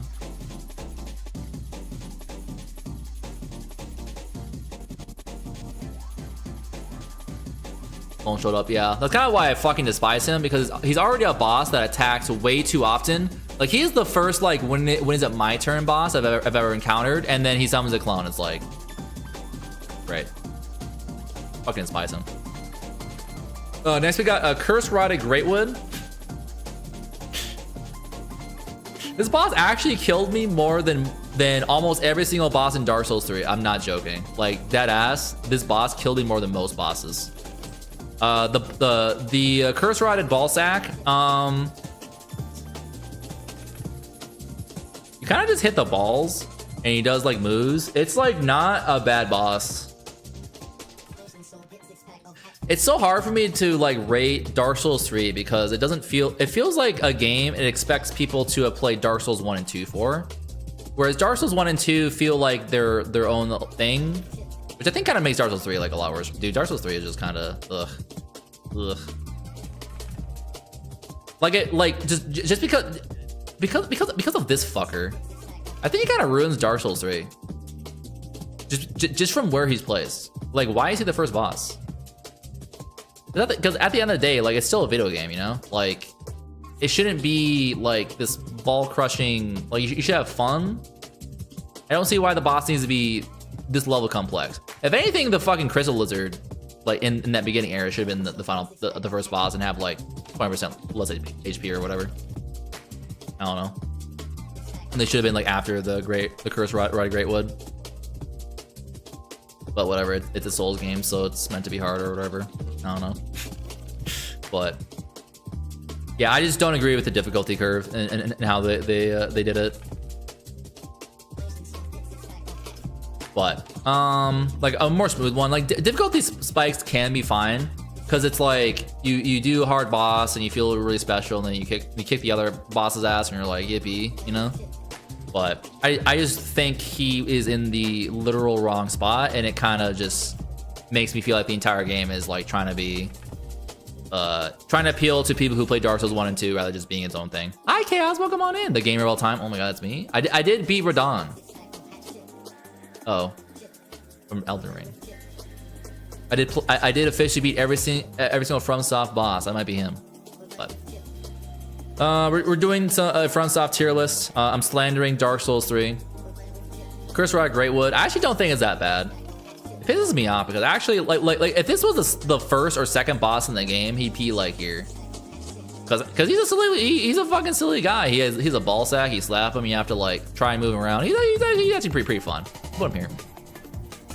Hi, how you doing, Chaos? Hope you're doing good. Crystal Sage. I actually enjoy Crystal Sage a fair bit. I think Crystal Sage is a better version of Fool's Idol, even if the puzzle aspect isn't quite the same, but just like the actual in-combat experience. I don't think he's like the most insane thing of all time though, or they, whatever. I don't know, but nothing like peak for me yet. Like on principle, like Gundyr should be here, but he's not. Like he's not a silent demon for me. Nor Cleric Beast, which is a shame because he looks fucking sick and everything. It's just ugh. Deacons of the Deep. What a I love these guys. People don't like him, but I think they're fun. Like they're actually one of the few like super mob bosses I enjoy because it's not hard to I feel like it's not. There's issues of like being overwhelmed and like being stuck in terrain. The entire area is just open.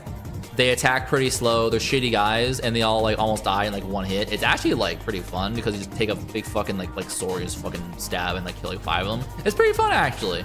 So, what kind of monsters are you hunting? Chaos? Mob boss? Yeah, I'm the mob boss. Abyss Watchers, pretty cool. I don't remember them that well. They are a pretty fun boss actually.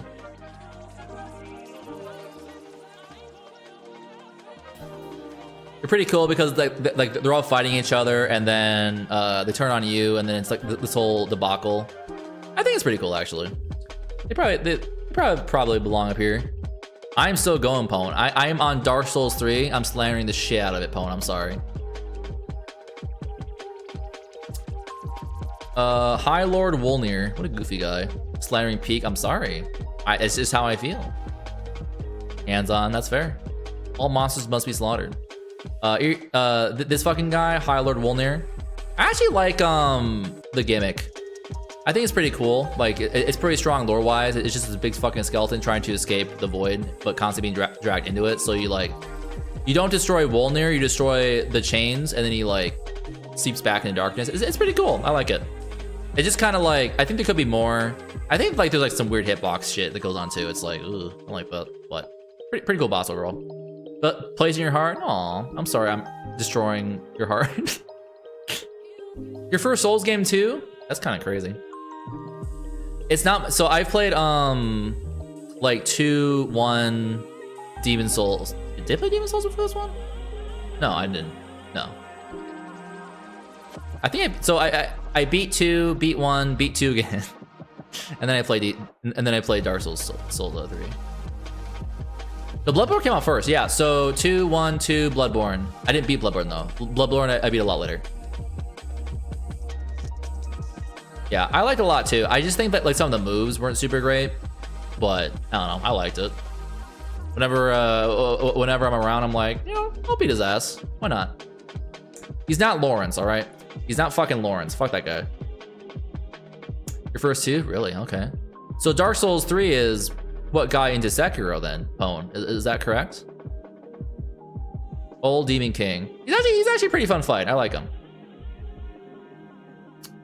Kind of just like a big demon guy. I don't know. Like you go through the entire area being barraged by arrows, and then you get to him and then you beat his ass.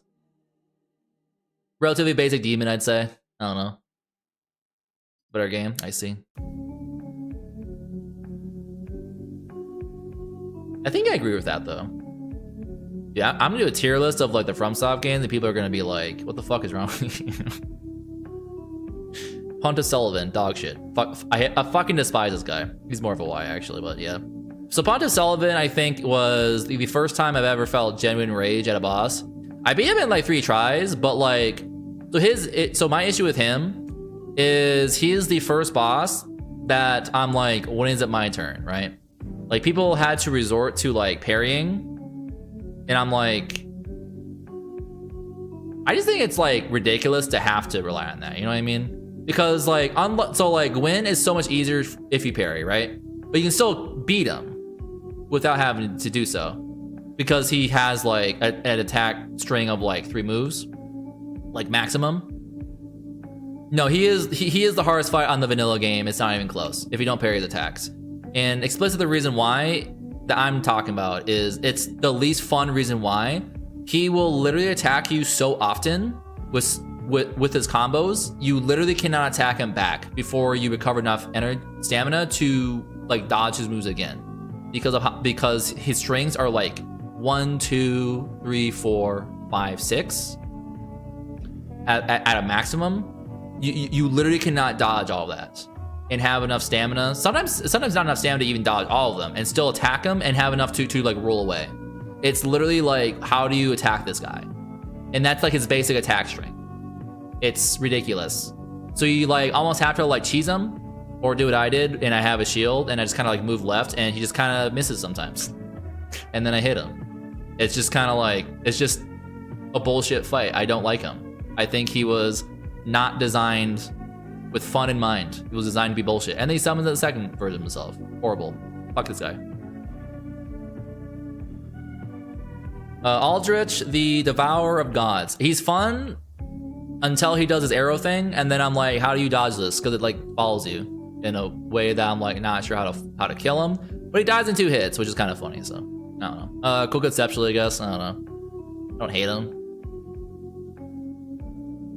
Like I can dodge the first arrow. It's like there's one arrow move he does where I'm like, I don't know how to dodge this, and I've never really figured it out. I just kill him before he does it.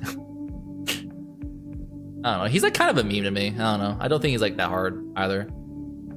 I'd say he could use more health, but I also don't think he needs more health. Not a bad like kiting boss. Yorm the Giant is fucking goofy.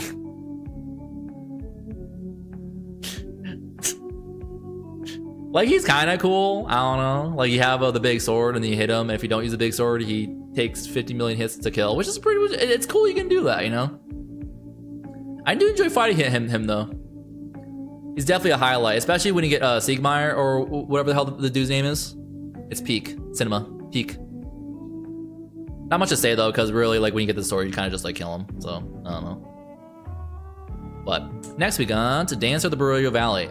So this boss actually, like Pontiff Sullivan, fucking take notes from her, because I feel like I can actually like attack her. So like Dancer, great actually, fantastic fight. No, but you belong up here. I bet. Belongs up here, if not peak. Fucking awesome fight. I cannot.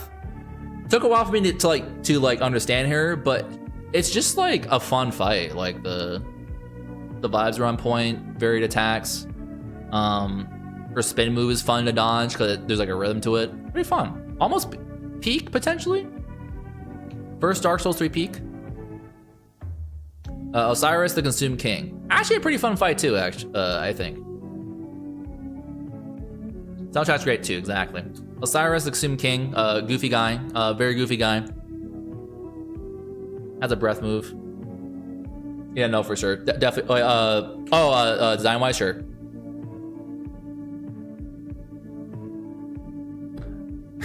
moveset though. No, for sure, yeah. Like absolutely up there, for sure. For sure belongs in peak. Osiris, I'm not sure because I don't think he's bullshit. If anything, I killed him like way too easily. So I don't even know like what all of his moves do. He has he's actually like not a bad dragon fight, and he's like a beast, but he's not annoying. I don't know, where's it go? Yeah, he's like fine. Like he's a fun boss. I don't think he's boring. He's just like fun. But he doesn't have like that juice that pushes him into like, I feel joy on the inside. So, Champion Gundyr. This is my favorite boss in the entire game, I think. This dude feels fucking awesome to fight. He has a wide variety of moves that keep you on your toes. And he's fairly aggressive, but like, you know, like what he's capable of a lot of times. He feels like Orphan Akaz, actually. Reminds me a lot of him. Genuinely one of my favorite fights. I actually like him more than Dancer. I think he's my favorite Dark Souls 3 boss and is actually probably like up here-ish. Not better than Royal Red Authority, alright? Let's not go that far, but definitely like up here overall. Fucking love Gundyr. Especially since it's like yeah, if you don't parry him, it's rough, but unlike... It's rough if you don't parry, but I actually feel like it's easier to fight him without doing so compared to Pontiff. Like, Pontiff is just like, you can't. Like, you like have to, or you like cheese him in some way. This guy, you don't need to parry him, but he's way harder, but he's like fun, but he's like fun hard. So, I fucking love that guy. Next, we got Dragon Slayer armor. I like him a fair bit.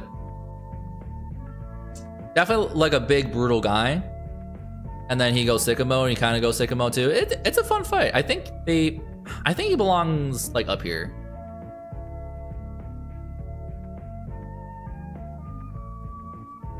Wait, what the fuck? Oh, exceptional. I'm stupid. Exceptional. Not accepting. No one pointed that out too. You guys. Yeah, like him a lot. Just like it is a guy with an axe, but it's like a well-designed guy with an axe. You know what I mean? Like good designed man. I don't know. Like him a lot. Lothar the Younger Prince. I'm real. I don't know what this boss does. I think I like them. But they kind of throw a lot of bullshit at you, and like, I'm not sure how to dodge them, but I still kill them. So I'm not really sure how to rate them. I don't know. I think they're good. I don't really look forward to them.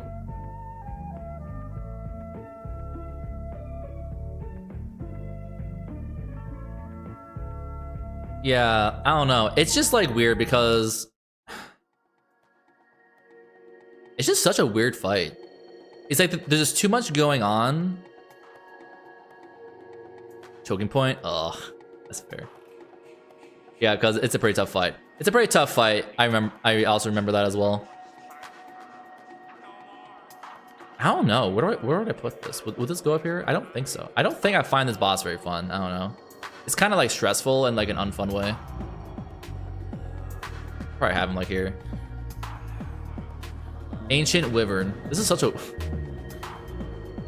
Where do I even put this guy?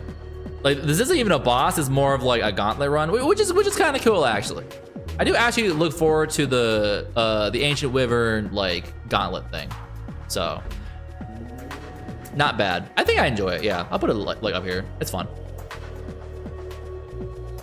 Nameless King. All right, this guy definitely belongs up here for sure. At least for sure up here. If anything, it's hard to not put him in peak because he's very fun. I do enjoy him a lot.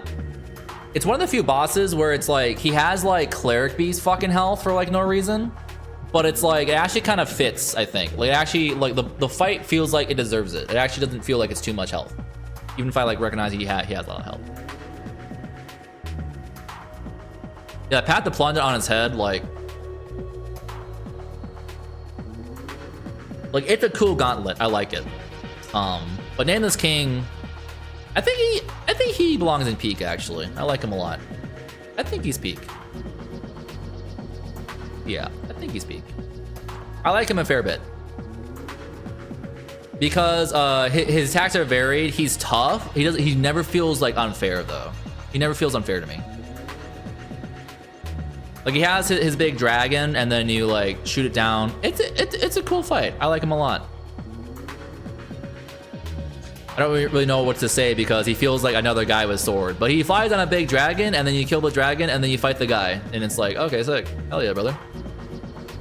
Big authority. What's wrong with rat authority? What do you mean, Pwn? Oh no, Pwn. Not. Hold on. Where's that? Not Royal Rat Vanguard. I'm talking about authority. All right, the big fucking rat. I love this guy.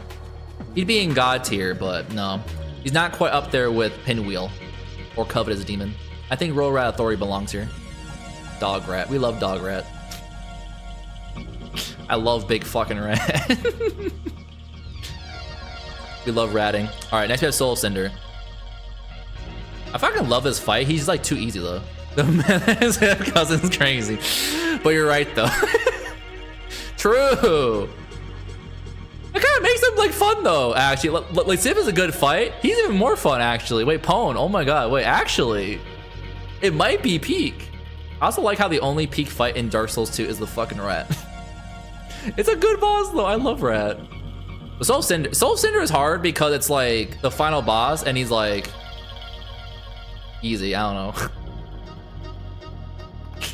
I don't know. It's like I remember killing him and feeling disappointed when I've done that multiple times. I think it's just like the balancing of them or something, or just like the role in Dark Souls 3 is just too good. It just feels disappointing. And then they reference Dark Souls 1 with his like last phase. It's cool with an upgraded win thing, which feels cool, but I think it kind of embodies my feelings about Dark Souls 3 in respect to Dark Souls 1. It feels like it's ripping off of Dark Souls 1 and 2 a lot, and I get it's like the sequence of things, but it kind of feels like Dark Souls 1 but worse in all respects that aren't directly related to the gameplay. And it's like, yeah, it's like meant to be the same. It's like it's a sequel, so it should tread on relatively similar threads, but like Dark Souls 2 didn't. And then 3 is just kind of like, let's just do this again but worse. So I don't know, like that's kind of where I'm at. It feels just like it didn't want to be its own thing. I don't know. I have to watch a video in order to give like an actual like big, actually comprehensive opinion piece on that. But that's just kind of how I feel. It feels like the things not directly related to the combat and the gameplay is just them doing Dark Souls 1, but like not the same. I don't know. But the boss fights themselves though, and the combat, pretty good.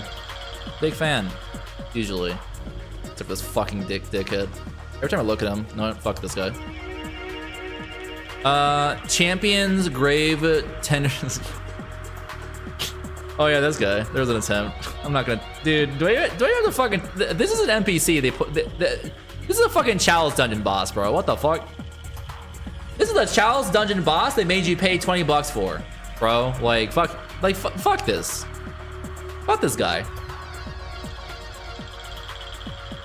No, I'm like a new fucking tier for this shit. $20 Chalice dungeon boss area. All right, now we got Sister Freed. This fight is fucking, it's fucking, oh my god. They put their entire budget into this one. Oh my god, this fight has 3 phases. Has like multiple gimmicks. It's actually a pretty good one too. Like they actually have, so they have a duel fight at the end, and it's like actually like good. I don't know. Where do I put this one? Oh, it's definitely not poorly executed. I think a lot of people don't love the 1 phase. I feel like it's all good though. Like I really like this fight. As long as fuck though. I don't know if I agree with it being long as fuck, but how many games are left? I'm on Dark Souls 3, so I need Sekiro and Elden Ring. And the problem is that Elden Ring has a lot of bosses, so we're gonna be here for a while. Yeah, I think Frida's up here. Like every single phase is fun. I just don't know if I like agree with it being like as long as it was, and like being a DLC boss for $20. It's just weird. I don't know. Because I don't like long bosses, but like only sometimes, I guess. I don't know. I'll have to work through my feelings for that one. I'll have to talk to my therapist about Sister Freed and how I feel about DLC bosses being 20 minutes long. All right, Demon Prince. This is a dual fight, right? I'm trying to remember. I don't remember Demon Prince that much. I do remember them being fun though. Do I summon for this fight? I think I do. I think I've like consistently. I don't like a lot of dual fights, but I'm like coming around on them a lot more after playing Liza P. Liza P made dual fights like fun, or like mob fights fun. Demon Prince. Ugh, this fight is like fine, I guess. Like it's a boss. It exists. I don't know. There's two guys. They take turns fighting you. I don't know. It's fine.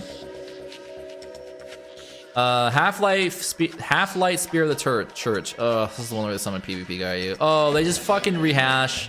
They just rehash the old monk. You belong up here. There we go. You did it, gamers. I think it summons like a really fucking annoying guy though, if I recall correctly. If you like are not PvP enabled. Dark Eater Midir. This boss is fucking weird. Because on one hand, I like him a lot. I also feel like he has like too much health. Like I feel like he needs to die like 20% faster or something. Like there ain't no way. And I'm using a fucking like faith build, but I'm shooting lightning bolts and he's weak to those. And he still feels like he takes like 20 business days to perish. Fucking asshole. I think he definitely belongs here though. He's definitely like here at the very least. I do enjoy fighting him. I do feel good when I beat him. He's just a long fight, and it's like he's not long in an unenjoyable way like Lawrence is, and he feels fair. So I don't know, like he's good. I like him. Next we have Slave Nightgale, and I think we all know where that motherfucker goes. Hell yeah, brother, Zooey Mama, Zooey Mama. This motherfucker's going to peak, absolutely peak. Incredible boss, incredible lore, great capstone to the Dark Souls trilogy. Incredible, cool boss with multiple phases that go off and. He has like some moves that normally piss me off and aren't fun, but it's like because he has the Radon DLC boss like light move, but it's on his cloak and you always know exactly where his cloak's gonna go, and it takes like a second for it to actually do damage to you, and it doesn't like stagger you. So it's like they really tried making Radon, they really tried making Slave Nightgale but worse. We're done after him? Yeah, well, he failed. You can only make peak once. Yeah, peak Dark Souls, absolutely, 100%. So, all right, so that's all of the Dark Souls 3 bosses. They actually ranked a little bit higher than I expected them to. But my feelings about the game are still pretty much the same. Higher than average bosses for sure, I think. But they also feel very, I don't know, fine. They don't really. They have some of the most peak like FromSoft like classic design, I guess, but. They kind of feel very samey to a certain extent, so it winds up feeling like, why would I want to fight, I don't know, fucking these fucking goober gimmick fights where I can fight guy with sword. I don't know.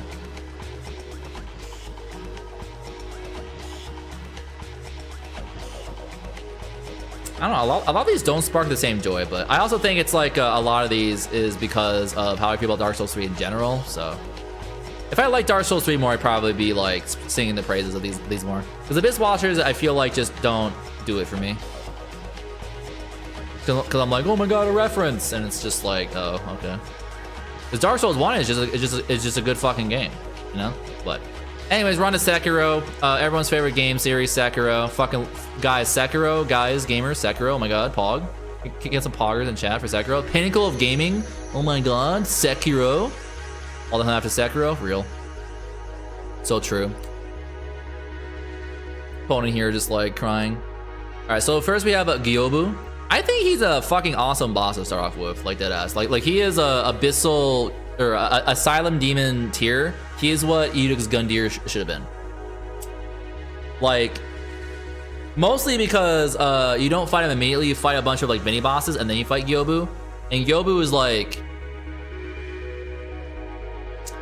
He doesn't like one-shot you. He has like pretty easy to read moves. He's like kind of slow in his attacks. Literally his only issue is that he runs around.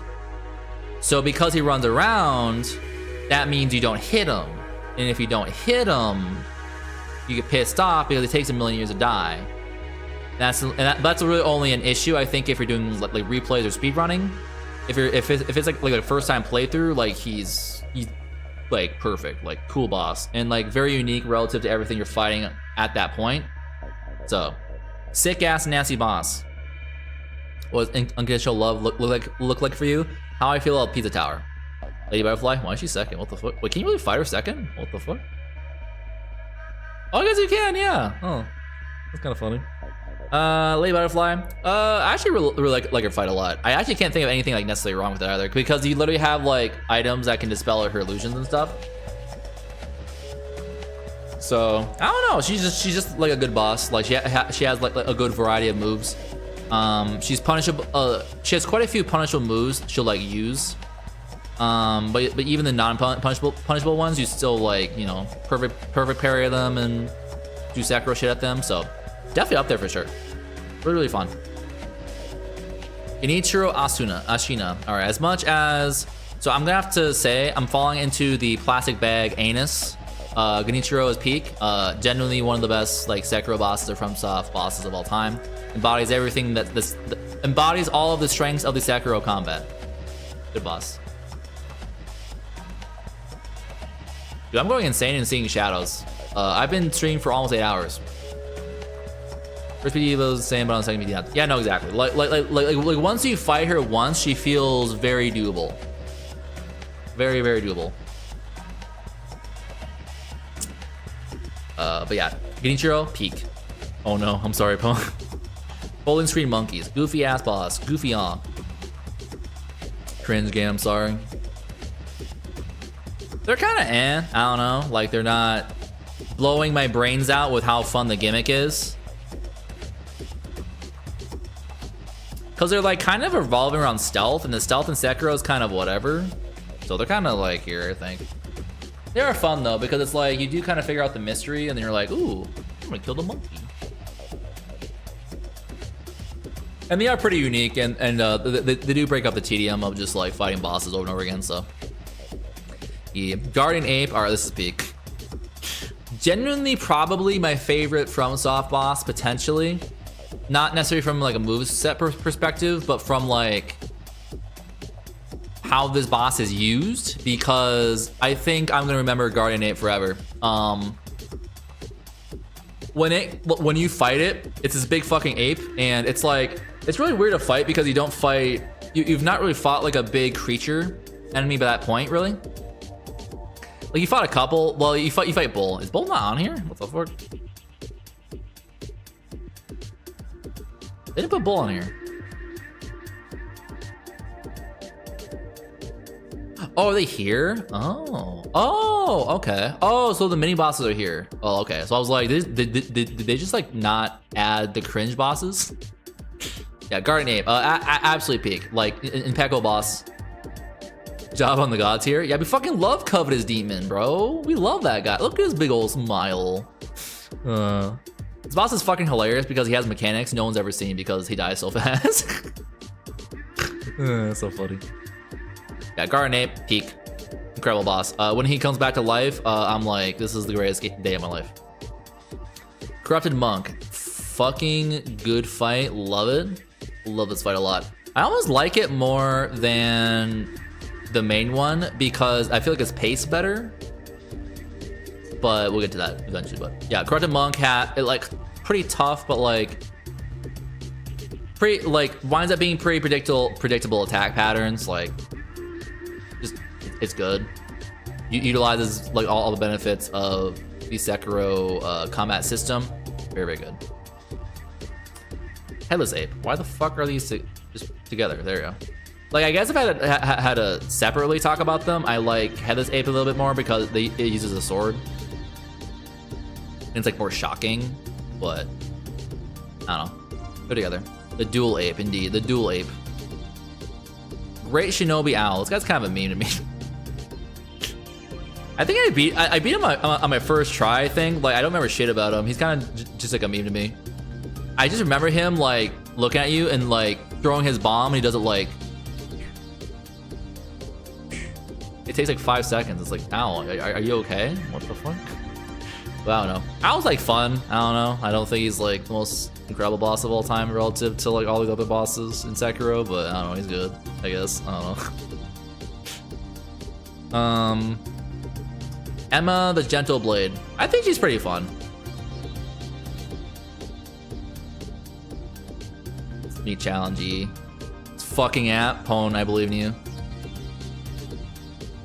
I feel like I missed something.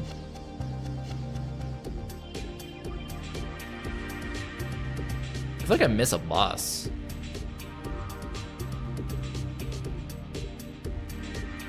Yeah, Emma's good. Just not long enough to really like go on up into the echelons, and like the way she's used is good. She's a good like first phase. Like she is a pretty average like character, but she's not like a pushover, like a mini boss effectively, but like a little stronger. Like she's good. Like I think if she had another phase, she'd be up here easily. But I think she's like here. Ishin Ashina, this fucking guy. I think he's like up here. I mean, I guess like I should be putting them together. There we go. I think this is a pretty fun fight. Just kind of embodies everything. I can't think of any like real bullshit I could think of, at least for these fights. Like Emma is a good introduction to Ishin Ashina. Utilizes everything you need to learn. Like kind of is. He does feel like worse Genichiro though. Like he has his Ippondra and stuff, but I don't know. It just doesn't feel the same. I don't know. It feels like more of the same, but like a little more gimmicky. True Corrupted Monk. All right, this is probably up here for sure. I actually unironically feel like when they transform, it's like less fun. I think it's still a very good boss, so I do enjoy it a lot. Hi JB, I can't believe you're fucking awake still. That's crazy. How you doing, bro? What? I do enjoy it a fair bit. I just don't think it's like peak. Like Corrupted Monk is like almost peak, and then True Corrupted Monk is like two tiers below it. It's like you blew it. So, got the hidden ability. I don't want to because I'm scared. Chillin' hell yeah. Divine Dragon. It's like fine. I don't think it's like a bad gimmick fight. It's just kind of like, all right, whatever, bro. I'm gonna stand on these fucking pillars and then jump and then. Best gimmick boss. It's definitely up there for sure. Like it's one of the better ones. Absolutely. Definitely the least cringe one for sure. Pure spectacle. Exactly. If anything, this boss proves that gimmick fights like should exist. For sure. Yeah. Mechanically, man. I mean, like, yeah, it's one of those things where I think it's fine to have fights that aren't as mechanically in depth because I think it adds like. Sometimes it's nice to have a freebie, you know? Like not every boss can be fucking Pinwheel. Sometimes they have to be Covetous even, you know what I mean? So next we have Demon of Hatred. I kind of hate this boss. I kind of hate them. It definitely feels like a Dark Souls boss, like in Sekiro, and I just like don't get how to fight him, I guess. Like I beat Ape, he doesn't feel the same to me. I don't know. I don't like him. Sekiro boss? Maybe I'm not fighting him right. But I try to like go up to his like dick and slap him, but he might be like an Ape type boss where you're not really supposed to do that. Fight him from the front. I don't know. I didn't really like him that much. I liked him. That's probably like what it was too. I was trying to like fight him too much, like a Dark Souls boss. So I don't know. I can see him being a lot better. I haven't replayed Sekiro in its entirety in a hot minute, so I don't know. I'm gonna put it like here, just to make everyone mad. Gotta get that clickbait, gamers. Am I right? Owl Father. He just feels the same. Is he like he's like this? I can't remember him at all. He's like easier. Because I one-shot him. Is he? Well, It was like New Game Plus on like 2 or 3 for me. I don't know how New Game Plus works for Sekiro. I don't remember him being hard though. That was the owl. It was out. Oh, okay. I don't remember this at all. Is it really peak? I like one-shot him though. Is he peak?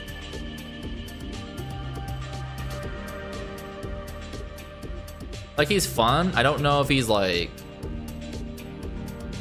something I love fighting. I don't know.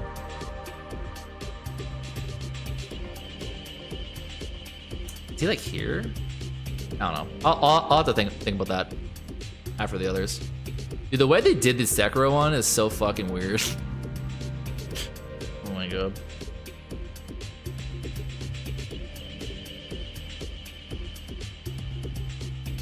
I just don't think he's peak. I don't know.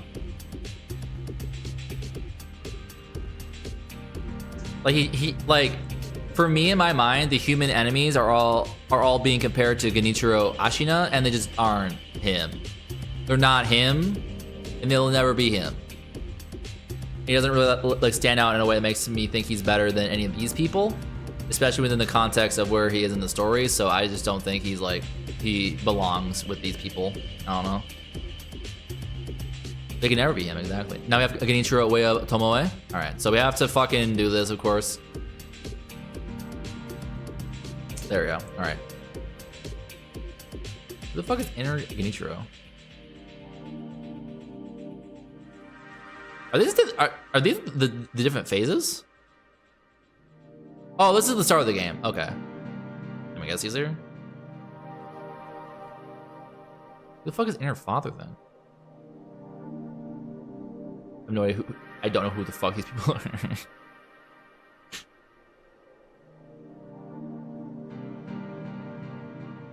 Energy Genichiro? Is he? Who the fuck is he? Oh, I've not done these before. Fuck. Oh no, I've not done these before. No. Oh, I'm a phony. Fuck. I have to make a new tier. I lost interest in Sekiro like right when they made the like. I platinum Sekiro before they did those. No, that's so sad. Well, I guess I've not played them all.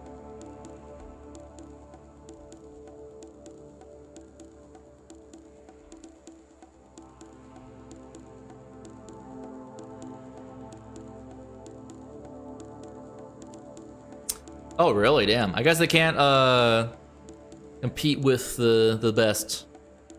But or compete with the original. God's here? Okay. I'm very excited to see what we got with that then. Yeah, so we have Genichiro Ashina, or Genichiro Ueda Tomoe and Isshin the Sword Saint. So this is peak Sekiro because it's literally everything that happens throughout the entire game, but on crack, and it's one of the toughest bosses I've ever experienced in a Souls game, but it didn't make me mad in the way that Radon did. Because everything makes sense within the context of the game. You just have to do what you've been doing the entire time, you know? You just gotta do what you gotta do the entire time.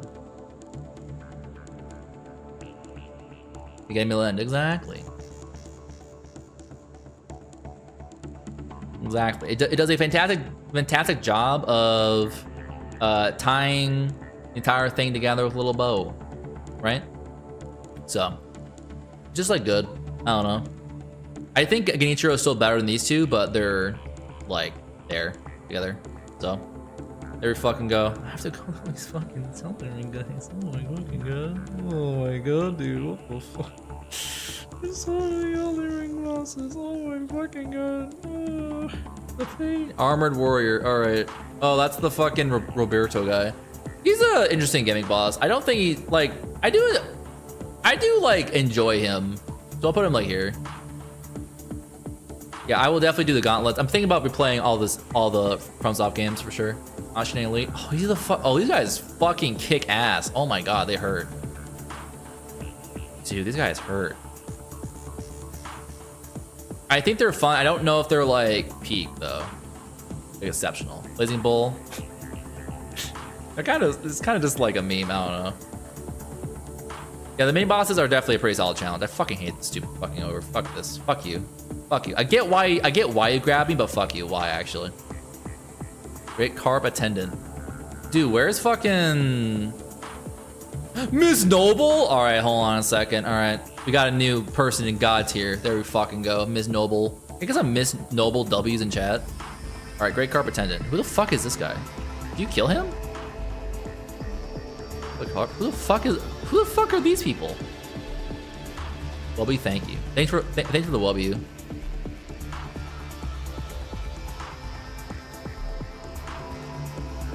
Who the fuck is Great Carp Attendant? Great Serpent is actually a pretty cool like encounter. Like I like it. You have to like dodge shit. Like it's a cool thing, but I also kind of feel like you don't. It's like not super consistent how it works. I think I don't know. Like it's a cool hazard. It just kind of like isn't. It feels good when you fucking kill it, but yeah. Okay, so not a boss. And Great Colored Carp, not a boss either, right? I was thinking that I'm like, I don't think you'd kill a carp. I'm like confused. Headless. I don't like these guys. Yeah, giant carp. That's what I thought too. Like, I remember giving this guy stuff, and then you have the big carp. Do you kill the big carp? Why are they on here?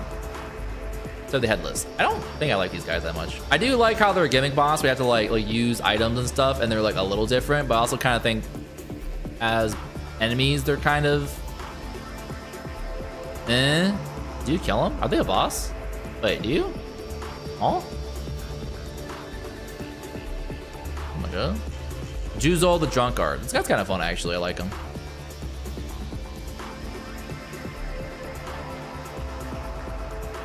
Does he belong in the same tier as Ishin Ashina? No. But he's fun. I like him a lot. Dude, Sekiro has so many just like gameplay bosses. There's like no meme boss. There's like so little meme bosses. It's kind of funny. Leader, who the fuck is this guy? Lone Shadow? Oh, these are the fucking like shadow ladies? Teach Warrior. No, I don't remember these guys at all. Fuck. Video? Oh? Oh, yeah, okay. Are they? Okay. Alright. Nah, boss. Why are they giving random fucking goobers? The pass? Yeah, okay, gotcha. It's funny.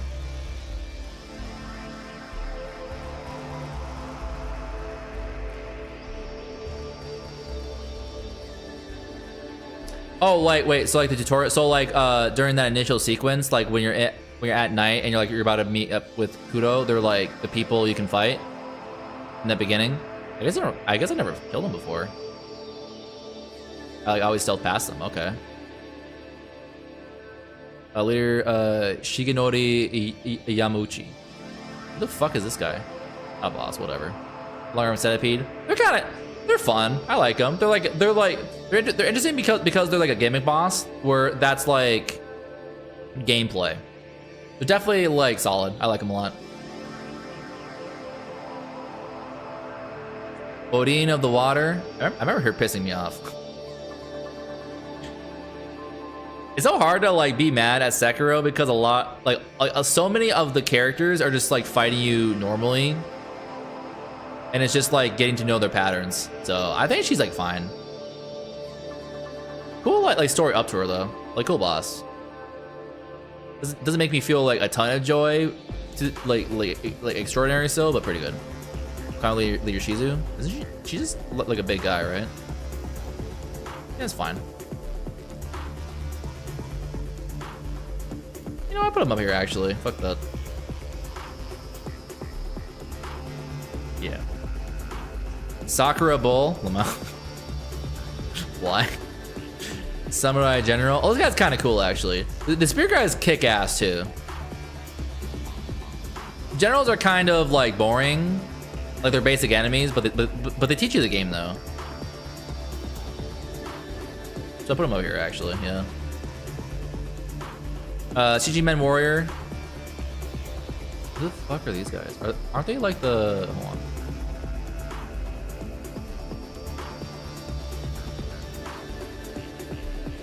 Oh my god, they're the fucking these guys.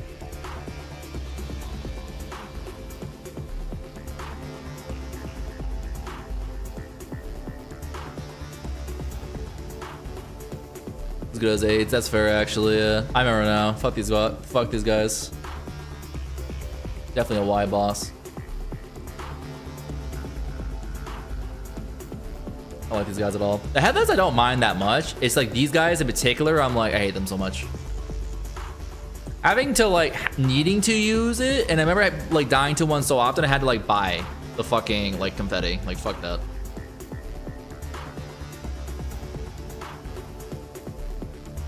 And just the way they move like pisses me off too. Hate them.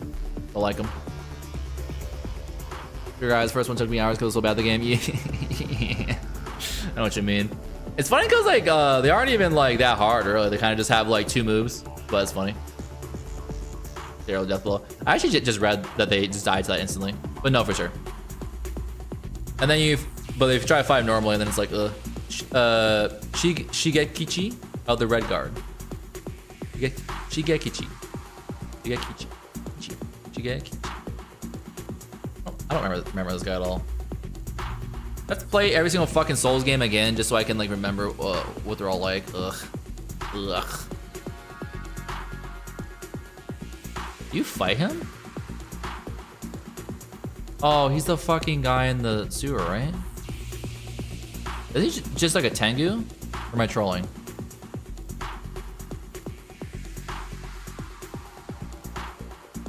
Shigekichi?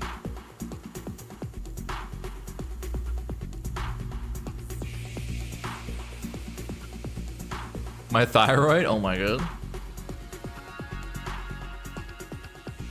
It's just like the same guy with reskin, right? Like, I guess they're a fun type. I don't know. There's an attempt. There we go. Shinobi Hunter Ishina. No, that's the guy I'm thinking of, I think. I can't remember this guy at all. I'll put him why. Fuck this. Shinobi Hunter Inshin of the Misen. This guy, really? I don't remember this guy at all, bro. I'm real. Who is this man?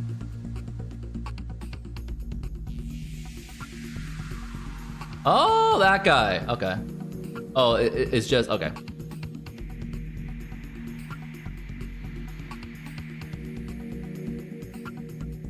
Then he belongs up here then, because I enjoy fighting the drunk cards. They're fun. They're fucking goofy as shit. My lowest fucking boss. Damn, that's crazy. Oh my god. This guy's kind of a meme. Yeah, he's just like a reskinned like basic enemy. Thank guys, fuck this boss. Failure in all respects. Despicable. Despicable. I fucking hate Snake Eyes. So I like wasn't sure why I hated them so much until I like fought him again through that Sonic mod shit. The reason why they suck fucking dick is because so much of the moveset relies on shooting you. And if you perfect parry shots, it doesn't do anything. It doesn't do anything to their posture and they still like fight you. Apparently you can perfect parry the pull. Well, the entire fight is just like slow, meandering, those randomly one-shot you. Like, disgusting, I hate them. Fears, CAC W, yep. True, exactly, Jam, true, and the entire Yu-Gi-Oh community as well, true!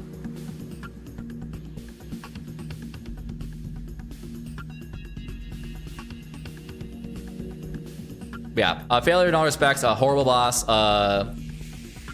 I see why they're not gonna make another Sekiro because they literally can't, because there's only a certain amount of enemies they can make that are fun, because they kind of have to be melee guys. They can't be ranged. They can't like, I don't know. I don't think they can make another Sekiro without like really doing something different. I don't know. Because if you like look at like a lot of the top guys, they're all kind of just like, I guess to an extent those kind of like God of War or just like any game that's not an RPG. So from that lens, it makes sense because you're gonna just like make whatever makes sense within the confines of the game itself. Yeah, exactly. Which Liza P does. Liza Peak.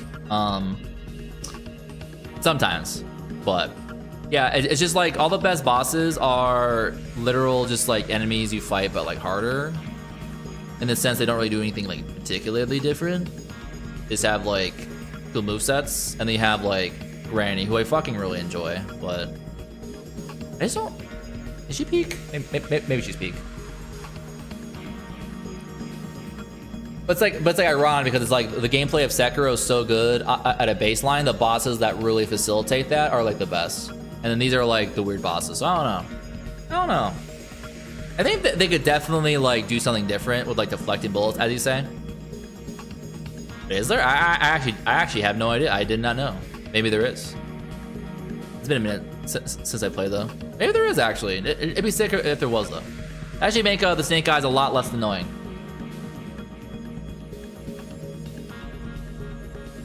But I sure fucking don't know. Then we have Tokujiro the Glutton. This is literally just another one the drunk guys.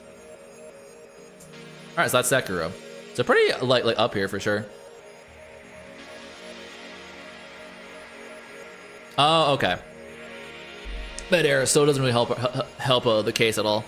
So a couple of like pretty annoying bosses. It's definitely a lot more pointed gameplay wise. So a lot of the bosses and are gonna be like higher tier because they put so much more effort into the actual combat and the combat loop and everything like that for sure. So if you enjoy Sekiro combat, then I mean the bosses that really embody the combat of Sekiro are gonna be peak, but alas. Ugh.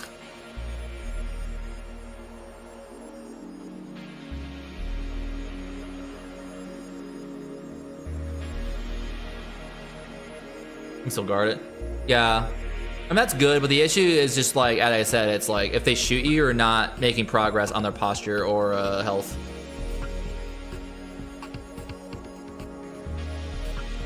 Okay. So now we have fucking... Oh my god, I'm still fucking live. That's crazy.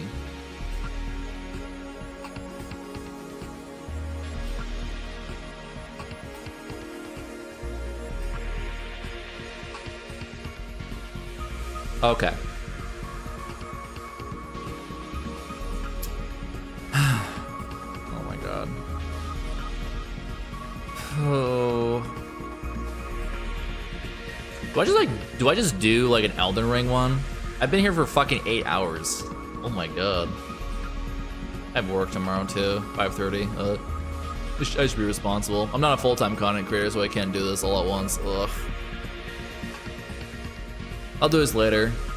I really should go to bed. It's fucking 5:32 a.m. Like, I can't do this.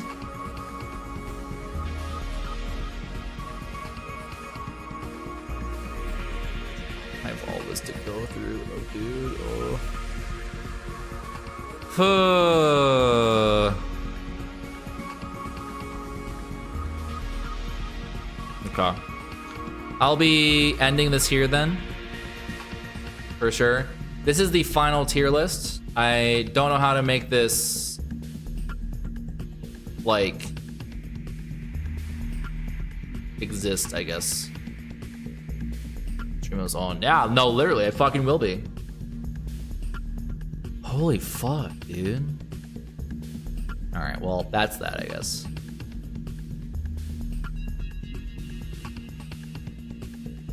I should probably clean this up a little bit, so let's just clean this up. God tier, Pinwheel, Covetous Demon, Great Wolf Sif, Miss Noble. I think that's pretty correct. But can I? Oh, it does have like all my changes. I didn't know that actually. Oh, there you go. But I want like an image of it, I suppose. But so peak, probably about right.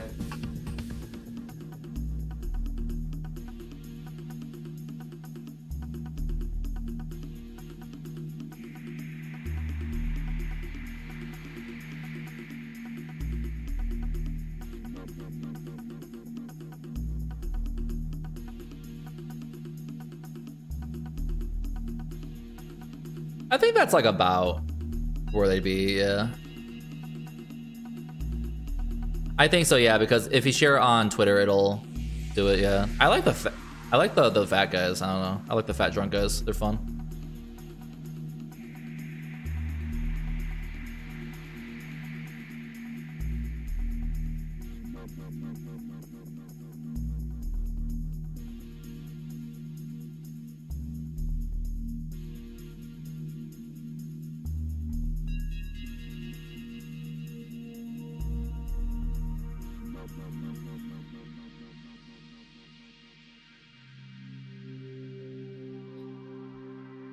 I think that's kind of about where it is. I kind of like can't remember what every single fucking thing does, so that's kind of the issue. It's been a while since I've done these, as I've realized, but it's another go. I'll probably be giving it another go soon.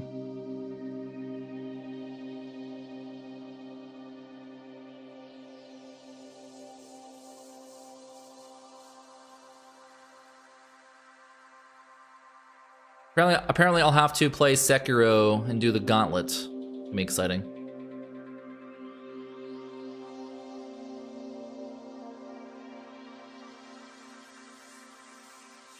Okay, that looks good. I will post it post haste. But thank you all for being here tonight. Thanks for all the follows, the love, the everything. Beating Elden Ring DLC. I'll give you a hint as to what as to where that boss is gonna go. Who the fuck is he? Don't hide from me, bitch. Where the fuck are you? Huh? Come back. Dude, what if he's not on here? Oh, there he is. This fucking guy goes, if it was like pre-DLC, or yeah, if it was pre-update, they go here. Radon, consort of Mikola. Otherwise, now it's at Y. No. Absolutely not Tempulsion. You are Seek Help.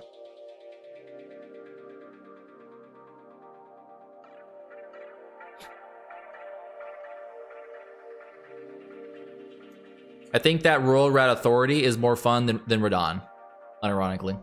I'd rather fight Big Fucking Rat than Radon a million times over. But that is my cross to bear. I will be posting this on Twitter so all may enjoy the correct opinions. So thank you all for being here yet again. I will be streaming next week. Hopefully you all had a good day, a good night. Hopefully you guys have a good everything. I don't know, like, you know, I love my friends. I love my incredible human beings in my life that give me the courage to go live and do what it is I do. Of course. And then next week we'll be finishing up the Elden Ring tier list. Jesus fucking Christ, this takes so long. I did not realize. Oh no. But we'll be raiding into a friend of hockey's, actually. A lot of people are big old hockey fanatics, so we're into a friend of that channel as well. Makes sense. Yeah, thank you, JB. Thank you so much for hanging out. Rogue, Jam, Temp, JB, everyone. All the raids, subs, everything. Jill as well. Story and Jill, thank you, gamer. Copy that raid message. Raiding to Aphrodite Shaz. She loves talking. She loves yapping. She's playing some. I think she's playing marbles, right? Hold on. Yep, she's at marbling. She's very sweet and kind and all that shit. So you will enjoy yourselves there. So. Thank you all for being here yet again. I'll be streaming next week. I will be playing some Tomb Raider Angel of Darkness, and then probably some Devil May Cry reboot as well. I'll be getting those two games off the shelves, just out of here. I'll probably make a list on my Discord of all the games like kind of in my peripheral, so I just don't forget about them anymore. It'd be nice because there's so many games I want to play. I keep forgetting about it. It sucks. So we'll be doing that. Beyond that, yeah. Have a good night, everyone. Thank you all for being here. You all mean the world to me. Mwah. Toodles. Yeah.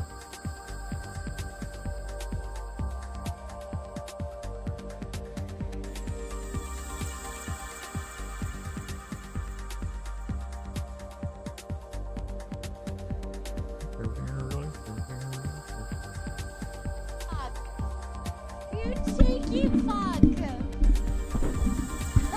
I'll let you guys know the results of the race in a sec. Speed, welcome in. Thank you so much for the raid. Welcome in, everybody. Thank you guys so much for keeping me company today. What was your favorite doing, because I have been doing a little lurky turkey. I saw that you were doing, I think, an Elden Ring tier list. Correct me if I'm wrong. How did that go? I want to hear all the fuck about it.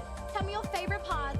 For those of you that don't know Beat, okay, go hit that follow button right fucking now. Otherwise, 2 punches that just blow up your ass, funny phone up your ass, fucking that up your ass. We're gonna start chopping things. I'm gonna keep chopping things. I'm gonna keep chopping things. And we got this. And if you kinky fucks are into that, or you like me and dream, you wish you manifest for lobotomy, then we'll find another punishment. You're supposed to be suffering, not being pleasured, but suffering for not following Beat. Beat is absolutely incredible. He's a face cam streamer that does a huge variety of different stuff. The chaos, the banter, the vibes are just immaculate. So please, go follow Beat right now. Otherwise, I'm going to be upsetty spaghetti and I'll go cry in the corner. But JB, Jam, Beat, of course, Suki. I hope I'm not missing anybody. Welcome in. From what I saw, I love like seeing the different parts, because I can't remember whether you started before I did. I think you did, and I just like pulled you up and I was like, oh, what's he doing? I was so intrigued. I love like looking up what I saw. Well, welcome in. For those of you that don't know me, my name is Aphrodite Shaz. You can just call me Shaz. I'm a Australian streamer from Melbourne, and I'm a celestial capital goddess VTuber. If you are I can't speak, sorry. I like literally just finished eating before, so my mouth is all like dry and funny. If you're curious about why I change colors and what that means for my lore, thank you so much. Feel free to check out my VTuber lore video to see the gritty, gory details of how I came to be. But a little bit about me and us in here. We're an 18+ community. We do a huge variety of different stuff. A lot of yappa because we don't know how to shut up. When we do stop being Aphrodite Yaps and we become Aphrodite Shaz, we do a variety of stuff. A lot of story, a lot of horror, a lot of gore, whatever the fuck we were vibing with at the time, to be honest. We've got our first playthrough and Souls game ever of Elden Ring, which we'll be doing soon. We'll be launching it very soon for today's stream. We've got our first playthrough of Elden Wake 2, our first playthrough of Black Myth Wukong, and we've started another playthrough of one of my favorite series ever, Corpse Party. And then, as you might be able to tell by the headband we've got on today, we've been very obsessed with Monster Hunter. My first Monster Hunter game, personally, was Rise. And since Wilds has come out, I have been obsessed that we've been, like, fucking off the normal games for stream and playing Wilds for hours and hours. So we'll see if we get into it today as well. But if you guys want to talk Wilds, I'm more than happy to talk Wilds as well. But that's a little bit about me. I stream every second day at 6 p.m. AEDT or Melbourne time. And what I like to do every time a raid comes in is I like to do a cheeky little game of marbles on stream. It's something fun and free we like to do, just get everyone hyped up and involved. This was just the results of the fun little one we did before. But that was one where we all met each other. So, let's do this one. If you guys would like to be in the race, it is free for absolutely anybody in chat to play. All we need to do is type !play in chat like so. Stream is great. I bet the Elden. Oh, did you? Played some Tomb Raider 6 and I decided to go do every single FromSoft boss tier list to make my friends suffer through my horrible opinions. I highly underestimated the amount of bosses we're doing. I understand that all too much. Like, I do, but I don't. So, first of all, without any spoilers, because we're up to the DLC, but we haven't finished the DLC or the base game. Our last base game boss was Gideon. So we haven't done the boss after that because I know there's a boss after him. And the boss we're up to at the moment in the DLC so when we do launch Elden Ring soon, you guys will see me do a horrible job of fighting her. But when I started playing Elden Ring last year, it's my first Souls game ever. So I've never played any other FromSoft or Souls game. And for a birthday incentive for like throughout my subathon, I did a tier list, but I think just for Elden Ring. And I underestimated the amount of bosses just in that, you know? So I can fucking imagine.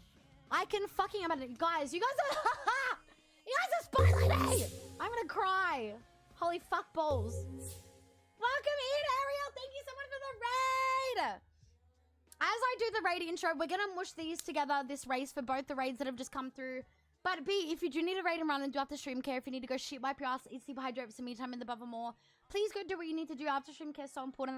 That goes for anyone that came in with the raids, or if you guys prefer to lurk, that's A-okay. We love the lurkers in here. You guys are the backbone of Twitch. Don't fucking forget it.